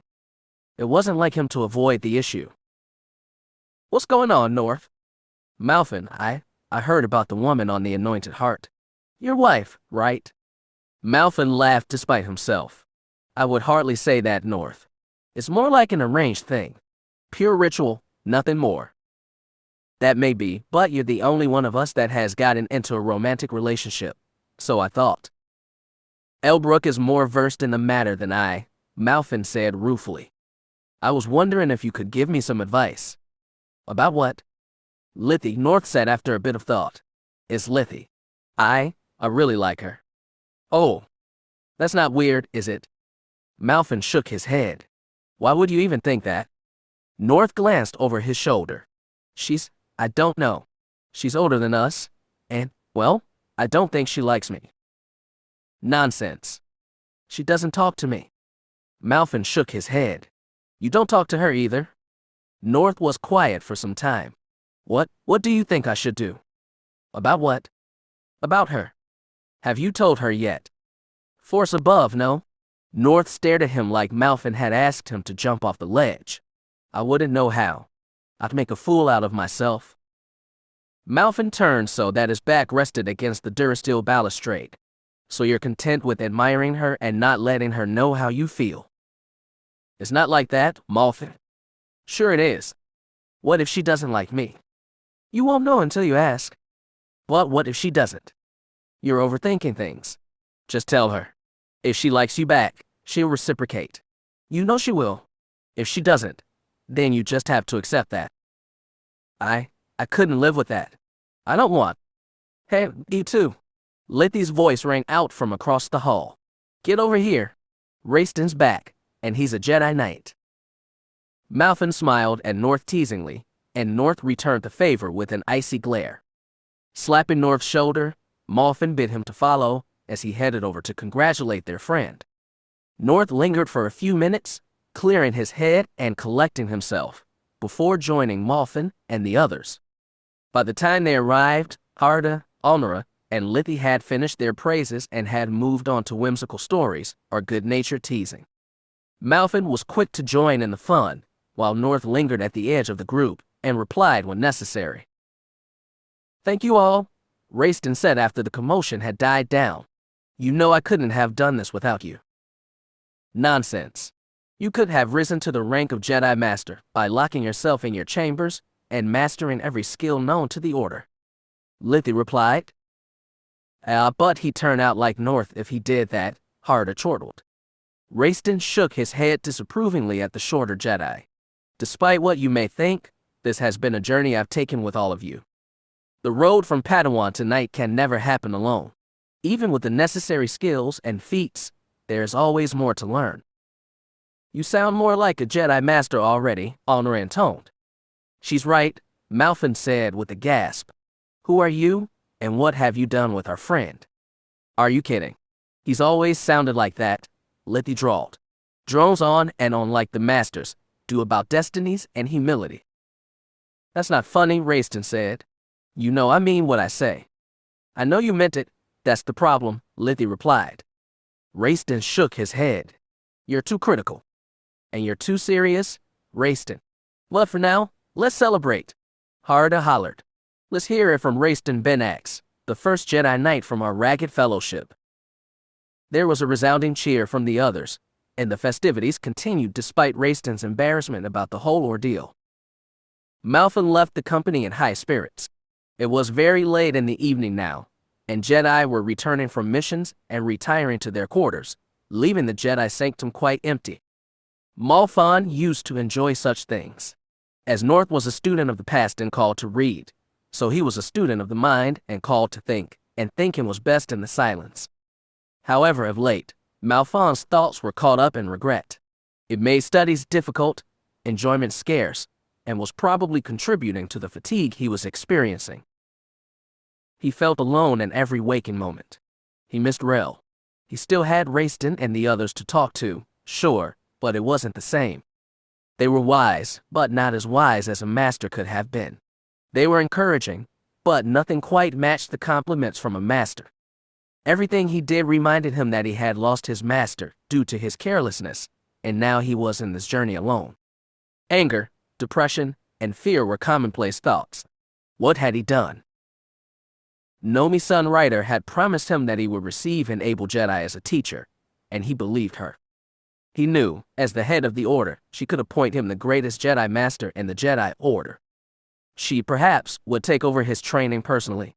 He would complete his training spectacularly, and he would become a Jedi Knight. However, in spite of all that, he still woke up in tears. He still had nightmares of that day. He still wished Rel was with him. Lost in his thoughts, an older Jedi intercepted him, stepping directly into his path and making sure his presence was recognized. You are Malfin? Correct. Malfin glanced at him suspiciously. I am. Who are you? My name is Avron Well. The old Jedi extended one of his gnarled, veiny hands. I am your new master. My what? Listen, lad, listen. The other Jedi walked behind him. The council has informed me that you are in need of a new teacher. I read over your file, and have decided that you are the perfect Jedi for me to train. That was quicker than he expected. North had lost his master many years before, and he cycled through temporary masters at an alarming rate. Sometimes he would find himself without a master for many months. Malfin expected to undergo the same treatment, and yet, here he was. Avron Well, his new master. Something about that name put a bad taste in his mouth. He stared at the old man before him, half confused, half unimpressed. I am honored, but I have never heard of you, Malfin admitted. Understandable. Few have. However, do not mistake mystery for weakness. The unknown is one of the most powerful tools of the Jedi, using knowledge to his advantage. I trust you. I am humbled to be called your student. Are you truly? Of course, Malfin said, more for himself than for Avron. I wouldn't say it otherwise. Come. Avron waved him toward the dueling chambers. I want to see what you know. You could not ask, Master. Words are empty, deceitful, at times. There can be no deception in combat. What the mind tries to hide comes to light during times of violence. Let me see how well Rel Hernaster trained you, the young one. Malfin said nothing, but fell into step behind Avron Well. Was this old man the best Nomi-san Ryder could find? He wanted to believe her, but he was confident that it had been an empty compliment. This man was far older than any Jedi he had ever seen, and he looked like he was living out his last years. Did Master Sunrider expect him to endure the death of two masters? His new master seemed weak. His gray eyes were rheumy and clouded, as though permanently blinded by age, and the skin on his face was so thin he could have been a cadaver. Prominent and dark veins traced thick lines across his flesh. Hunched over and wearing robes Malfin had never seen, Avron looked truly anachronistic. Are you confused, Malfin? Malfin shook his head. About what, Master? The old Jedi chuckled. Your thoughts betray you. You suspect that I am not the best teacher, or even a good teacher for you. I thought no such thing, Master. I am honored. Words. Like I said, we can shape words as we please. The mind does not lie. I apologize, Master. I meant no offense. Avron merely nodded. He said nothing to his new Padawan as they entered the room and bid Malfin enter. Activating the lights in the training room, the old Jedi placed his overcoat on the floor just outside the boundaries of the dueling circle. To Malfin's surprise, he had an athletic build in spite of his age, in complete contrast to his earlier thin appearance. Grabbing the lightsaber from his belt, Averin activated the lightsaber on his belt and revealed the night colorless silver blade. "Come then, let me see who you are." Malfin smiled. He knew that he couldn't underestimate the power of a Jedi, any Jedi, no matter how old they were. Wisdom came with age and experience, and he was lacking in both. Averin was no doubt more powerful than Malfin could even realize. He would be cautious.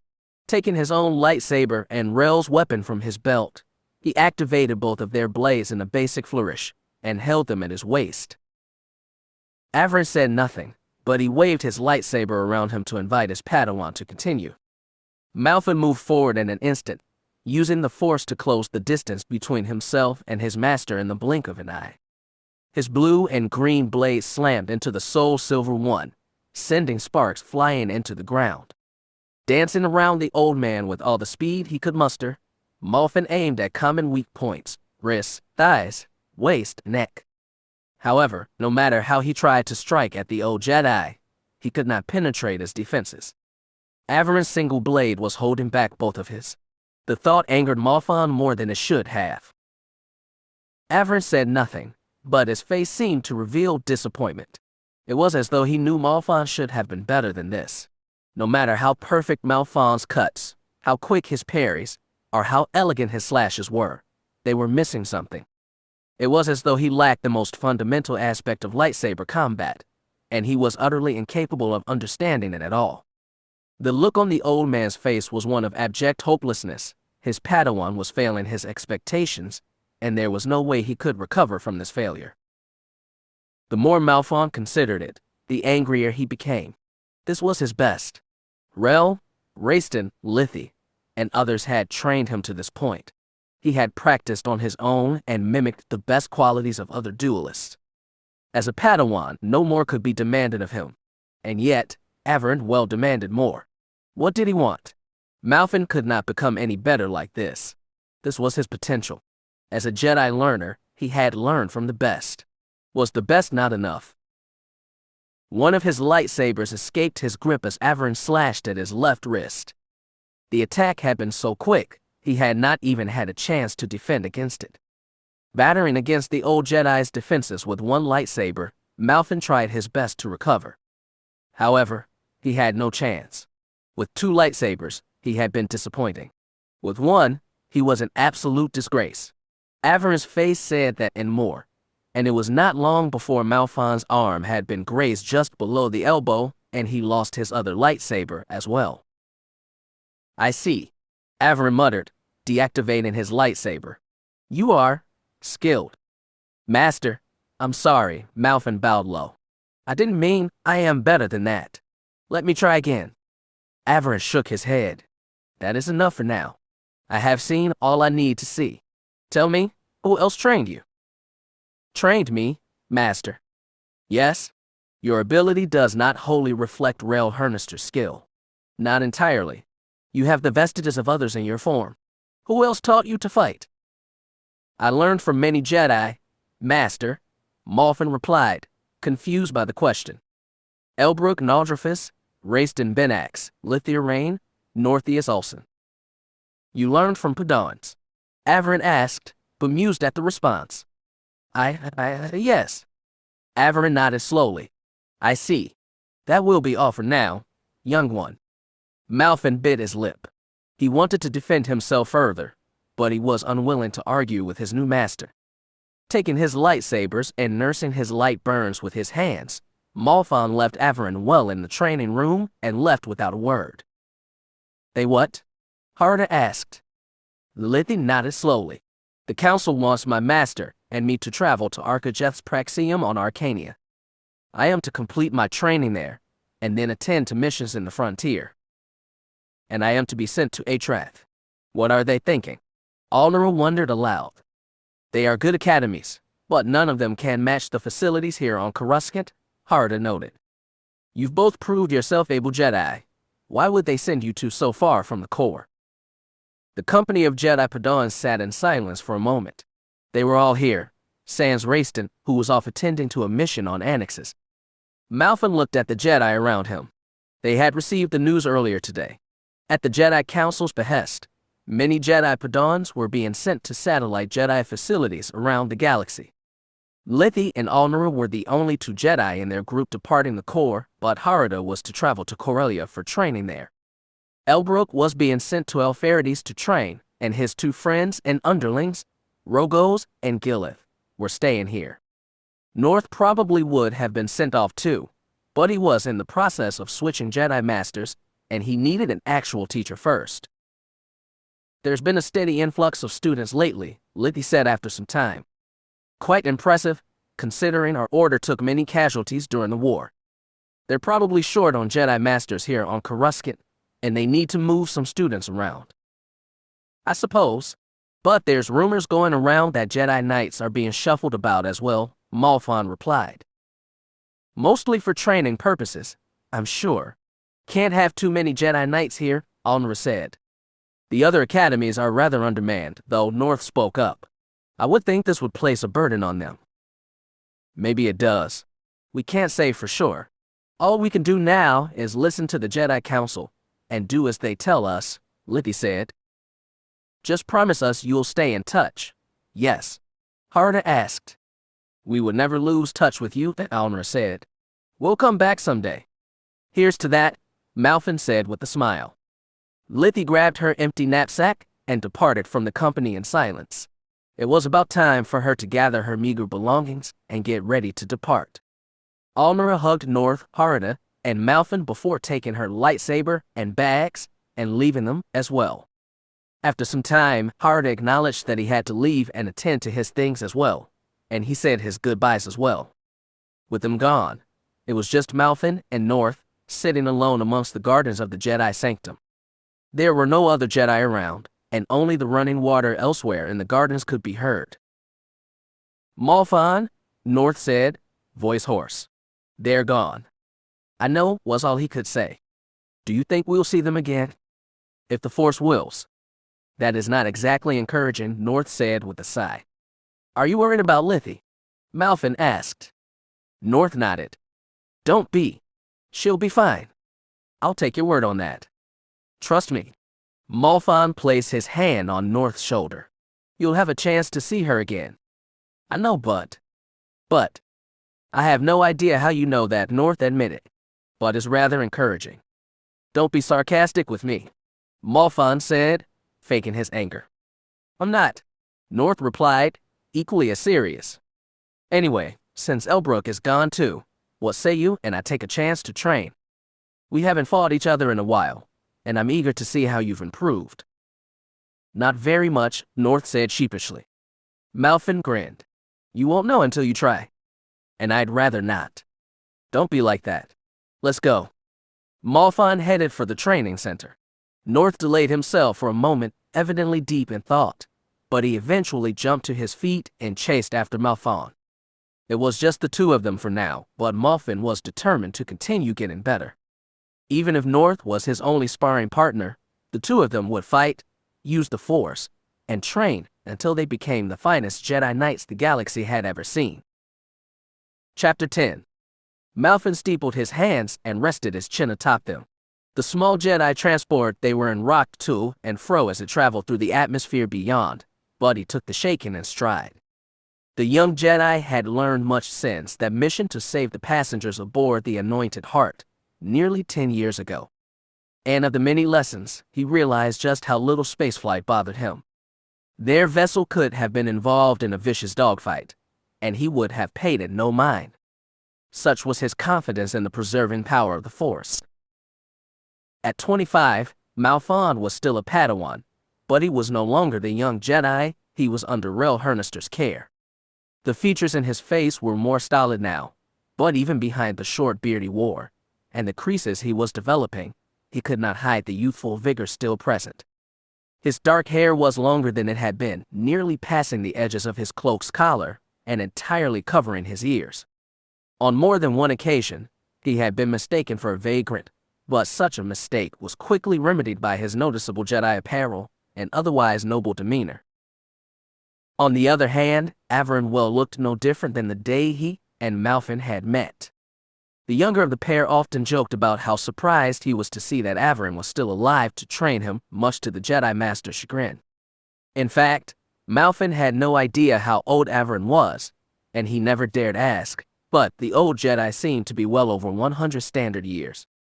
Even the oldest members of the Jedi Council seemed foolish teenagers by comparison. Everything about Averinwell at Malfin. He only hoped to achieve the same caliber and strength when he was so old. "Are you prepared, Malfon?" Averin sat across from his Padawan. "We sit down in 5 minutes." "I am well rested and have my lightsaber, Master," Malfin replied, "but my stomach rumbles. Perhaps we could stop for a bite to eat before we begin." The old Jedi sighed to himself. "No jokes today, Malfin. This is most urgent." When his master died, Celsus Jan warned the council that raider attacks were becoming more and more frequent along the frontier, but his warnings were unheeded, as hazards often are. Now, a village here will pay the price. What happened? "What is happening?" his master corrected. "A small village on this distant world is under attack by numerous raiders. The settlers here have no contact with the outside world, nor were they prepared for such an attack. It is by the will of the Force that the Jedi Council detected the raiders' malice and sent us here when they did." "Has the attack started?" "Indeed. The moment we land, we will be engaged in battle. Are you prepared, Malfon?" "I was born ready." The ship rocked more violently than before. A sharp hissing noise was heard coming from beneath the ship's deck, but the two Jedi paid it no mind. A few rounds of laser fire were traded in the distance before everything around them was silent again. "We took a few hits," the co-pilot drawled. "Should be able to maintain altitude, but we can't promise nothing. It may be better if you two made an emergency drop." "Here we go," Malfin said. "After you." The rear doors of the transport opened slowly, but at the speed their transport was traveling and their distance above the ground, the wind rushed inside the ship and whipped around them in a frenzy. Their long cloaks and loose-fitting robes were thrown about, making it difficult to see at times. However, what Malfon did see caused him to pause. This was chaos on a scale like he had never seen. The entire village beneath them, from the respectable towers made of stone to the smaller houses made of wood, was alight. Smoke rose up in vast columns, staining the sky an inky black and blotting out the sun in the distance. A few smaller ships, no doubt manned by raiders, soared through the collage of reds and grays, but they were more eager to shoot down innocents in the streets than fire on a single Jedi transport. Far below them, streets had been torn apart, shattered by bombs and torn up by vicious machines. Signs were vandalized, trees and greenery were burning with the homes around them, and debris littered the whole area. In the madness, armored warriors wandered through the streets. Something about them looked familiar, as though objects of a mortifying nightmare that Malfon had experienced many times. With flat, opaque visors that reflected the fire colors around them and armor that was clearly designed for brutal warfare, these raiders became something more than mortal to the villagers they chased. With hooked cleavers, massive axes, and accurate blaster weapons, these raiders became fear itself. Not a single villager was safe. Blood stained the streets below, and limbs from the dead were visible even in the mess caused by the raiding force. Killing did not appease them. Only destruction on such a catastrophic scale could possibly curb their violence. The very thought made Malfin retch. Screams could be heard in the distance, but only barely. The crackling of fire and the roars of the raiders deafened the two Jedi to almost all else. Malfin felt his skin burn from the heat. Smoke welled up in his nostrils, and his eyes watered as they passed over houses falling to the ground. There was familiarity to this scene, something about the pandemonium he witnessed in the village below that tore apart his peace at the seams. Rage screamed within his chest, begging to be unleashed on the sadistic raiders below. Every Jedi teaching he knew scrambled to provide him with mental fortitude, but it wasn't enough. Another laser shot rocked the ship, and, in spite of Averin's attempt to catch him, Malphon found himself falling headlong toward the chaos below. The blue lightsaber he always carried found its way into his hand. Landing in the midst of a pack of raiders searching for a new victim, his arrival immobilized them all. They were not used to seeing anyone fight back against them. They picked their targets to ensure that no one could. Malphon smiled in spite of himself. This close, their facial features could vaguely be discerned. Something about the terror that the mere sight of a lightsaber burned into their eyes gave Malphon courage. They were not stronger than him. They had no great power that allowed them to butcher as they did. They were opportunistic, but they were cowards. The lightsaber that had once been Rel Hernister's weapon danced in the crowd of armored warriors. Weapons were cut in 2, 3, and 4 pieces. Limbs were cut in just as many, until the entire company of raiders was on the ground. Each one was chopped up, defenseless, and incapable of complex movement. Not dead, perhaps, but living on would be a painful endeavor. Without stopping to add the violence, Malphon moved on into another crowd of raiders. And then another. And then another. His lightsaber traveled through the thick smoke and burning flames of the villages, incapacitating entire groups of these raiding creatures and saving several villagers in the process. Some of them, the older men and women especially, thanked him in tears. Others were too speechless to comprehend what had happened. Still others ran, fearing that Malphon would turn his blade on them. Theirs was an understandable fear, and one that snapped Malphon out of rage-induced brutality. What was he doing? Why was he being violent for violence's sake? Collecting himself as he traveled between raiders and survivors, Malphon did his best to efficiently and quickly end the threat that the enemy posed without causing unnecessary harm. It was some time before Malphon ran into Averin on the battlefield. The older Jedi did not have his lightsaber drawn, but he was as vigilant as his Padawan. No raider would catch him unaware, and he would leap into action should the moment decide it. As the two approached at what was once likely a busy intersection near the center of town, the two Jedi spotted a young woman being pursued by several quicker raiders, all of them armed with heavy melee weapons. Malphon dashed toward her and her pursuers, but Averin grabbed hold of his arm and held him back.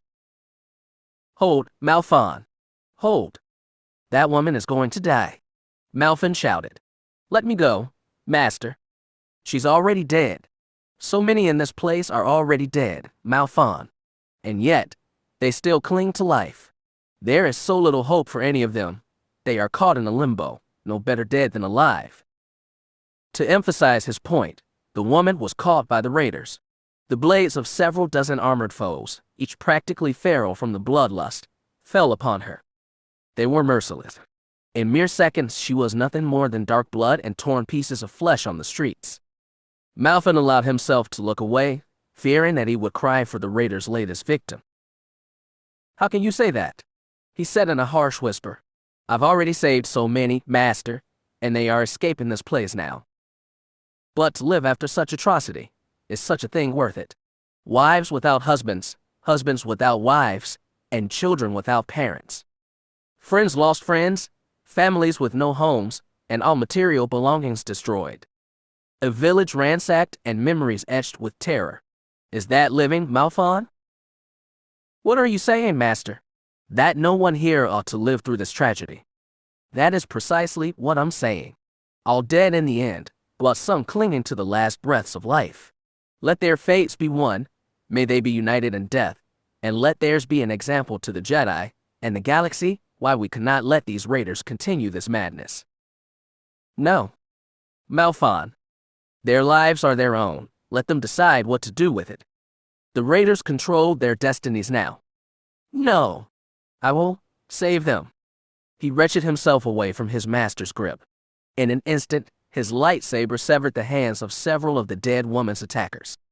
A cacophony of growls rose up from among them, but most of them were too ecstatic from their recent kill to care. Their lives were inconsequential in comparison to the euphoria killing brought to them. Malphon hacked away at their legs, their thighs, and their shoulders until their mangled bodies were lying around the woman they had killed. Some of them still reveled in the death they had wrought, daring to cheer and gloat in their native tongue. Malphon turned from them, but Averin approached, lightsaber in hand. And you don't even relieve them of the misery you bring.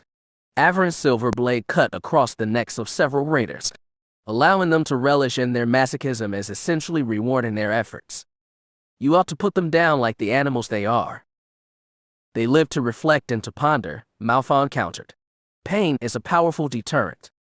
Not when pleasure and pain are so intricately linked. These savages mingle the two. There is no differentiation in their feeble minds. You are wasting your time. Arguing here, yes. I have to go save others. Disregarding his master's shouts, Malphon charged forth into the fiery chaos around him. The armored foes he sought were less in number now, and more spread out. There were fewer villagers as well. Some of the raiders had begun killing their own just to appease their madness. The more enemies he wounded, the weaker he became. His vision burned with reds and yellows, and he started to cry.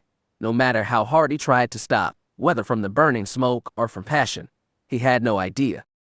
Gasping, his chest ached, and his breathing was more labored with every step he took. Sweat dripped down from his hair, landing on his face, the sleeves of his robes, and just underneath the back of his neck. He could still hear the screams of the helpless, but there were less of them now. So many dead. A man ran across his field of vision with a heavy bag, being chased by a small group of raiders with swords. The force alerted him to another raider on the roof of a nearby building, taking aim at the man in an effort to aid his brethren. Activating the green lightsaber he had created so long ago, Malphon threw both of his weapons at the man's pursuers and he moved toward the roof to take down the shooter. As the two shimmering blades cut through the air, the startled gunman on the roof fired prematurely. Without any sort of weapon to defend the man with, Malphon called upon the force to slow time and leapt into the path of the sharpshooter's slug. He was too weak to redirect the shot with the force, and he could not reach the man himself in time. This was the only way. Time, slowed by his own design, seemed to freeze when the slug made contact with his body. The tiny metal projectile tore through the thin robes he wore and exploded on impact, sending shrapnel flying through his torso. The pain was immense, beyond anything Malphon had ever felt, and he lost all control of the force in that moment. Time sped forth in the blink of an eye. His lightsaber scythed the entire company of pursuing raiders, cutting them at the knees and sending them into the streets. Malphon shouted in pain as the slug's momentum seemed to deplete, and he hit the ground in agony. Malphon saw the man he protected run into an alleyway, safe from the sharpshooter's vision, and, hopefully, other raiders. With a smile on his face, the Jedi Padawan had only a moment to try and reposition himself on the burning street before pain racked his entire body and he passed out. Malphon. Malphon's eyes fluttered open. He noticed immediately that he could not move and that he was no longer in the dying village. After several failed attempts, his mind reestablished dominance over his wounded body, and he shifted his head toward the sound of his master's voice. Averin was standing nearby, eyeing a pair of medical panels intently as the Jedi transport rumbled around him. "You're alive?" Averin said matter-of-factly. "Yeah," Malphon grumbled. "Feels like a transition when an body slammed me, though. You are lucky to be here. The doctor said that if the slug had been a few centimeters lower, not even the most venerable of all Jedi healers could have saved your life." Did they survive?" Averin scoffed. The villagers. A few dozen of them survived. The rest died before the raiders fled. Two of the survivors, a husband and wife who lost their child, as I recall, were doctors. They operated on you prior to departure. "That's good," Malphon mused. "And that man, the one you didn't know," Averin growled. "The one you nearly died trying to save."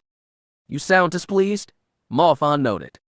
"Why would you risk your life for some fool?" his master asked. "He was a dead man and—" "Did he survive?" Malphon asked again. "And yet, he managed to escape and survive."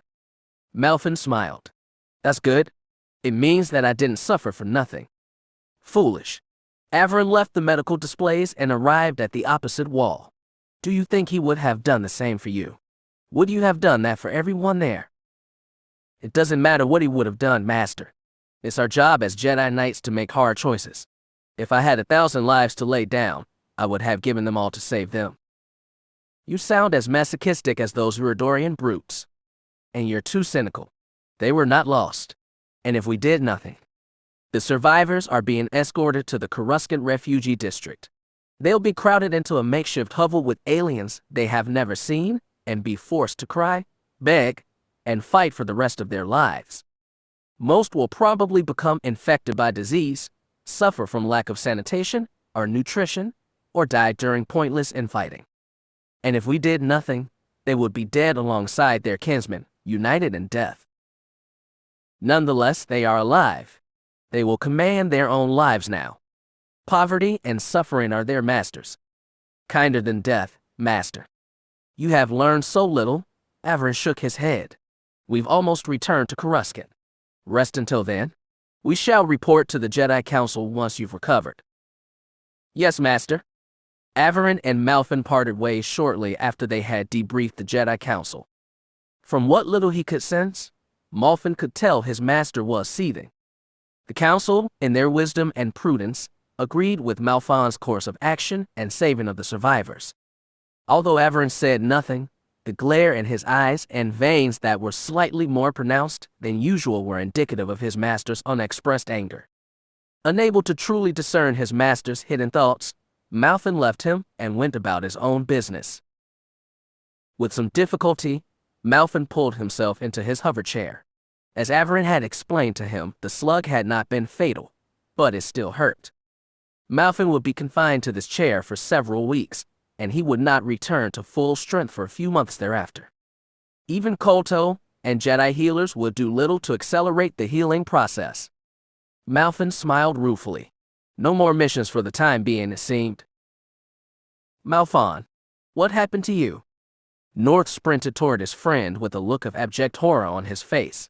Like Malfin, North was still a Jedi Padawan, but he too had matured since the day they had met, all those years ago. With flowing white hair that was tied in a ponytail halfway down his back, a youthful face that seemed to radiate with life, and standing quite tall for the average human, North was no longer a holobook fanatic who hid away in the Jedi Sanctum's library. Granted, he still enjoyed studying alone than he did spending time with others, much to the disappointment of the older female Padawans in their midst. At the rate he learned, Malfin was convinced Northeus Olsen would become a better Jedi than he one day. Me, I was lonely. Malfin paused dramatically, waving his arms about, and a slug took a liking to me. You're in a hover chair, and you're making jokes. North was fuming. Damn it, Malfin, what happened? Like I said, seriously, I had to jump between a gunman and his target. My lightsabers were preoccupied, you see, and the target would have died had I not intervened. You couldn't have pushed him out of the way. The older Padawan flashed a roguish grin. Nope, not showy enough. Malfin, I was trying my best to guide my lightsabers through the air toward his pursuers. I was exhausted. I wasn't thinking clearly. If I had diverted my attention for a second, I would have missed them and been cut down by those same pursuers. North stomped his foot several times. Malfin had come to associate the impulse with anger that North couldn't verbally express. His face contorted like a Kenrith pup, much to Malfin's amusement. Shaking his head, North turned away and seemed to storm off, only to decide against it. Shifting on one foot, he approached Malfin and bent over so the two were face to face. Why are you so reckless? North asked with a heavy sigh. Why are you so concerned? Malfin retorted. You're not my mother or my master. Your mother isn't here, last I checked, and your master would probably want you to jump into blaster fire with a smile on your face. That's not nice. He hasn't exactly put a stop to your foolishness. This time, Malfin shook his head. Activating the small engines on his hover chair, Malfin drifted by North, eliciting a quiet string of profanity from his acquaintance, and headed toward the room of 1,000 fountains. Obviously brushed off, North intended, yet again, to leave Malfin and return to his studies. He must have expected Malfin to at least say something before they departed, because he joined Malfin in his walk, in silence, before long. You worry too much, Malfin said after some time. Don't you trust in the Force? Of course I do, North replied evenly. I just don't trust in your judgment. My master does. You should too. I just wish you could complete one mission without giving me reason to worry. That's up to you, isn't it? In a way, I suppose. Malfon. North. The two Jedi Padawans sensed Raistin Banax before they heard him. Turning around, they saw the Jedi Knight waving to them from a hallway near the sparring center. Malfin smiled. Raistin's arrival postponed their discussion for the time being. Without a word, Malfin and North moved to join him, with Malfin taking a bit more time due to the awkward controls of his hover chair. If Malfin and North had grown from children to young men, Raistin had only become a more learned and stronger adult.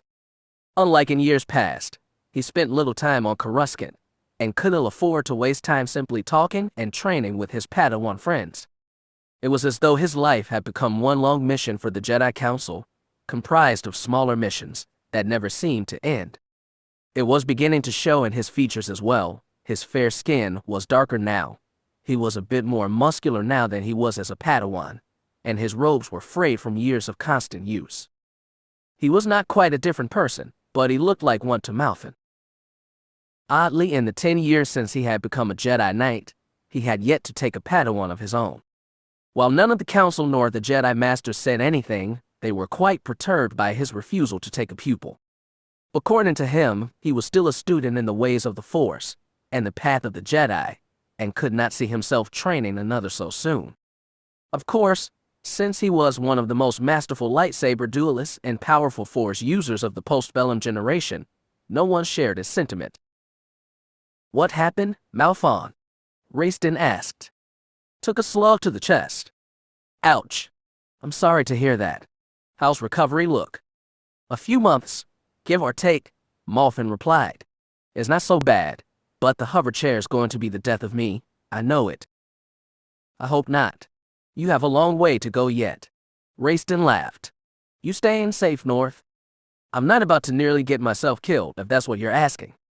More or less. Are you preparing for a mission, Raistin? Malfin asked. Raistin shook his head. Just finished one, actually. However, now I have to go and fetch some Jedi in the frontier and bring them back to Coruscant. Oh. North looked puzzled. Did they get stuck out there? You could say that, Raistin replied. I've got a few hours to myself, though. I'd ask you two for a quick match, but since Malfin is confined to a hover chair. Malfin faked offense. I could still beat you, Raistin. The Jedi Knight shook his head. Chess, then?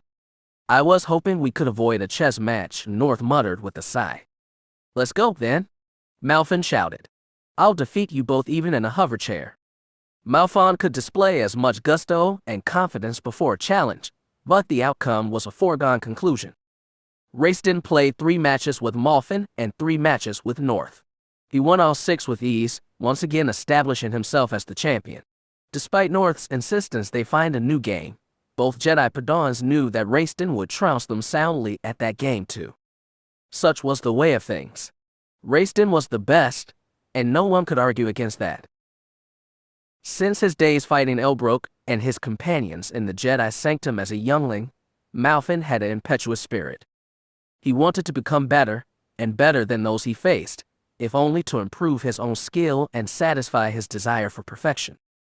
However, he had no qualms being in the shadow of a Jedi Knight as skilled as Raistin was, nor did he find shame in losing to him. His decade-long losing streak did little to dampen that belief. He could not best him, but then, neither could anyone else, and he was content with his own abilities for now. Raistin departed after their matches, bidding farewell to the 2 Jedi Padawans and Coruscant. North was in poor spirits after losing to Raistin, so he said goodbye to Malfin and went into his chamber to study. Once again, Malfin found himself alone in the Jedi Sanctum. It was the first time in a long time that he did not have missions to attend, lessons to learn, or people to interact with. In fact, the overwhelming loneliness forced him to head to the gardens in an attempt to relieve his mind. Floating into the interior gardens, Malfin was surprised to see the Jedi Kriya sitting amid the flowers, meditating, and altogether closed off from distractions. Her lightsaber was floating in front of her, and there were small bits of grass, petals, and leaves encircling it in a double helix. Malfin was hesitant to disturb her, but he had not seen her for some time, and his curiosity got the better of him. Redirecting his hover chair, Malfin floated toward the older Jedi as quietly as he was able. "Malfin, was it?" she mused as he approached. He nodded. "It is a pleasure to see you again, Master Kreia." "Likewise." Kreia levitated in the air until she was about level with Malfin's body while it was in the hovering chair. "Tell me, what brings you to this place?" "I wanted to clear my head. I had nothing to do, and I thought the Force would speak to me here," Malfin explained. "Indeed, the Force flows through all things, but there is something mysterious about the natural. Many sentients find it permeates a sense of peace missing from our own creations." "Would you be among those sentients?" Malfin asked. She grinned thinly. "So it seems." Malfin smiled as well. "Would you mind if I joined you?" "Not at all." Malfin set down his hover chair and scrambled off his rather uncomfortable seat. Using his legs as little as he could, he practically clawed his way to the river's bank near Kreia and positioned himself in a meditative stance. Malfin flushed red at his ungraceful actions, but if Kreia found his methods awkward or painful to watch, she made no such indication. Once he was in place, Kreia bowed her head and continued her meditation. "I must thank you," she said, half conscious. "What for?" Malfin asked, levitating above the ground with the Force. "For teaching me the ability to manipulate a non-sentient mind. It has been useful in my travels." "Has it? I'm glad. Let me return the favor to you, Padawan." "I'd be honored." Kreia's voice could no longer be heard, but her words seemed to seep into his mind. She entered into a deep meditative trance, but their minds were linked in such a way where they would be able to communicate. Taking a quick breath, Malfin faded into a meditative state and listened for the instructions Kreia gave. "Extend your senses, feel the Force around you, and let me teach you how to master control of the body and its functions until you are immune to whatever seeks to harm you. Expel toxins from your lungs. Remove poison from your blood. Release adrenaline for vigilance. Render yourself comatose to appear dead. These abilities and more I give to you, and I hope one day they will save you as your talent saved me." Chapter 11. Malfin arose early the next day. He had no recollection of how he had reached his quarters, but it was not out of the question that he had traveled here after his meditation with Kreia had concluded. Shaking away his confusion, he attended to his studies as quickly as possible. Reading the latest medical journals and reports from Coruscant's rising neurological specialists, as he was apt to do, Malfin sighed at the lack of new information. He made it a habit to delve into scientific literature whenever he could, but there was so little development in the field. Cybernetics, astronautics, culto research, and medicinal development were in high demand after the war, and those fields blossomed while others tended to stagnate by comparison. Truly a shame. Using his hover chair to navigate through the empty halls of the Jedi Sanctum, Malfin reached one of the many balconies on the upper levels, and used his mental powers to coerce and persuade morning avians. After spending several years mastering his control over simple-minded insectoids and other invertebrate, Malfin had moved on to larger species. Avians populated Coruscant in large numbers, so Malfin was content to test his skills with them. He guided hungry-looking specimens to food sources when he could, aided others in avoiding aerial traffic, and helped a few sickly-looking flyers mate by giving them the strength to fight off larger ones. It was only after Coruscant's bright star rose over the cityscape did Malfin even consider stopping.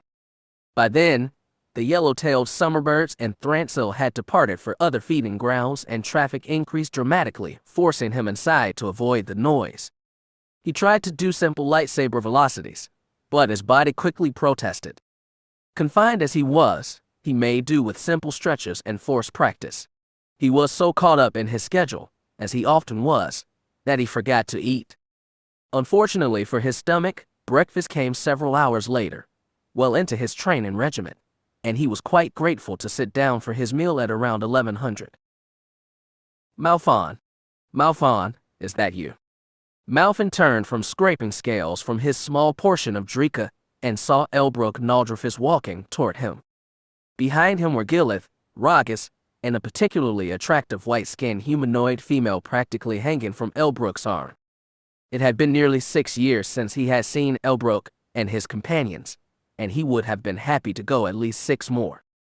Forcing a smile, Malfin turned his hoverchair and, with a heavy heart, left his food to go cold. Elbrook Naldrifus. What do I owe the pleasure? By the Force, you look terrible, Malfon. Elbrook bellowed. Did you break your legs when you failed your knighthood examination? Charming as ever, Malfin grumbled. With as much cordiality as he could muster, Malfin bid hello to Gilith, Ragus, and their female companion. According to Elbrook, her name was Rehimerev, and she was a Nagai. Malfin had never heard of them, and evidently she lived far enough from Coruscant that Elbrook had to show her around. Once the pleasantries were dispensed, Elbrook decried the lengthy introductions and sat himself across from Malfin. Gilith and Ragus were quick to join him, and Rehi practically sat on Elbrook's lap, only to be scolded by him. Much to her disappointment, she found herself a seat next to him. Malfin sighed drearily and returned to his meal. What brings you here, Elbrook? Last I heard, you were tending to pirates in the colonies, Malfin muttered between bites of fish. So I was. But the pirates eventually moved on, seeing as they couldn't compete with a Jedi Knight of my caliber, and so the 3 of us were called back to Coruscant for a new assignment. Pity, Malfin thought. He had very much enjoyed how quiet it had been around the Jedi Sanctum. It was little surprise to him that Elbrook changed very little in these years. Of all the people he knew, Elbrook would probably remain locked in his childish mindset for the remainder of his time as a Jedi, however long that was. And of course, Gilith and Ragus would be at his side, cheering them on every step of the way. And you, Malfon, keeping busy? Elbrook asked. Malfin gave him a curious glance. I suppose. My master and I saved some villagers from a party of raiders a few days ago. That's why I'm beat up right now. I can't think of any other noteworthy missions, I'm afraid. Oh, come. Don't be so modest. Elbrook urged him. I'm sure it's been plenty interesting. In its own way. We can't all compete with you, Elbrook. No one can, Gilith intoned. He's the best, Rogos agreed. I'd hesitate to say that, Elbrook interrupted. Anyway, now that I'm back, I want to accompany you on a mission, Malfin. Malfin nearly choked on his food.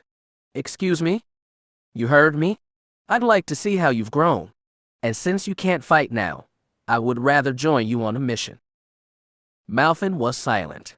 He realized only after a few seconds that he had positioned his cutlery in midair just below his mouth, as though he had literally frozen shock. Coughing and shaking his head, Malfin resumed eating as quickly as he could. That, sure. I'd like that, Elbrook. I thought you would. I'll see you as soon as you recover. Come on, then, Gilith, Ragus. We're heading out for some training. The 3 Jedi Knights and their guests departed from Malfon as quickly as they had arrived, leaving him alone to conclude his breakfast. How strange. Never in the history of the galaxy would he have suspected that Elbrook Naldrifus would seriously want to travel on a mission with Malfon. He had to have an ulterior motive. Elbrook always had one. He probably just wanted to prove how much better he was than Malfin. It was always the same thing. Elbrook and Malfin were in an unexpressed competition, and neither of them was able to admit it to the other. He was tired of it. He thought he had gotten over these childish feelings when he lost to Elbrook during the lightsaber competition so long ago, but apparently that only compounded his desire to be better. Losing his appetite, Malfin discarded the rest of his food and left the cafeteria. However, he did not get very far. Avernwell appeared out of nowhere, and he raised one of his hands to stop Malfin in his path. Padawan. Master, what is it? You were speaking with Elbrook Naldrifus just then, were you not? Yes? Avern said nothing, but he bid Malfon to follow him. The Jedi Padawan tried to question his master, but the old Jedi was gone so quickly that he didn't even get a chance.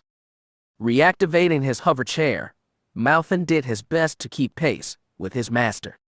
The two Jedi snaked their way through the sanctum, avoiding traveling Jedi and large groups of visitors. Malfin occasionally caught up to his master and tried to question him, but the old Jedi was not forthcoming with answers. Realizing that he would have to wait, Malfin finished the trip in silence.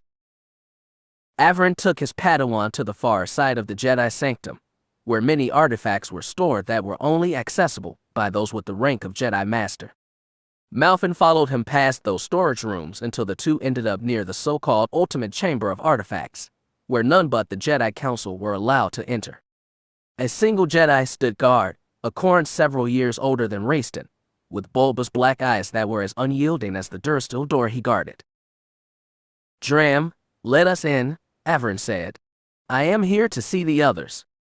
"Of course, Master." The Corran stepped aside, allowing the ancient Jedi Master to enter the passcode to open the door. Malfin said nothing as the massive blast door slid open, still rather confused by what was going on. Why were they here? How did Averin have a code to a room where only the Council could enter? He glanced at the Corran, expecting some sort of nonverbal assistance, but the Jedi Knight's blank expression was altogether unhelpful. Once the door was open, Averin wordlessly commanded Malfin to follow him in, and he did so without question. Malfin let out a slight gasp when he realized that there were other Jedi inside. Young, old, male, female, of all species and ranks, there were nearly 100 Jedi seated in this rather small room. Malfin even thought he saw a member of the Jedi Council, a Selkith named Qual, seated near the back of the room nearby a large computer terminal. However, he recognized few others, especially because most of them were Jedi Masters. "Malfin, I present to you the Jedi Covenant." The Jedi Padawan continued to stare. He had always expected the most mysterious of the Jedi's artifact chambers to hold dark secrets, fabulous wealth, or indecipherable mysteries. There was none of that here. Only Jedi. Then, all at once, every set of eyes in the entire room was focused on him, Malfin the Jedi, in his hover chair next to Averin Well. The Jedi Covenant. What was that? He had heard of no such thing, but there were so many of them, and they were all gathered here, as if they were waiting for something to happen. No, waiting for someone to get here. "Master Well, who is this?" a stocky human male asked. "This is Malfin, my Padawan. He is here because he is in need of your aid." "Has he come to join our ranks?" the Selkith counselor asked. "Perhaps." Averin turned to his slack-jawed apprentice. "Malfin, do you recognize what this is?" He shook his head. "This is the Jedi Covenant. Every Jedi in this room has formed an oath to protect the Jedi Order from the threat of the dark side at any and all cost. Our founder, Krindadrai, realized that only by dedicating all of our energies, foresight, and knowledge could we hope to detect and end a new dark side threat before it begins." "But why meet here?" Malfin found himself asking. He hears a most startling revelation, and that is his first question. A female rodent-like Jedi asked. He is either incredibly sharp or terribly dull-witted. "Why not here?" Averin retorted. "This place is the most forbidden place on all of Coruscant. None but the strongest Jedi may meet here. When Master Qual joined our ranks, he so dutifully opened this place for meeting. None may disturb us here, so we are free to pursue the dark side without oversight from anyone." "Even the Council?" Malfin gasped. "Even the Council? But, why? Why all this secrecy? Why so many? What is the point of it, Master?" The Jedi Order and his Council failed to stop the Jedi Knight Exar Kun and his followers from starting a war that devastated thousands of star systems. We are still fighting those who remain, pockets of resistance throughout the known galaxy. Master Drai saw this, and she realized that secrecy is our most potent weapon against the darkness. Other Jedi, as you can see, have come to realize this. There are more Jedi than you can imagine on our side. We have become so numerous that we have divided ourselves into watch circles, each deigned with a particular task. This is Watch Circle Dominus, led by me." Malfin shook his head. "You, Master?" "Yes. I founded this Watch Circle, and all of these Jedi before you yield to me." "Master, do you still doubt?" Averin shook his head. Come, let us demonstrate our power. Malfin shivered at the sight of so many Jedi rising in unison. It was almost as though their minds were controlled by some greater entity, and they had no independence to speak of. Extending their hands, every Jedi Padawan, Knight, and Master before them allowed a burst of white light to fill their palms. The radiance of all their power was too much to endure, and Malfon shielded his eyes as Averin looked on. A warm mist seemed to wash over Malfon as he turned away, and he felt vigor and strength return to his body. The Force began flowing through him at a feverish pace, and his mind's alacrity was noticed immediately. One by one, the Force dissipated from their hands, and then they all sat back down. Rise, Averin ordered. Malfon eyed his master suspiciously.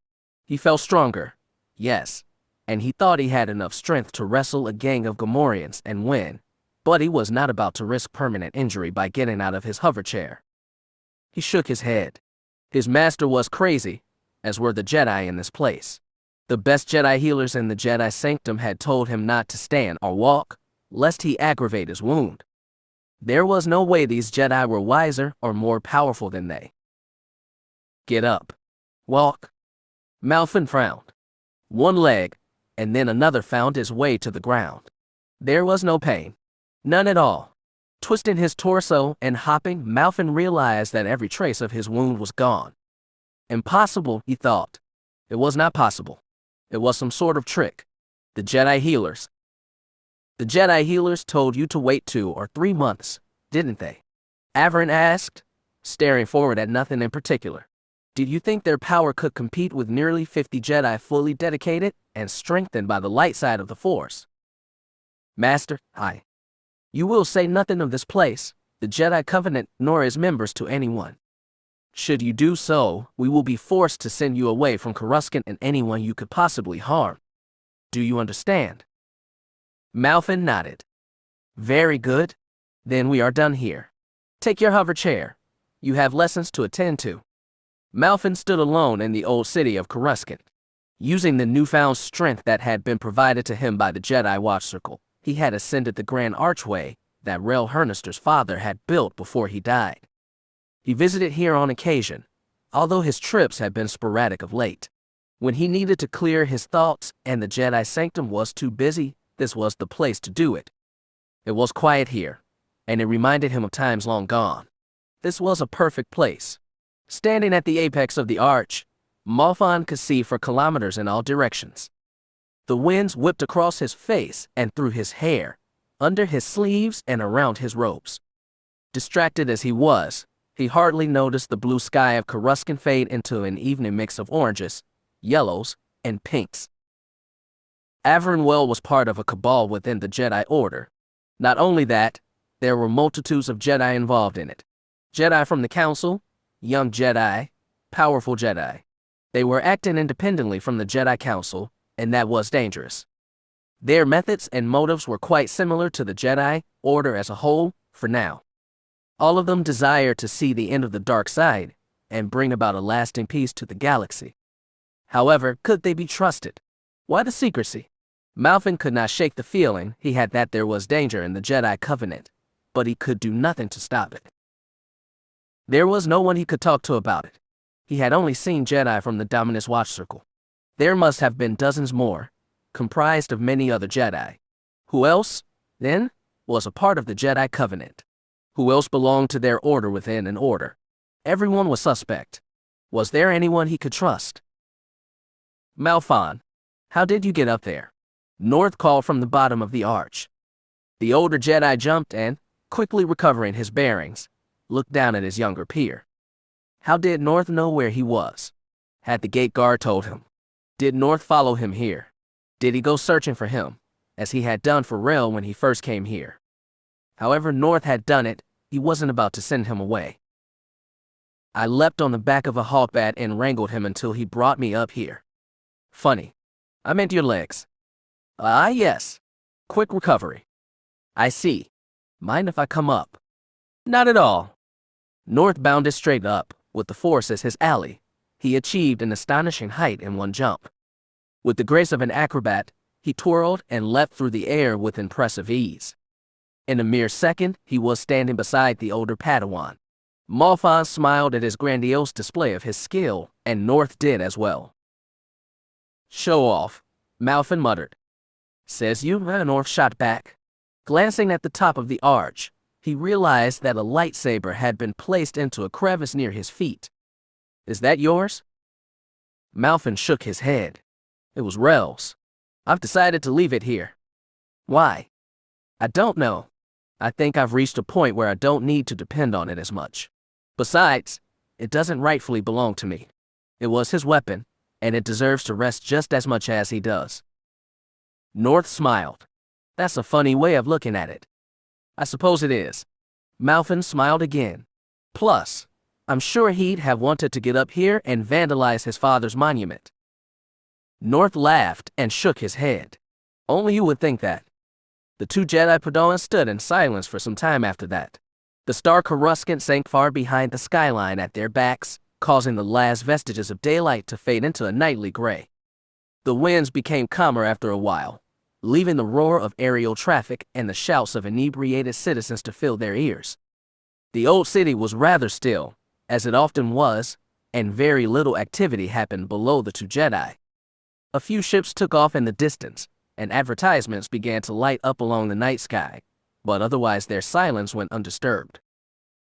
Malfon was pondering the ramifications of the existence of the Jedi Watch Circle when North removed something from his pocket. Something glittered near the end of the chains in his hand, and Malfon thought he saw North stare at them as though his life depended on holding fast to whatever it was he had removed from his pocket. "What have you got there, North? Do you recall how you broke the first lightsaber you created? The very first one, with the blue crystal and all?" "Yeah, messed up pretty bad." North frowned. "It was my fault." Malfon nudged him. "We've discussed this before. It wasn't your fault then, and it isn't now. We both know the truth." "Yeah, but we know I'm re. We could argue about it all day, and we'd never get anywhere." "You're right. So I bring it up. I didn't want to forget what happened that day," North confessed. "I let you down, Malfon, and to be sure I wouldn't fail you again, I saved a few of the shards from the blue crystal that shattered." Malfon eyed him quizzically. "North, I know. They're just a silly trinkets. But, really they're more than that. They're a reminder to me. A memento.